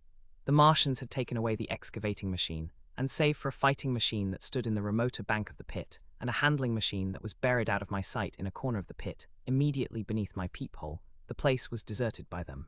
Except for the pale glow from the handling machine and the bars and patches of white moonlight, the pit was in darkness, and, except for the clinking of the handling machine, quite still. That night was a beautiful serenity. Save for one planet, the moon seemed to have the sky to herself. I heard a dog howling, and that familiar sound it was that made me listen. Then I heard quite distinctly a booming exactly like the sound of great guns. 6 distinct reports I counted, and after a long interval 6 again. And that was all. IV, the death of the curate. It was on the 6th day of our imprisonment that I peeped for the last time and presently found myself alone. Instead of keeping close to me and trying to oust me from the slit, the curate had gone back into the scullery. I was struck by a sudden thought. I went back quickly and quietly into the scullery. In the darkness, I heard the curate drinking. I snatched in the darkness, and my fingers caught a bottle of Burgundy. For a few minutes there was a tussle. The bottle struck the floor and broke, and I desisted and rose. We stood panting and threatening each other. In the end, I planted myself between him and the food, and told him of my determination to begin a discipline. I divided the food in the pantry into rations to last us 10 days. I would not let him eat any more that day. In the afternoon, he made a feeble effort to get at the food. I had been dozing, but in an instant I was awake. All day and all night we sat face to face, I weary but resolute, and he weeping and complaining of his immediate hunger. It was, I know, a night and a day, but to me it seems now, an interminable length of time. And so our widened incompatibility ended at last in open conflict. For 2 vast days we struggled in undertones and wrestling contests. There were times when I beat and kicked him madly, times when I cajoled and persuaded him, and once I tried to bribe him with the last bottle of Burgundy, for there was a rainwater pump from which I could get water. But neither force nor kindness availed. He was indeed beyond reason. He would neither desist from his attacks on the food nor from his noisy babbling to himself. The rudimentary precautions to keep our imprisonment endurable he would not observe. Slowly I began to realize the complete overthrow of his intelligence, to perceive that my sole companion in this close and sickly darkness was a man insane. From certain vague memories, I am inclined to think my own mind wandered at times. I had strange and hideous dreams whenever I slept. It sounds paradoxical, but I am inclined to think that the weakness and insanity of the curate warned me, braced me, and kept me a sane man. On the 8th day he began to talk aloud instead of whispering, and nothing I could do would moderate his speech. "It is just, O God," he would say over and over again. "It is just. On me and mine be the punishment laid. We have sinned, we have fallen short. There was poverty, sorrow, the poor were trodden in the dust, and I held my peace. I preached acceptable folly, my God, what folly, when I should have stood up, though I died for it, and called upon them to repent. Oppressors of the poor and needy, the wine-press of God." Then he would suddenly revert to the matter of the food I withheld from him, praying, begging, weeping, at last threatening. He began to raise his voice, I prayed him not to. He perceived a hold on me. He threatened he would shout and bring the Martians upon us. For a time that scared me, but any concession would have shortened our chance of escape beyond estimating. I defied him, although I felt no assurance that he might not do this thing. But that day, at any rate, he did not. He talked with his voice rising slowly, through the greater part of the 8th and 9th days, threats, entreaties, mingled with a torrent of half-sane and always frothy repentance for his vacant sham of God's service, such as made me pity him. Then he slept a while, and began again with renewed strength, so loudly that I must needs make him desist. "Be still," I implored. He rose to his knees, for he had been sitting in the darkness near the copper. "I have been still too long," he said, in a tone that must have reached the pit, "and now I must bear my witness. Woe unto this unfaithful city! Woe, woe, woe, woe, woe to the inhabitants of the earth by reason of the other voices of the trumpet." "Shut up," I said, rising to my feet, and in a terror lest the Martians should hear us. "For God's sake, nay," shouted the curate at the top of his voice, standing likewise and extending his arms. "Speak, the word of the Lord is upon me." In 3 strides he was at the door leading into the kitchen. "I must bear my witness. I go. It has already been too long delayed." I put out my hand and felt the meat chopper hanging to the wall. In a flash I was after him. I was fierce with fear. Before he was halfway across the kitchen I had overtaken him. With one last touch of humanity, I turned the blade back and struck him with the butt. He went headlong forward and lay stretched on the ground. I stumbled over him and stood panting. He lay still. Suddenly I heard a noise without, the run and smash of slipping plaster, and the triangular aperture in the wall was darkened. I looked up and saw the lower surface of a handling machine coming slowly across the hole. One of its gripping limbs curled amid the debris. Another limb appeared, feeling its way over the fallen beams. I stood petrified, staring. Then I saw through a sort of glass plate near the edge of the body the face, as we may call it, and the large dark eyes of a Martian, peering, and then a long metallic snake of tentacle came feeling slowly through the hole. I turned by an effort, stumbled over the curate, and stopped at the scullery door. The tentacle was now some way, 2 yards or more in the room, and twisting and turning, with queer sudden movements, this way and that. For a while I stood fascinated by that slow, fitful advance. Then, with a faint, hoarse cry, I forced myself across the scullery. I trembled violently. I could scarcely stand upright. I opened the door of the coal cellar, and stood there in the darkness staring at the faintly lit doorway into the kitchen, and listening. Had the Martian seen me? What was it doing now? Something was moving to and fro there, very quietly. Every now and then it tapped against the wall, or started on its movements with a faint metallic ringing, like the movements of keys on a split ring. Then a heavy body, I knew too well what, was dragged across the floor of the kitchen towards the opening. Irresistibly attracted, I crept to the door and peeped into the kitchen. In the triangle of bright outer sunlight I saw the Martian, in its Briareus of a handling machine, scrutinizing the curate's head. I thought at once that it would infer my presence from the mark of the blow I had given him. I crept back to the coal cellar, shut the door, and began to cover myself up as much as I could, and as noiselessly as possible in the darkness, among the firewood and coal therein. Every now and then I paused, rigid, to hear if the Martian had thrust its tentacles through the opening again. Then the faint metallic jingle returned. I traced it slowly feeling over the kitchen. Presently I heard it nearer in the scullery, as I judged. I thought that its length might be insufficient to reach me. I prayed copiously. It passed, scraping faintly across the cellar door. An age of almost intolerable suspense intervened. Then I heard it fumbling at the latch. It had found the door. The Martians understood doors. It worried at the catch for a minute, perhaps, and then the door opened. In the darkness, I could just see the thing like an elephant's trunk more than anything else, waving towards me and touching and examining the wall, coals, wood, and ceiling. It was like a black worm, swaying its blind head to and fro. Once even it touched the heel of my boot. I was on the verge of screaming. I bit my hand. For a time the tentacle was silent. I could have fancied it had been withdrawn. Presently, with an abrupt click, it gripped something I thought it had me, and seemed to go out of the cellar again. For a minute I was not sure. Apparently it had taken a lump of coal to examine. I seized the opportunity of slightly shifting my position, which had become cramped, and then listened. I whispered passionate prayers for safety. Then I heard the slow, deliberate sound creeping towards me again. Slowly, slowly it drew near, scratching against the walls and tapping the furniture. While I was still doubtful, it rapped smartly against the cellar door and closed it. I heard it go into the pantry, and the biscuit tins rattled and a bottle smashed, and then came a heavy bump against the cellar door. Then silence that passed into an infinity of suspense. Had it gone? At last I decided that it had. It came into the scullery no more, but I lay all the 10th day in the close darkness, buried among coals and firewood, not daring even to crawl out for the drink for which I craved. It was the 11th day before I ventured so far from my security, the stillness. My first act before I went into the pantry was to fasten the door between the kitchen and the scullery, but the pantry was empty. Every scrap of food had gone. Apparently the Martian had taken it all on the previous day. At that discovery I despaired for the first time.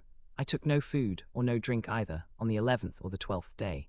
At first my mouth and throat were parched, and my strength ebbed sensibly. I sat about in the darkness of the scullery, in a state of despondent wretchedness. My mind ran on eating. I thought I had become deaf, for the noises of movement I had been accustomed to hear from the pit had ceased absolutely. I did not feel strong enough to crawl noiselessly to the peephole, or I would have gone there. On the 12th day my throat was so painful that, taking the chance of alarming the Martians, I attacked the creaking rainwater pump that stood by the sink, and got a couple of glassfuls of blackened and tainted rainwater. I was greatly refreshed by this, and emboldened by the fact that no enquiring tentacle followed the noise of my pumping. During these days, in a rambling, inconclusive way, I thought much of the curate and of the manner of his death. On the 13th day I drank some more water, and dozed and thought disjointedly of eating and of vague, impossible plans of escape.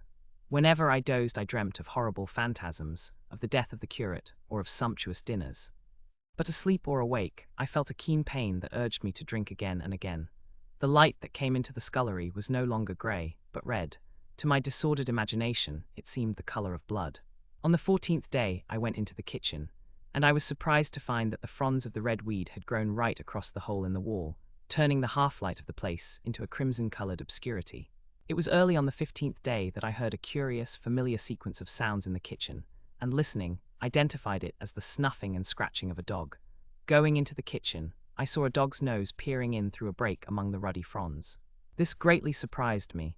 At the scent of me he barked shortly. I thought if I could induce him to come into the place quietly, I should be able, perhaps, to kill and eat him. And in any case it would be advisable to kill him, lest his actions attracted the attention of the Martians. I crept forward, saying, "Good dog," very softly, but he suddenly withdrew his head and disappeared. I listened. I was not deaf, but certainly the pit was still. I heard a sound like the flutter of a bird's wings and a horse croaking, but that was all. For a long while I lay close to the peephole, but not daring to move aside the red plants that obscured it. Once or twice I heard a faint pitter-patter like the feet of the dog going hither and thither on the sand far below me, and there were more bird-like sounds, but that was all. At length, encouraged by the silence, I looked out.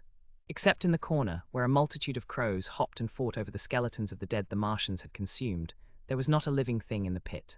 I stared about me, scarcely believing my eyes. All the machinery had gone.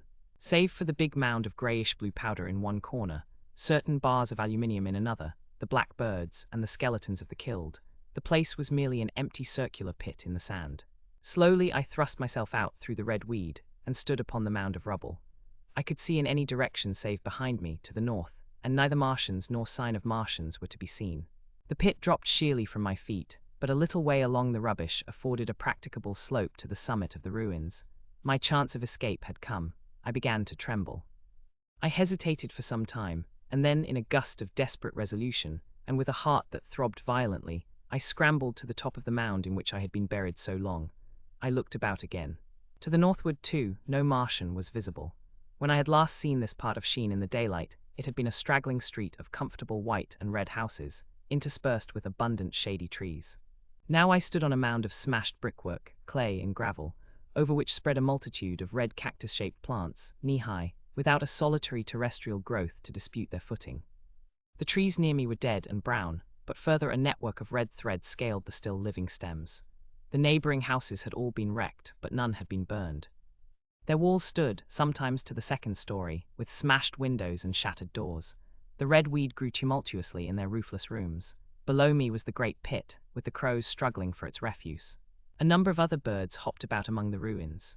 Far away I saw a gaunt cat slink crouchingly along a wall, but traces of men there were none. The day seemed, by contrast with my recent confinement, dazzlingly bright, the sky a glowing blue. A gentle breeze kept the red weed that covered every scrap of unoccupied ground gently swaying. And oh, the sweetness of the air, the work of 15 days. For some time I stood tottering on the mound regardless of my safety. Within that noisome den from which I had emerged, I had thought with a narrow intensity only of our immediate security. I had not realized what had been happening to the world, had not anticipated this startling vision of unfamiliar things. I had expected to see Sheen in ruins. I found about me the landscape, weird and lurid, of another planet. For that moment I touched an emotion beyond the common range of men, yet one that the poor brutes we dominate know only too well. I felt as a rabbit might feel returning to his burrow, and suddenly confronted by the work of a dozen busy navvies digging the foundations of a house. I felt the first inkling of a thing that presently grew quite clear in my mind, that oppressed me for many days, a sense of dethronement, a persuasion that I was no longer a master, but an animal among the animals, under the Martian heel. With us it would be as with them, to lurk and watch, to run and hide. The fear and empire of man had passed away. But so soon as this strangeness had been realized it passed, and my dominant motive became the hunger of my long and dismal fast. In the direction away from the pit I saw, beyond a red-covered wall, a patch of garden ground unburied. This gave me a hint, and I went knee-deep, and sometimes neck-deep, in the red weed. The density of the weed gave me a reassuring sense of hiding.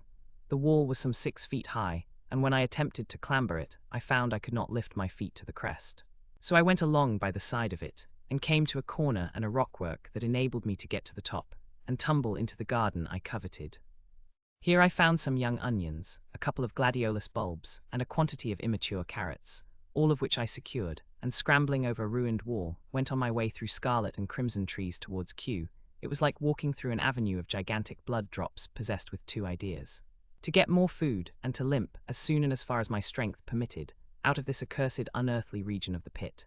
Some way farther, in a grassy place, was a group of mushrooms which also I devoured, and then I came upon a brown sheet of flowing shallow water, where meadows used to be. These fragments of nourishment served only to whet my hunger. At first I was surprised at this flood in a hot, dry summer, but afterwards I discovered that it was caused by the tropical exuberance of the red weed. Directly this extraordinary growth encountered water, it straightway became gigantic and of unparalleled fecundity.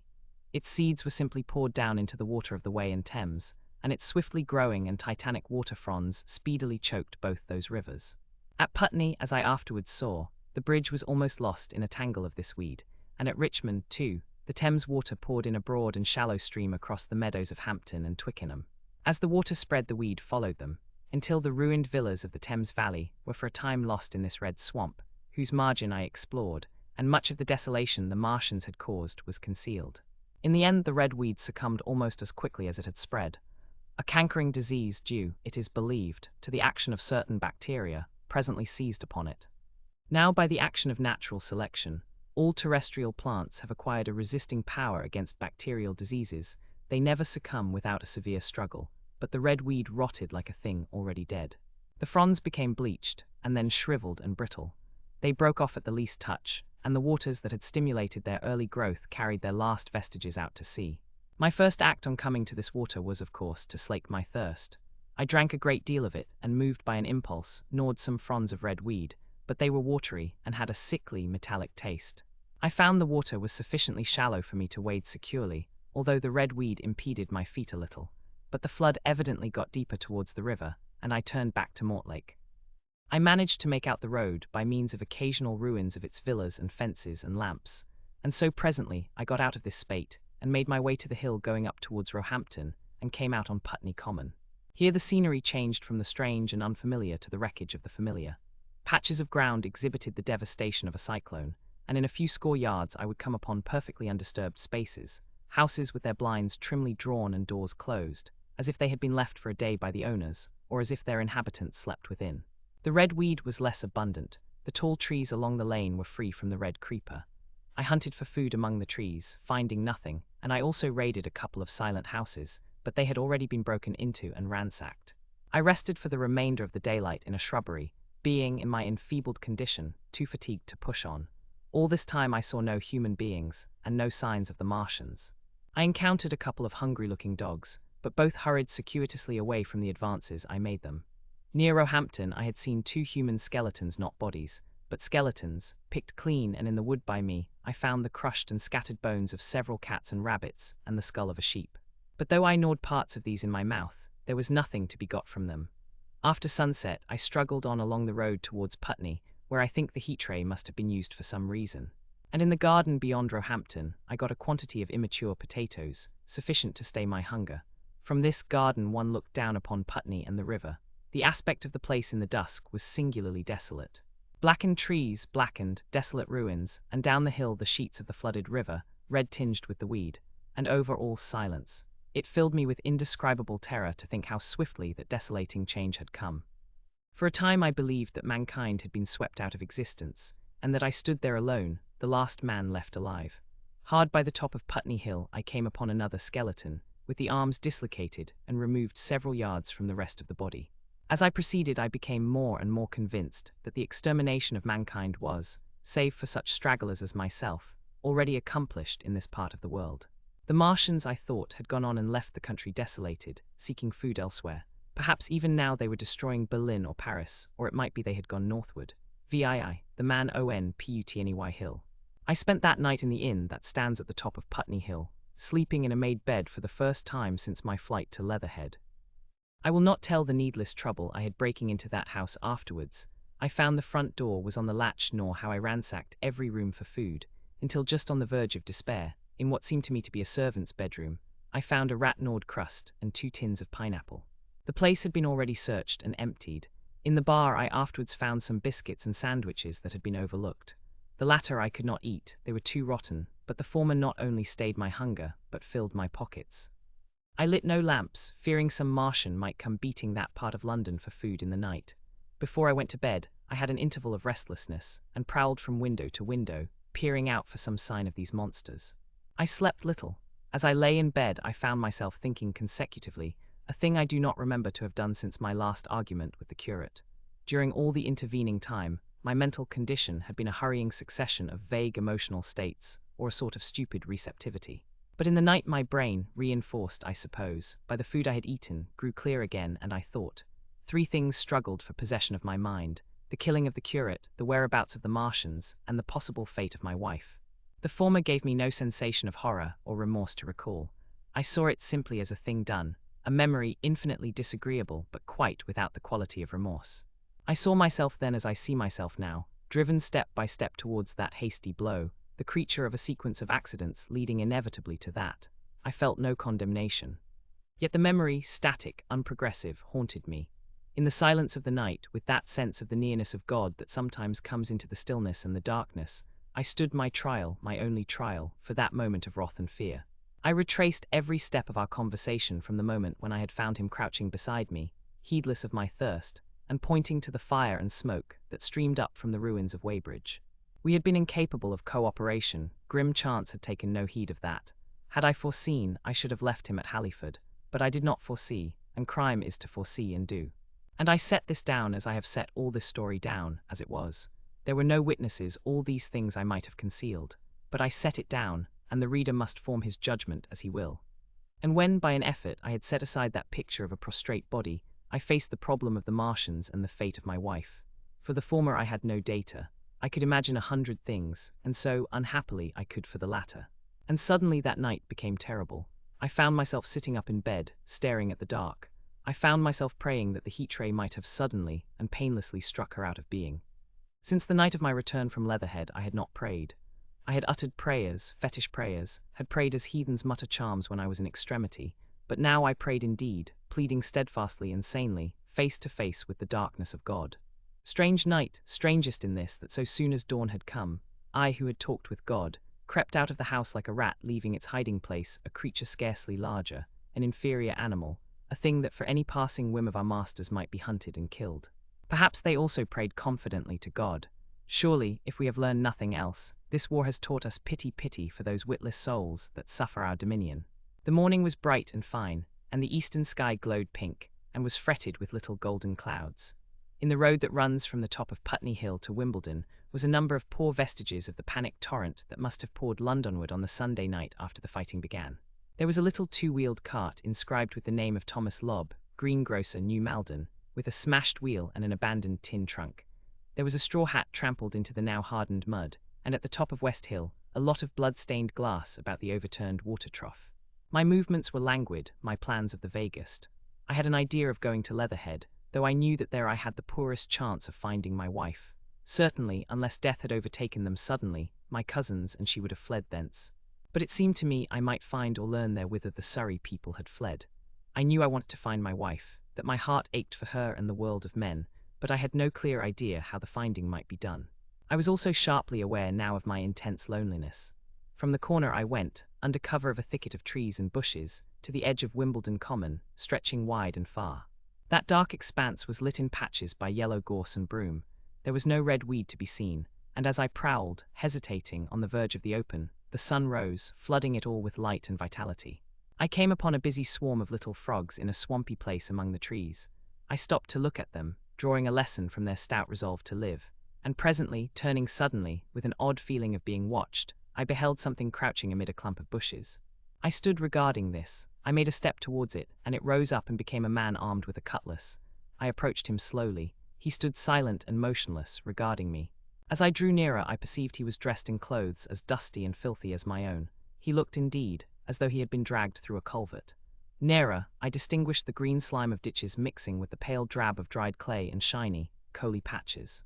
His black hair fell over his eyes, and his face was dark and dirty and sunken, so that at first I did not recognize him. There was a red cut across the lower part of his face. "Stop," he cried when I was within 10 yards of him, and I stopped. His voice was hoarse. "Where do you come from?" he said, I thought, surveying him. "I come from Mortlake," I said. "I was buried near the pit the Martians made about their cylinder.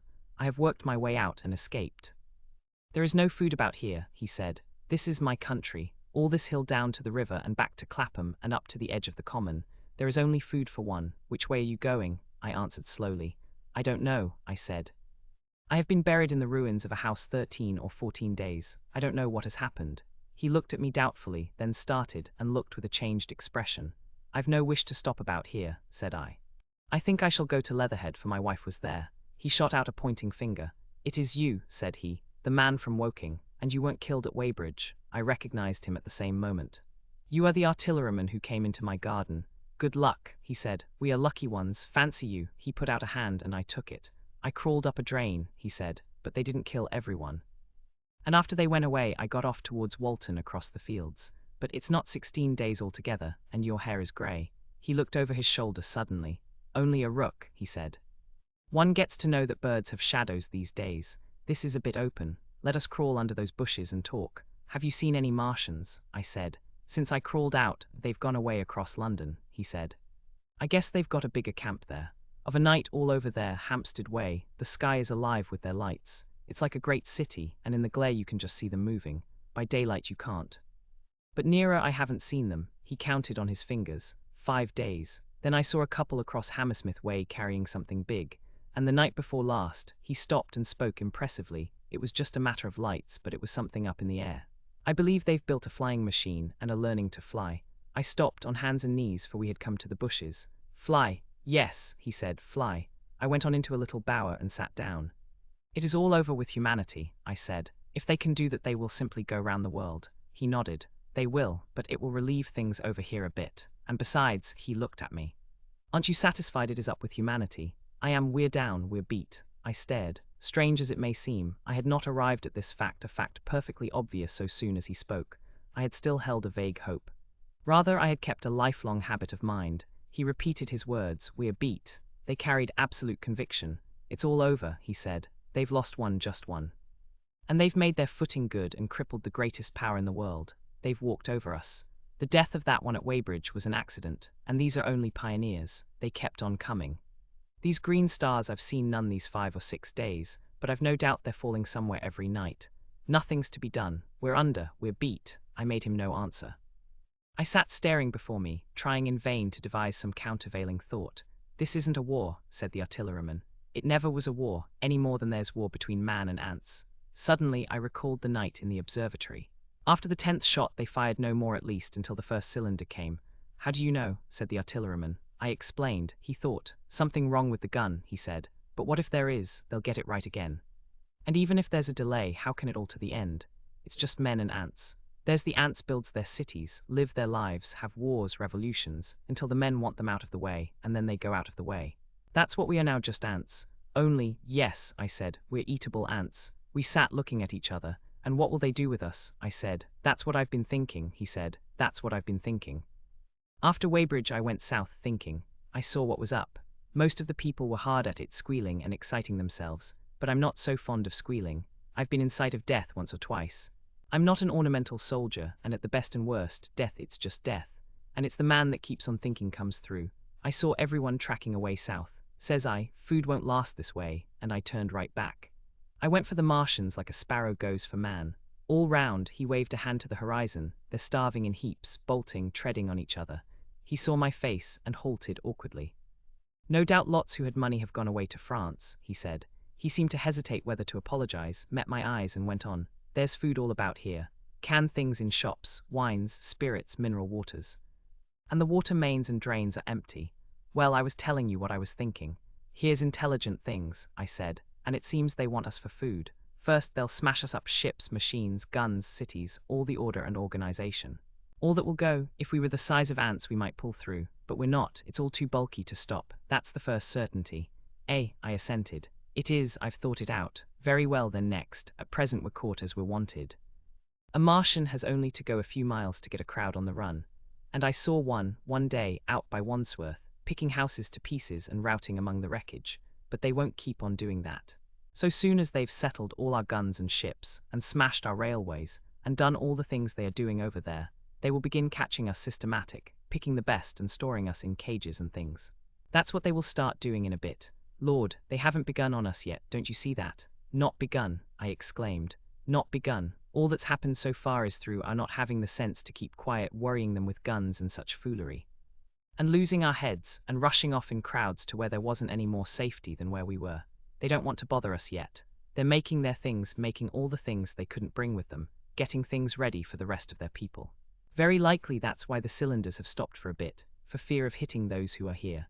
And instead of our rushing about blind, on the howl, or getting dynamite on the chance of busting them up, We've got to fix ourselves up according to the new state of affairs. That's how I figure it out. It isn't quite according to what a man wants for his species, but it's about what the facts point to. And that's the principle I acted upon. Cities, nations, civilization, progress, it's all over. That game's up, we're beat. But if that is so, what is there to live for? The artilleryman looked at me for a moment. There won't be any more blessed concerts for 1,000,000 years or so. There won't be any Royal Academy of Arts, and no nice little feeds at restaurants. If it's amusement you're after, I reckon the game is up. If you've got any drawing room manners or a dislike to eating peas with a knife or dropping H's, you'd better chuck 'em away. They ain't no further use. I mean that men like me are going on living for the sake of the breed. I tell you I'm grim set on living, and if I'm not mistaken, you'll show what insides you've got too before long. We aren't going to be exterminated, and I don't mean to be caught either, and tamed and fattened and bred like a thundering ox. Fancy those brown creepers. You don't mean to say, I do. I'm going on under their feet.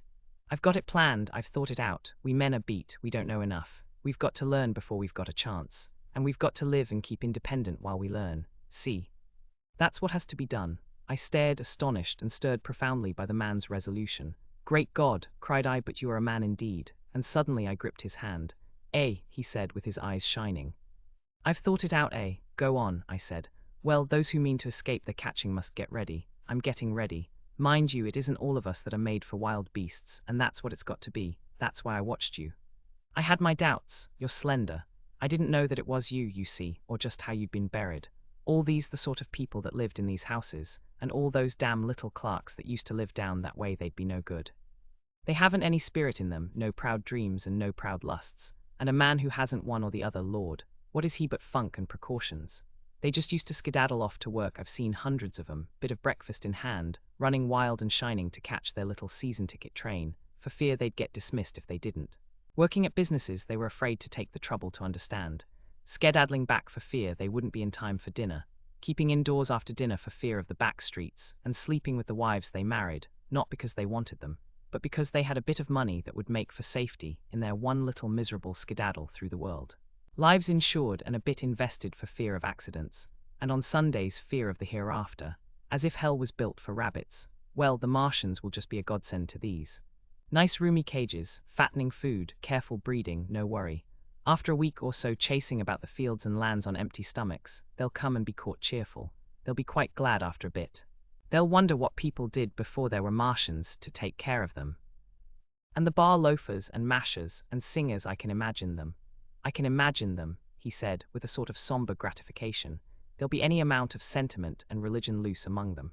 There's hundreds of things I saw with my eyes that I've only begun to see clearly these last few days. There's lots will take things as they are fat and stupid, and lots will be worried by a sort of feeling that it's all wrong, and that they ought to be doing something.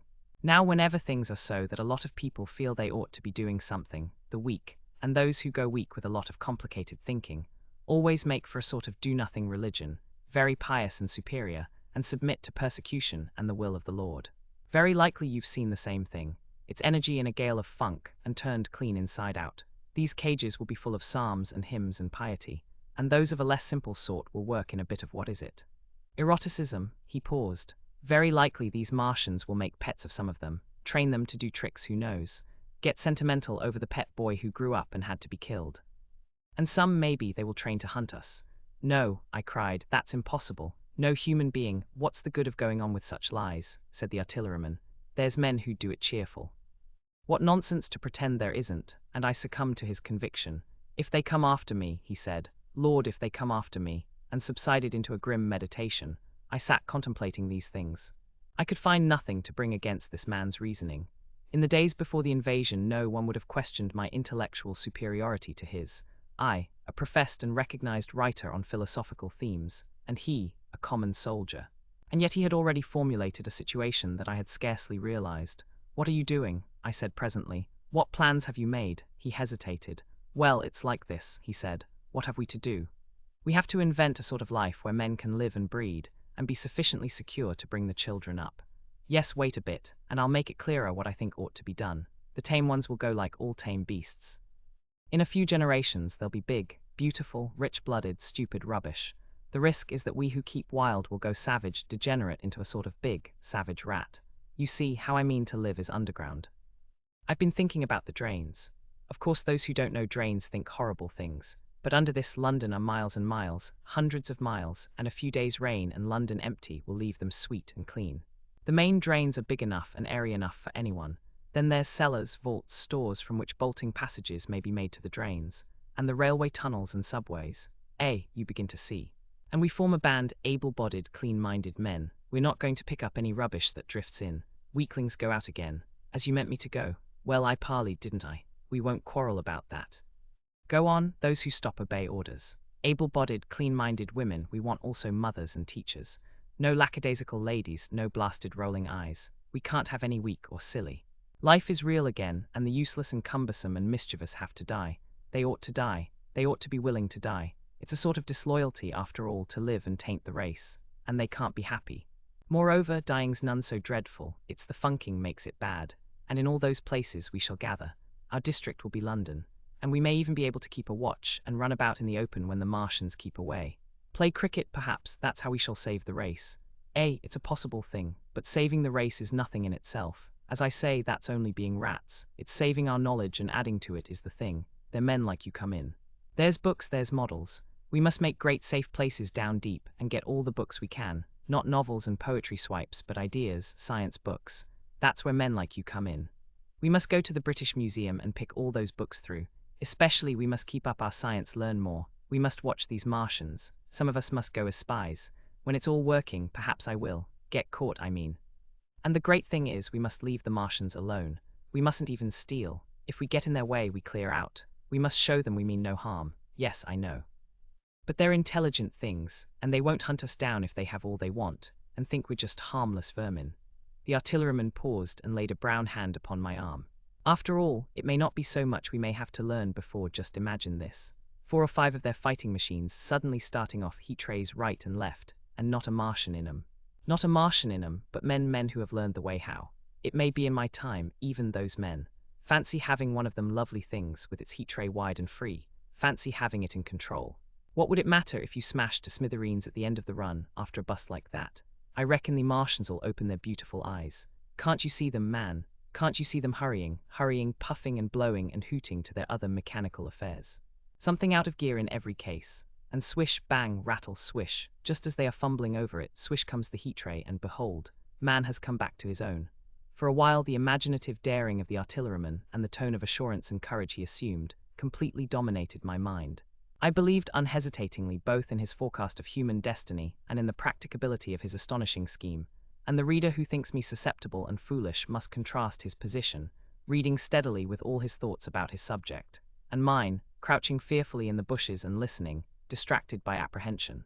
We talked in this manner through the early morning time, and later crept out of the bushes, and after scanning the sky for Martians, hurried precipitately to the house on Putney Hill where he had made his lair. It was the coal cellar of the place, and when I saw the work he had spent a week upon, it was a burrow scarcely 10 yards long, which he designed to reach to the main drain on Putney Hill. I had my first inkling of the gulf between his dreams and his powers.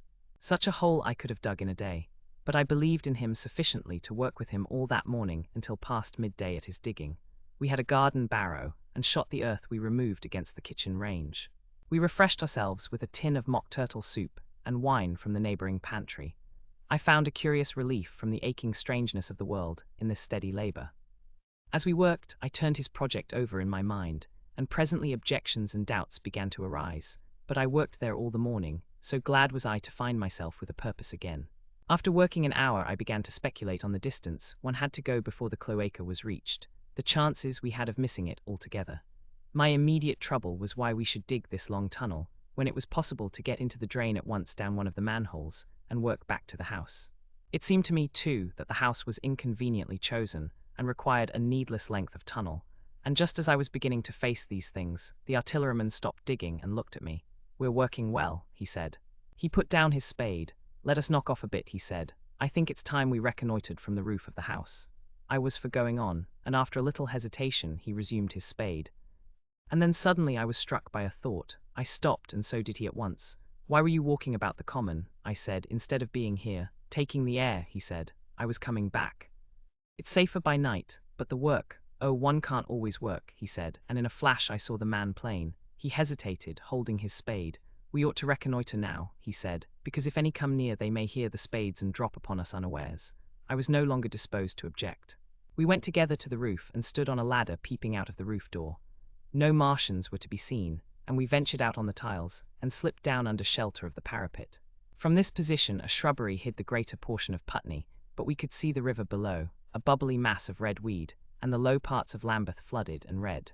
The red creeper swarmed up the trees about the old palace, and their branches stretched gaunt and dead, and set with shriveled leaves, from amid its clusters. It was strange how entirely dependent both these things were upon flowing water for their propagation. About us neither had gained a footing. Laburnums, pink maize, snowballs, and trees of arborvitae rose out of laurels and hydrangeas, green and brilliant into the sunlight. Beyond Kensington dense smoke was rising, and that and a blue haze hid the northward hills. The artilleryman began to tell me of the sort of people who still remained in London. One night last week, he said, some fools got the electric light in order, and there was all Regent Street and the circus ablaze, crowded with painted and ragged drunkards, men and women, dancing and shouting till dawn. A man who was there told me, and as the day came, they became aware of a fighting machine standing near by the Langham and looking down at them. Heaven knows how long he had been there. It must have given some of them a nasty turn. He came down the road towards them, and picked up nearly 100 too drunk or frightened to run away. Grotesque gleam of a time no history will ever fully describe. From that, in answer to my questions, he came round to his grandiose plans again.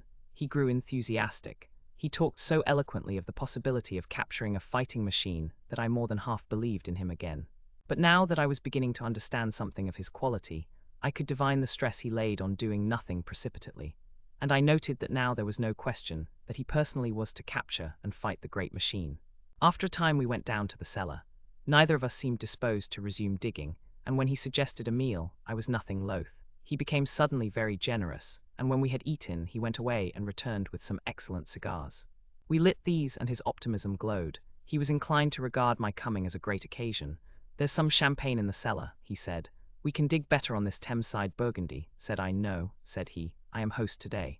Champagne, great God, we've a heavy enough task before us. Let us take a rest and gather strength while we may. Look at these blistered hands. And pursuant to this idea of a holiday, he insisted upon playing cards after we had eaten. He taught me euchre, and after dividing London between us, I taking the northern side and he the southern, we played for parish points. Grotesque and foolish as this will seem to the sober reader, it is absolutely true, and what is more remarkable, I found the card game and several others we played extremely interesting. Strange mind of man, that with our species upon the edge of extermination or appalling degradation, with no clear prospect before us but the chance of a horrible death, we could sit following the chance of this painted pasteboard, and playing the joker with vivid delight. Afterwards he taught me poker, and I beat him at 3 tough chess games. When dark came we decided to take the risk, and lit a lamp. After an interminable string of games, we supped, and the artilleryman finished the champagne. We went on smoking the cigars. He was no longer the energetic regenerator of his species I had encountered in the morning. He was still optimistic, but it was a less kinetic, a more thoughtful optimism. I remember he wound up with my health, proposed in a speech of small variety and considerable intermittence. I took a cigar, and went upstairs to look at the lights of which he had spoken that blazed so greenly along the Highgate hills. At first I stared unintelligently across the London valley. The northern hills were shrouded in darkness, the fires near Kensington glowed redly, and now and then an orange-red tongue of flame flashed up and vanished in the deep blue night. All the rest of London was black. Then nearer I perceived a strange light, a pale, violet-purple fluorescent glow, quivering under the night breeze. For a space I could not understand it, and then I knew that it must be the red weed from which this faint irradiation proceeded. With that realization my dormant sense of wonder, my sense of the proportion of things, awoke again. I glanced from that to Mars, red and clear, glowing high in the west, and then gazed long and earnestly at the darkness of Hampstead and Highgate. I remained a very long time upon the roof, wondering at the grotesque changes of the day. I recalled my mental states from the midnight prayer to the foolish card-playing. I had a violent revulsion of feeling. I remember I flung away the cigar with a certain wasteful symbolism. My folly came to me with glaring exaggeration.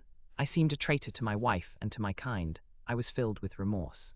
I resolved to leave this strange, undisciplined dreamer of great things to his drink and gluttony, and to go on into London. There, it seemed to me, I had the best chance of learning what the Martians and my fellowmen were doing. I was still upon the roof when the late moon rose. Dead London. After I had parted from the artilleryman, I went down the hill, and by the High Street across the bridge to Fulham. The red weed was tumultuous at that time, and nearly choked the bridge roadway, but its fronds were already whitened in patches by the spreading disease that presently removed it so swiftly. At the corner of the lane that runs to Putney Bridge Station, I found a man lying. He was as black as a sweep with the black dust, alive, but helplessly and speechlessly drunk. I could get nothing from him but curses and furious lunges at my head. I think I should have stayed by him but for the brutal expression of his face. There was black dust along the roadway from the bridge onwards, and it grew thicker in Fulham. The streets were horribly quiet. I got food sour, hard and mouldy, but quite eatable in a baker's shop here. Some way towards Walham Green, the streets became clear of powder, and I passed a white terrace of houses on fire. The noise of the burning was an absolute relief. Going on towards Brompton, the streets were quiet again. Here I came once more upon the black powder in the streets and upon dead bodies. I saw altogether about a dozen in the length of the Fulham Road. They had been dead many days, so that I hurried quickly past them. The black powder covered them over and softened their outlines. One or two had been disturbed by dogs. Where there was no black powder, it was curiously like a Sunday in the city, with the closed shops, the houses locked up and the blinds drawn, the desertion and the stillness. In some places plunderers had been at work, but rarely at other than the provision and wine shops. A jeweller's window had been broken open in one place, but apparently the thief had been disturbed, and a number of gold chains and a watch lay scattered on the pavement. I did not trouble to touch them. Farther on was a tattered woman in a heap on a doorstep. The hand that hung over her knee was gashed and bled down her rusty brown dress, and a smashed magnum of champagne formed a pool across the pavement. She seemed asleep, but she was dead. The farther I penetrated into London, the profounder grew the stillness. But it was not so much the stillness of death, it was the stillness of suspense, of expectation. At any time the destruction that had already singed the northwestern borders of the metropolis, and had annihilated Ealing and Kilburn, might strike among these houses and leave them smoking ruins. It was a city condemned and derelict. In South Kensington the streets were clear of dead and of black powder. It was near South Kensington that I first heard the howling. It crept almost imperceptibly upon my senses. It was a sobbing alternation of two notes, ulla, ulla, ulla, ulla, keeping on perpetually. When I passed streets that ran northward, it grew in volume, and houses and buildings seemed to deaden and cut it off again. It came in a full tide down Exhibition Road. I stopped, staring towards Kensington Gardens, wondering at this strange, remote wailing. It was as if that mighty desert of houses had found a voice for its fear and solitude. Ulla, ulla, ulla, ulla, wailed that superhuman note, great waves of sound sweeping down the broad, sunlit roadway, between the tall buildings on each side. I turned northwards, marvelling, towards the iron gates of Hyde Park. I had half a mind to break into the Natural History Museum and find my way up to the summits of the towers, in order to see across the park. But I decided to keep to the ground, where quick hiding was possible, and so went on up the Exhibition Road. All the large mansions on each side of the road were empty and still, and my footsteps echoed against the sides of the houses. At the top, near the park gate, I came upon a strange sight: a bus overturned, and the skeleton of a horse picked clean. I puzzled over this for a time, and then went on to the bridge over the Serpentine. The voice grew stronger and stronger, though I could see nothing above the housetops on the north side of the park, save a haze of smoke to the northwest. Ulla, ulla, ulla, ulla, cried the voice, coming, as it seemed to me, from the district about Regent's Park. The desolating cry worked upon my mind. The mood that had sustained me passed. The wailing took possession of me. I found I was intensely weary, footsore, and now again hungry and thirsty. It was already past noon. Why was I wandering alone in this city of the dead? Why was I alone when all London was lying in state and in its black shroud? I felt intolerably lonely. My mind ran on old friends that I had forgotten for years. I thought of the poisons in the chemists' shops, of the liquors the wine merchants stored. I recalled the two sodden creatures of despair, who, so far as I knew, shared the city with myself. I came into Oxford Street by the Marble Arch, and here again were black powder and several bodies, and an evil, ominous smell from the gratings of the cellars of some of the houses. I grew very thirsty after the heat of my long walk. With infinite trouble, I managed to break into a public house and get food and drink. I was weary after eating, and went into the parlour behind the bar, and slept on a black horsehair sofa I found there. I awoke to find that dismal howling still in my ears. Ulla, ulla, ulla, ulla. It was now dusk, and after I had routed out some biscuits and a cheese in the bar, there was a meat safe, but it contained nothing but maggots. I wandered on through the silent residential squares to Baker Street. Portman Square is the only one I can name, and so came out at last upon Regent's Park. And as I emerged from the top of Baker Street, I saw far away over the trees, in the clearness of the sunset, the hood of the Martian giant from which this howling proceeded. I was not terrified. I came upon him as if it were a matter of course. I watched him for some time, but he did not move. He appeared to be standing and yelling, for no reason that I could discover. I tried to formulate a plan of action.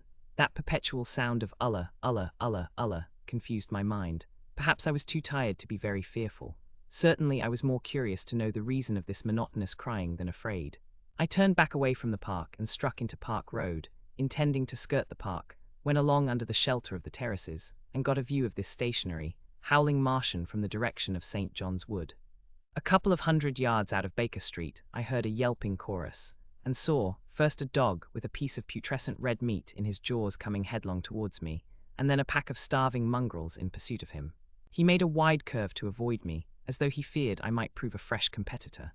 As the yelping died away down the silent road, the wailing sound of ulla, ulla, ulla, ulla reasserted itself. I came upon the wrecked handling machine halfway to St. John's Wood station. At first I thought a house had fallen across the road. It was only as I clambered among the ruins that I saw, with a start, this mechanical Samson lying, with its tentacles bent and smashed and twisted, among the ruins it had made. The forepart was shattered. It seemed as if it had driven blindly straight at the house, and had been overwhelmed in its overthrow. It seemed to me then that this might have happened by a handling machine escaping from the guidance of its Martian. I could not clamber among the ruins to see it, and the twilight was now so far advanced that the blood with which its seat was smeared, and the gnawed gristle of the Martian that the dogs had left, were invisible to me. Wondering still more at all that I had seen, I pushed on towards Primrose Hill. Far away, through a gap in the trees, I saw a second Martian, as motionless as the first, standing in the park towards the zoological gardens, and silent. A little beyond the ruins about the smashed handling machine I came upon the red weed again, and found the Regent's Canal, a spongy mass of dark red vegetation. As I crossed the bridge, the sound of ulla, ulla, ulla, ulla ceased. It was, as it were, cut off. The silence came like a thunderclap. The dusky houses about me stood faint and tall and dim. The trees towards the park were growing black. All about me the red weed clambered among the ruins, writhing to get above me in the dimness. Night, the mother of fear and mystery, was coming upon me. But while that voice sounded, the solitude, the desolation, had been endurable. By virtue of it London had still seemed alive, and the sense of life about me had upheld me. Then suddenly a change, the passing of something I knew not what, and then a stillness that could be felt. Nothing but this gaunt quiet. London about me gazed at me spectrally. The windows in the white houses were like the eye sockets of skulls. About me my imagination found 1,000 noiseless enemies moving. Terror seized me, a horror of my temerity. In front of me the road became pitchy black as though it was tarred, and I saw a contorted shape lying across the pathway. I could not bring myself to go on. I turned down St. John's Wood Road, and ran headlong from this unendurable stillness towards Kilburn. I hid from the night and the silence until long after midnight, in a cabman's shelter in Harrow Road. But before the dawn my courage returned, and while the stars were still in the sky, I turned once more towards Regent's Park. I missed my way among the streets, and presently saw down a long avenue, in the half-light of the early dawn, the curve of Primrose Hill. On the summit, towering up to the fading stars, was a third Martian, erect and motionless like the others. An insane resolve possessed me. I would die and end it, and I would save myself even the trouble of killing myself. I marched on recklessly towards this Titan, and then, as I drew nearer and the light grew, I saw that a multitude of black birds was circling and clustering about the hood. At that my heart gave a bound, and I began running along the road. I hurried through the red weed that choked St. Edmund's Terrace. I waded breast-high across a torrent of water that was rushing down from the waterworks towards the Albert Road, and emerged upon the grass before the rising of the sun. Great mounds had been heaped about the crest of the hill, making a huge redoubt of it. It was the final and largest place the Martians had made, and from behind these heaps there rose a thin smoke against the sky. Against the skyline an eager dog ran and disappeared. The thought that had flashed into my mind grew real, grew credible.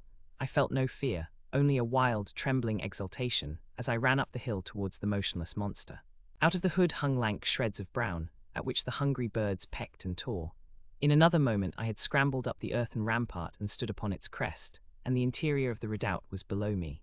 A mighty space it was, with gigantic machines here and there within it, huge mounds of material and strange shelter places. And scattered about it, some in their overturned war machines, some in the now rigid handling machines, and a dozen of them stark and silent and laid in a row, were the Martians dead, slain by the putrefactive and diseased bacteria against which their systems were unprepared, slain as the red weed was being slain, slain, after all man's devices had failed, by the humblest things that God, in his wisdom, has put upon this earth. For so it had come about, as indeed I and many men might have foreseen had not terror, and disaster blinded our minds. These germs of disease have taken toll of humanity since the beginning of things, taken toll of our pre-human ancestors since life began here. But by virtue of this natural selection of our kind, we have developed resisting power. To no germs do we succumb without a struggle, and to many those that cause putrefaction in dead matter. For instance, our living frames are altogether immune. But there are no bacteria in Mars, and directly these invaders arrived, directly they drank and fed, our microscopic allies began to work their overthrow. Already when I watched them, they were irrevocably doomed, dying and rotting even as they went to and fro. It was inevitable. By the toll of 1 billion deaths man has bought his birthright of the earth, and it is his against all comers. It would still be his were the Martians 10 times as mighty as they are, for neither do men live nor die in vain. Here and there they were scattered, nearly 50 altogether, in that great gulf they had made, overtaken by a death that must have seemed to them as incomprehensible as any death could be. To me also at that time, this death was incomprehensible. All I knew was that these things that had been alive and so terrible to men were dead. For a moment I believed that the destruction of Sennacherib had been repeated, that God had repented, that the angel of death had slain them in the night.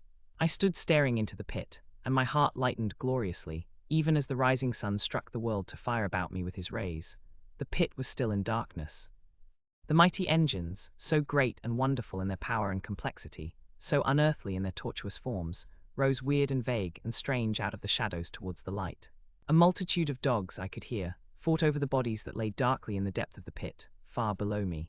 Across the pit on its farther lip, flat and vast and strange, lay the great flying machine with which they had been experimenting upon our denser atmosphere when decay and death arrested them. Death had come not a day too soon. At the sound of a cawing overhead, I looked up at the huge fighting machine that would fight no more forever, at the tattered red shreds of flesh that dripped down upon the overturned seats on the summit of Primrose Hill. I turned and looked down the slope of the hill to where, enhallowed now in birds, stood those other 2 Martians that I had seen overnight, just as death had overtaken them. The one had died, even as it had been crying to its companions. Perhaps it was the last to die, and its voice had gone on perpetually until the force of its machinery was exhausted. They glittered now, harmless tripod towers of shining metal, in the brightness of the rising sun. All about the pit, and saved as by a miracle from everlasting destruction, stretched the great mother of cities. Those who have only seen London veiled in her somber robes of smoke can scarcely imagine the naked clearness and beauty of the silent wilderness of houses. Eastward, over the blackened ruins of the Albert Terrace and the splintered spire of the church, the sun blazed dazzling in a clear sky, and here and there some facet in the great wilderness of roofs caught the light and glared with a white intensity. Northward were Kilburn and Hampstead, blue and crowded with houses. Westward the great city was dimmed, and southward, beyond the Martians, the green waves of Regent's Park, the Langham Hotel, the dome of the Albert Hall, the Imperial Institute, and the giant mansions of the Brompton Road came out clear and little in the sunrise, the jagged ruins of Westminster rising hazily beyond. Far away and blue were the Surrey Hills, and the towers of the Crystal Palace glittered like 2 silver rods. The dome of St. Paul's was dark against the sunrise, and injured, I saw for the first time, by a huge gaping cavity on its western side. And as I looked at this wide expanse of houses and factories and churches, silent and abandoned, as I thought of the multitudinous hopes and efforts, the innumerable hosts of lives that had gone to build this human reef, and of the swift and ruthless destruction that had hung over it all, when I realized that the shadow had been rolled back, and that men might still live in the streets, and this dear vast dead city of mine be once more alive and powerful, I felt a wave of emotion that was near akin to tears. The torment was over. Even that day the healing would begin. The survivors of the people scattered over the country, leaderless, lawless, foodless, like sheep without a shepherd, the thousands who had fled by sea, would begin to return. The pulse of life, growing stronger and stronger, would beat again in the empty streets and pour across the vacant squares. Whatever destruction was done, the hand of the destroyer was stayed. All the gaunt wrecks, the blackened skeletons of houses that stared so dismally at the sunlit grass of the hill, would presently be echoing with the hammers of the restorers, and ringing with the tapping of their trowels. At the thought I extended my hands towards the sky and began thanking God. In a year, thought I, in a year. With overwhelming force came the thought of myself, of my wife, and the old life of hope and tender helpfulness that had ceased forever. Wreckage, and now comes the strangest thing in my story. Yet perhaps it is not altogether strange. I remember, clearly and coldly and vividly, all that I did that day until the time that I stood weeping and praising God upon the summit of Primrose Hill. And then I forget. Of the next 3 days I know nothing. I have learned since that, so far from my being the first discoverer of the Martian overthrow, several such wanderers as myself had already discovered this on the previous night. One man, the first, had gone to St. Martin's-le-Grand, and while I sheltered in the cabman's hut, had contrived to telegraph to Paris. Thence the joyful news had flashed all over the world. 1,000 cities, chilled by ghastly apprehensions, suddenly flashed into frantic illuminations. They knew of it in Dublin, Edinburgh, Manchester, Birmingham, at the time when I stood upon the verge of the pit. Already men, weeping with joy as I have heard, shouting and staying their work to shake hands and shout, were making up trains, even as near as Crewe, to descend upon London. The church bells that had ceased a fortnight since suddenly caught the news, until all England was bell-ringing. Men on cycles, lean-faced, unkempt, scorched along every country lane shouting of unhoped deliverance, shouting to gaunt, staring figures of despair. And for the food, across the Channel, across the Irish Sea, across the Atlantic, corn, bread and meat were tearing to our relief. All the shipping in the world seemed going Londonward in those days, but of all this I have no memory. I drifted a demented man. I found myself in a house of kindly people, who had found me on the third day wandering, weeping, and raving through the streets of St. John's Wood. They have told me since that I was singing some insane doggerel about the last man left alive. Hurrah, the last man left alive. Troubled as they were with their own affairs, these people, whose name, much as I would like to express my gratitude to them, I may not even give here, nevertheless cumbered themselves with me, sheltered me, and protected me from myself. Apparently they had learned something of my story from me during the days of my lapse. Very gently, when my mind was assured again, did they break to me what they had learned of the fate of Leatherhead. 2 days after I was imprisoned, it had been destroyed with every soul in it by a Martian. He had swept it out of existence, as it seemed, without any provocation, as a boy might crush an ant-hill, in the mere wantonness of power. I was a lonely man, and they were very kind to me. I was a lonely man and a sad one, and they bore with me.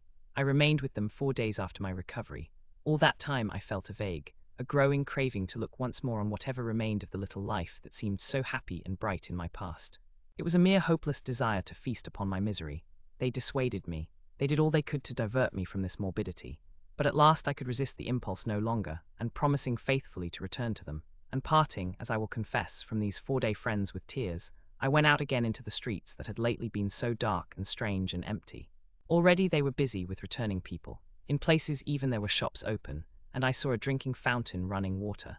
I remember how mockingly bright the day seemed as I went back on my melancholy pilgrimage to the little house at Woking, how busy the streets and vivid the moving life about me. So many people were abroad everywhere, busied in 1,000 activities, that it seemed incredible that any great proportion of the population could have been slain. But then I noticed how yellow were the skins of the people I met, how shaggy the hair of the men, how large and bright their eyes, and that every other man still wore his dirty rags. Their faces seemed all with one of two expressions, a leaping exultation, an energy, or a grim resolution. Save for the expression of the faces, London seemed a city of tramps. The vestries were indiscriminately distributing bread, sent us by the French government. The ribs of the few horses showed dismally. Haggard special constables with white badges stood at the corners of every street. I saw little of the mischief wrought by the Martians until I reached Wellington Street, and there I saw the red weed clambering over the buttresses of Waterloo Bridge. At the corner of the bridge, too, I saw one of the common contrasts of that grotesque time, a sheet of paper flaunting against a thicket of the red weed, transfixed by a stick that kept it in place. It was the placard of the first newspaper to resume publication, the Daily Mail. I bought a copy for a blackened shilling I found in my pocket. Most of it was in blank, but the solitary compositor who did the thing had amused himself by making a grotesque scheme of advertisement stereo on the back page. The matter he printed was emotional. The news organization had not as yet found its way back. I learned nothing fresh except that already in 1 week, the examination of the Martian mechanisms had yielded astonishing results. Among other things, the article assured me what I did not believe at the time, that the secret of flying was discovered. At Waterloo I found the free trains that were taking people to their homes. The first rush was already over. There were few people in the train, and I was in no mood for casual conversation. I got a compartment to myself and sat with folded arms, looking greyly at the sunlit devastation that flowed past the windows.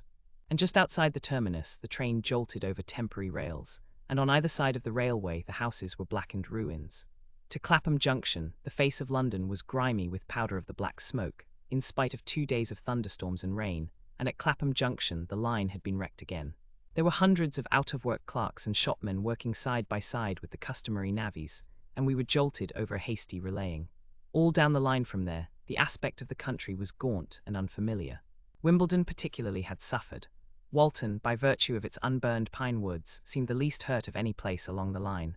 The Wandle, the Mole, every little stream, was a heaped mass of red weed, in appearance between butcher's meat and pickled cabbage. The Surrey pine woods were too dry, however, for the festoons of the red climber. Beyond Wimbledon, within sight of the line, in certain nursery grounds, were the heaped masses of earth about the sixth cylinder. A number of people were standing about it, and some sappers were busy in the midst of it. Over it flaunted a Union Jack, flapping cheerfully in the morning breeze. The nursery grounds were everywhere crimson with the weed, a wide expanse of livid colour cut with purple shadows, and very painful to the eye. One's gaze went with infinite relief from the scorched greys and sullen reds of the foreground to the blue-green softness of the eastward hills. The line on the London side of Woking Station was still undergoing repair, so I descended at Byfleet Station and took the road to Maybury, past the place where I and the artilleryman had talked to the hussars, and on by the spot where the Martian had appeared to me in the thunderstorm. Here, moved by curiosity, I turned aside to find, among a tangle of red fronds, the warped and broken dog-cart with the whitened bones of the horse scattered and gnawed. For a time I stood regarding these vestiges. Then I returned through the pine wood, neck-high with red weed here and there, to find the landlord of the spotted dog had already found burial, and so came home past the College Arms. A man standing at an open cottage door greeted me by name as I passed. I looked at my house with a quick flash of hope that faded immediately. The door had been forced. It was unfastened and was opening slowly as I approached. It slammed again. The curtains of my study fluttered out of the open window from which I and the artilleryman had watched the dawn. No one had closed it since. The smashed bushes were just as I had left them nearly 4 weeks ago. I stumbled into the hall, and the house felt empty. The stair carpet was ruffled and discolored where I had crouched, soaked to the skin from the thunderstorm the night of the catastrophe. Our muddy footsteps I saw still went up the stairs. I followed them to my study, and found lying on my writing table still, with the selenite paper weight upon it, the sheet of work I had left on the afternoon of the opening of the cylinder. For a space I stood reading over my abandoned arguments. It was a paper on the probable development of moral ideas with the development of the civilizing process, and the last sentence was the opening of a prophecy. In about 200 years, I had written, we may expect. The sentence ended abruptly. I remembered my inability to fix my mind that morning, scarcely a month gone by, and how I had broken off to get my daily chronicle from the newsboy. I remembered how I went down to the garden gate as he came along, and how I had listened to his odd story of men from Mars. I came down and went into the dining room.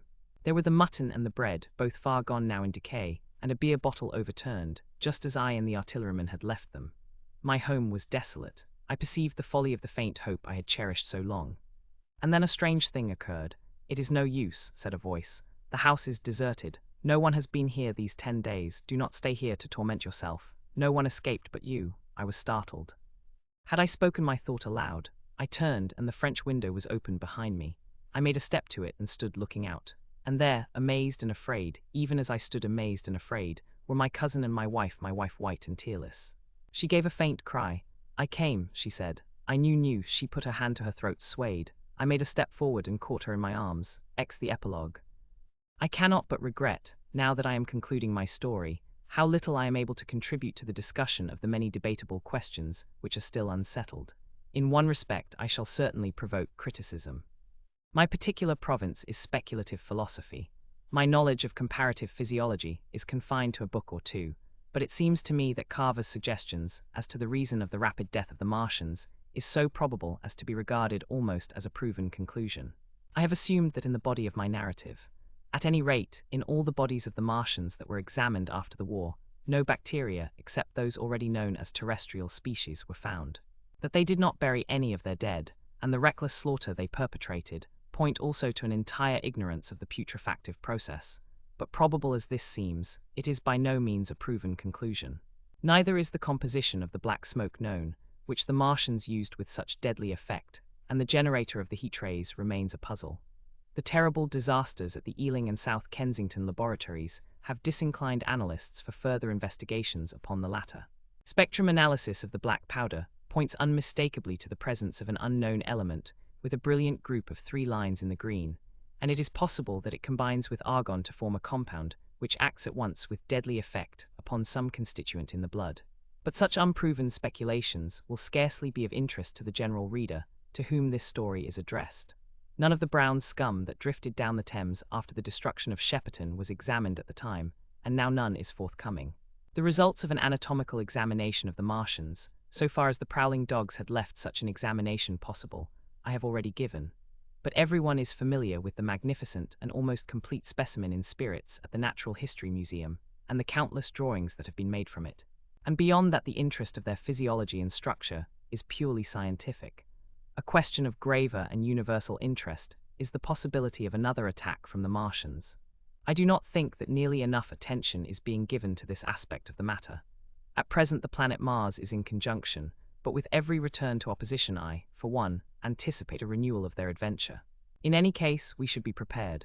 It seems to me that it should be possible to define the position of the gun from which the shots are discharged, to keep a sustained watch upon this part of the planet, and to anticipate the arrival of the next attack.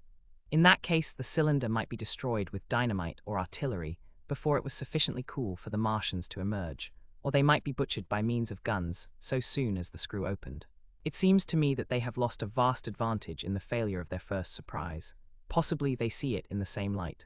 Lessing has advanced excellent reasons for supposing that the Martians have actually succeeded in effecting a landing on the planet Venus. 7 months ago now, Venus and Mars were in alignment with the Sun. That is to say, Mars was in opposition from the point of view of an observer on Venus. Subsequently, a peculiar luminous and sinuous marking appeared on the unillumined half of the inner planet, and almost simultaneously, a faint dark mark of a similar sinuous character was detected upon a photograph of the Martian disk. One needs to see the drawings of these appearances in order to appreciate fully their remarkable resemblance in character. At any rate, whether we expect another invasion or not, our views of the human future must be greatly modified by these events. We have learned now that we cannot regard this planet as being fenced in and a secure abiding place for man. We can never anticipate the unseen good or evil that may come upon us suddenly out of space.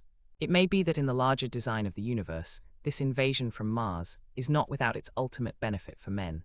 It has robbed us of that serene confidence in the future which is the most fruitful source of decadence. The gifts to human science it has brought are enormous, and it has done much to promote the conception of the commonweal of mankind. It may be that across the immensity of space, the Martians have watched the fate of these pioneers of theirs and learned their lesson, and that on the planet Venus they have found a securer settlement. Be that as it may, for many years yet there will certainly be no relaxation of the eager scrutiny of the Martian disk, and those fiery darts of the sky, the shooting stars, will bring with them as they fall an unavoidable apprehension to all the sons of men. The broadening of men's views that has resulted can scarcely be exaggerated. Before the cylinder fell, there was a general persuasion that through all the deep of space no life existed beyond the petty surface of our minute sphere. Now we see further. If the Martians can reach Venus, there is no reason to suppose that the thing is impossible for men, and when the slow cooling of the sun makes this earth uninhabitable, as at last it must do, it may be that the thread of life that has begun here will have streamed out and caught our sister planet within its toils. Dim and wonderful is the vision I have conjured up in my mind of life, spreading slowly from this little seed bed of the solar system throughout the inanimate vastness of sidereal space. But that is a remote dream. It may be, on the other hand, that the destruction of the Martians is only a reprieve. To them, and not to us perhaps, is the future ordained. I must confess the stress and danger of the time have left an abiding sense of doubt and insecurity in my mind. I sit in my study writing by lamplight, and suddenly I see again the healing valley below set with writhing flames, and feel the house behind and about me empty and desolate.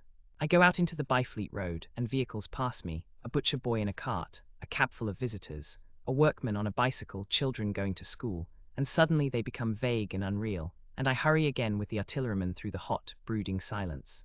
Of a night I see the black powder darkening the silent streets, and the contorted bodies shrouded in that layer. They rise upon me tattered and dog-bitten. They gibber and grow fiercer, paler, uglier, mad distortions of humanity at last, and I wake, cold and wretched, in the darkness of the night. I go to London and see the busy multitudes in Fleet Street and the Strand, and it comes across my mind that they are but the ghosts of the past, haunting the streets that I have seen silent and wretched, going to and fro, phantasms in a dead city, the mockery of life in a galvanized body. And strange, too, it is to stand on Primrose Hill, as I did but a day before writing this last chapter, to see the great province of houses, dim and blue through the haze of the smoke and mist, vanishing at last into the vague lower sky. To see the people walking to and fro among the flower beds on the hill, to see the sightseers about the Martian machine that stands there still, to hear the tumult of playing children, and to recall the time when I saw it all bright and clear-cut, hard and silent, under the dawn of that last great day. And strangest of all is it to hold my wife's hand again, and to think that I have counted her, and that she has counted me among the dead. Thank you for listening. If you enjoyed this story, don't forget to follow the reading lantern and let its light guide you to your next great tale.